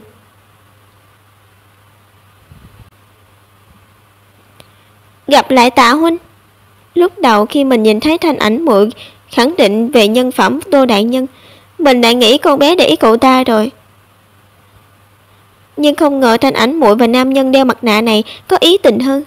Nếu có cơ hội nhất định phải xem diện mạo cậu ta như thế nào. Dựa theo quan sát thì nhân phẩm cũng tốt. Được rồi, mọi người xem coi đủ hết chưa, chúng ta cùng nhau đi gặp Trần Khang. Kỷ cô nương, bản cung vô cùng mong đợi cô có thể hỏi hắn ta được những gì. Nói, đằng sau ngươi còn có ai? Nếu không, roi da trong tay bổn cung cũng sẽ không tha cho ngươi. Hừ, Tô thiếu doãn, chúng ta đều là người quen cũ, ngươi còn đeo mặt nạ làm gì nữa? Nói thừa. Bản cung khuyên ngươi sớm thừa nhận mọi chuyện đi, như vậy sẽ khiến người dễ chịu hơn. Sao vậy Tô thiếu doãn, ngươi thực sự dám đánh à? Chẳng lẽ không sợ lúc ta ra ngoài sẽ trả thù ngươi sao? Kể cả khi ngươi đánh ta thì ngươi có thể đánh ta tới mức nào chứ? Ta không nói đấy thì sao? Ngươi dám đánh ta chắc? Ngươi... Tô thiếu doãn, ngươi chỉ là không dám, chỉ là ta dám. Ngươi dám sử dụng hình phạt riêng đối với ta, sau này ra ngoài lão tử nhất định sẽ giết chết ngươi. Lão này đúng là khốn nạn lưu manh, lại dám hung hăng càng quấy trước mặt thiếu doãn, thật đúng là mở mang tầm mắt. Hỗn đản, người rốt cuộc nói hay không nói? Tô thiếu diễn là quan, không dám lấy mạng ngươi nhưng ta dám. Hả, hóa ra phu dâm thê các người đã sớm thông đồng với nhau. Được, có chuyện như vậy mà bảo giết là giết. Tới đi giết ta này. Các ngươi cũng chẳng có gan. Không cần rườm rà, giết là giết. Ngươi đã bị ta bắt lại thì chỉ có thể chết trong âm thầm. Đại hiệp tha mạng. Tạ huynh, không được. Có hỏi cũng không được. Tô thiếu giảng, Tạ huynh, thời gian gấp rút, nếu đã miễn cưỡng như vậy sao lại không để nó xuống và dùng cách khác? Ngươi, một người phụ nữ mềm yếu sao có thể thẩm tra tội nhân chứ?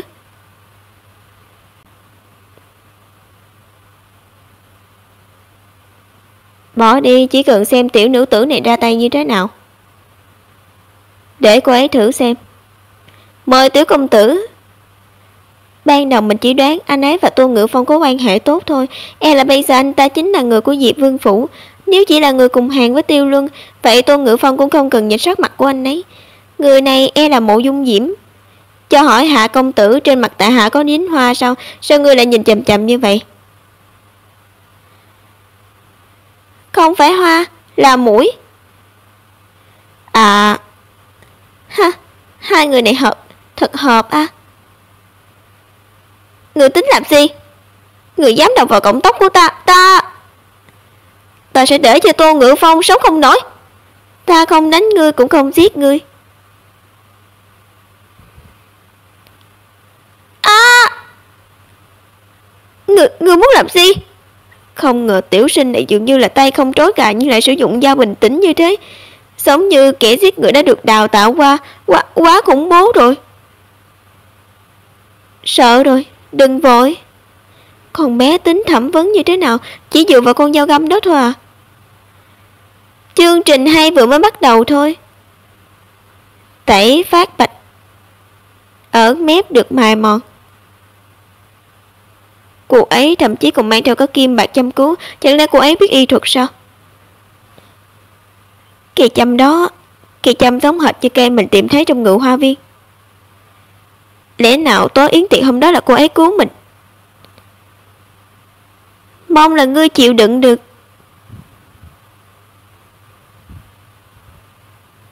Cười. Hừ, tiểu tử, dù ngươi có đâm ta bao nhiêu đi nữa thì ngươi nghĩ ta sẽ nhận tội sao? Chỉ có tốn sức mà thôi.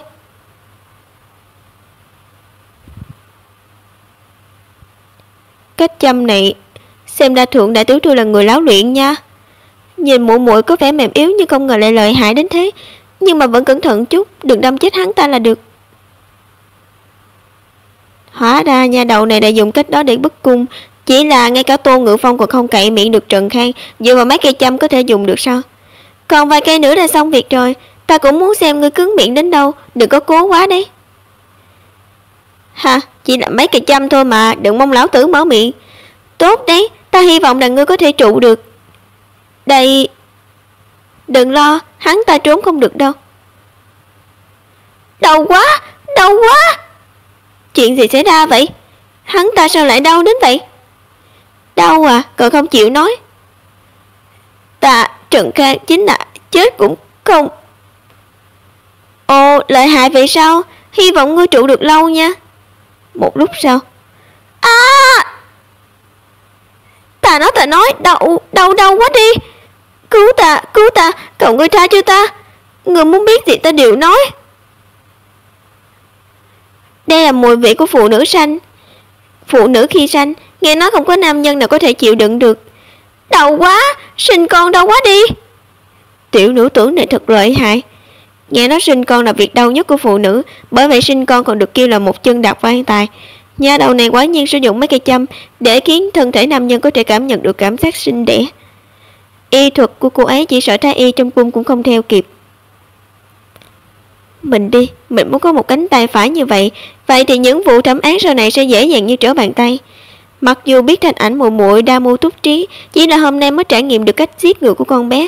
Quả thật rất quyết tâm và mạnh mẽ. Tiểu cô nương này thật sự quá tuyệt vời đi.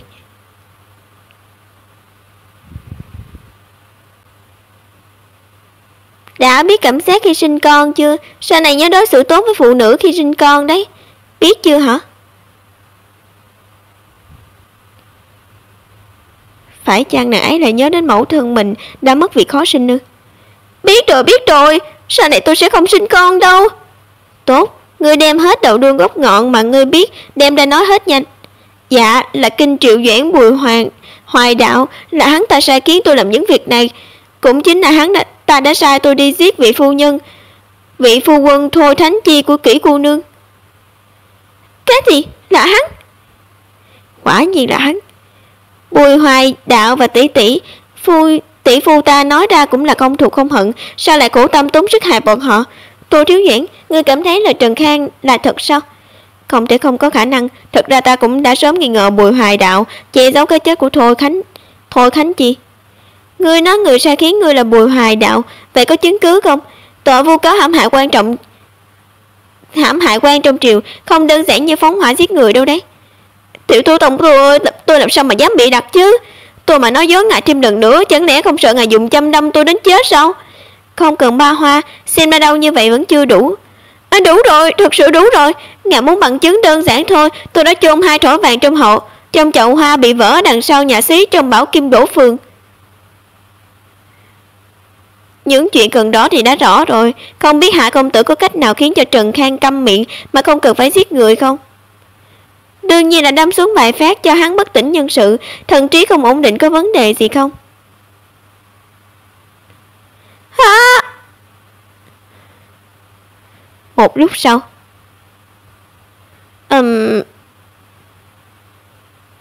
Trần Khang, ngươi có nhớ người là ai không? Là ta là ai? Đây là đâu? Chuyện gì xảy ra thế? Các ngươi ai là con vịt? Không cần biết ngươi là ai, ngươi chỉ cần nhớ ngươi chính là một kẻ xấu. Ta biết rồi, ta rất tồi. Nhà đầu này cùng lắm cũng chỉ 15-16 tuổi, cũng không biết ở Đông Dương thôn trang đã gặp qua những loại người nào mà lại học được cổ linh kỳ quái đến thế. Nhưng mà nàng ấy như vậy bản vương vô cùng thích thú. Ai nha? Thẩm tra xong rồi, bản cung vẫn nên đi xét thử lại lần nữa, nên đi trước đây.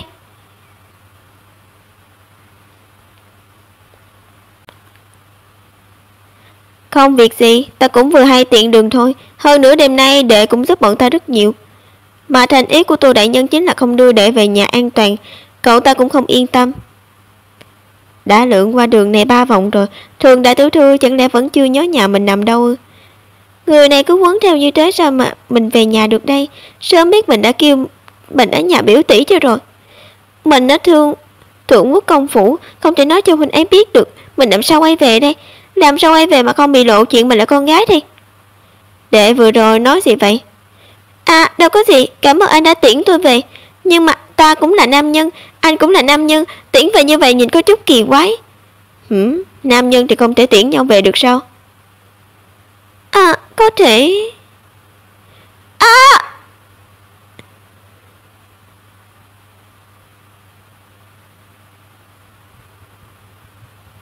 Lên cho ta. Kỳ chủ có lệnh, 2 người họ đã biết quá nhiều chuyện, từ chỗ Trần Khang bắt buộc phải chết. Một lũ ô hợp chi chúng, muốn lấy mạng ta, các người không xứng.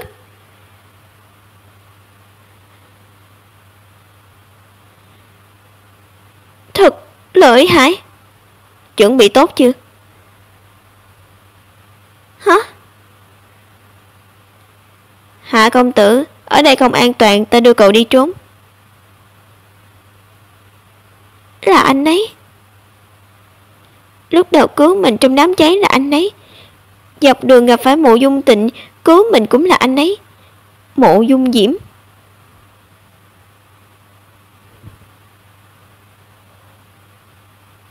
Đã quá muộn rồi, ta quay về cũng không an toàn. Ở Trục Nguyệt Hiên chắc cũng vậy. Cảm ơn huynh, không bằng chúng ta lúc đó.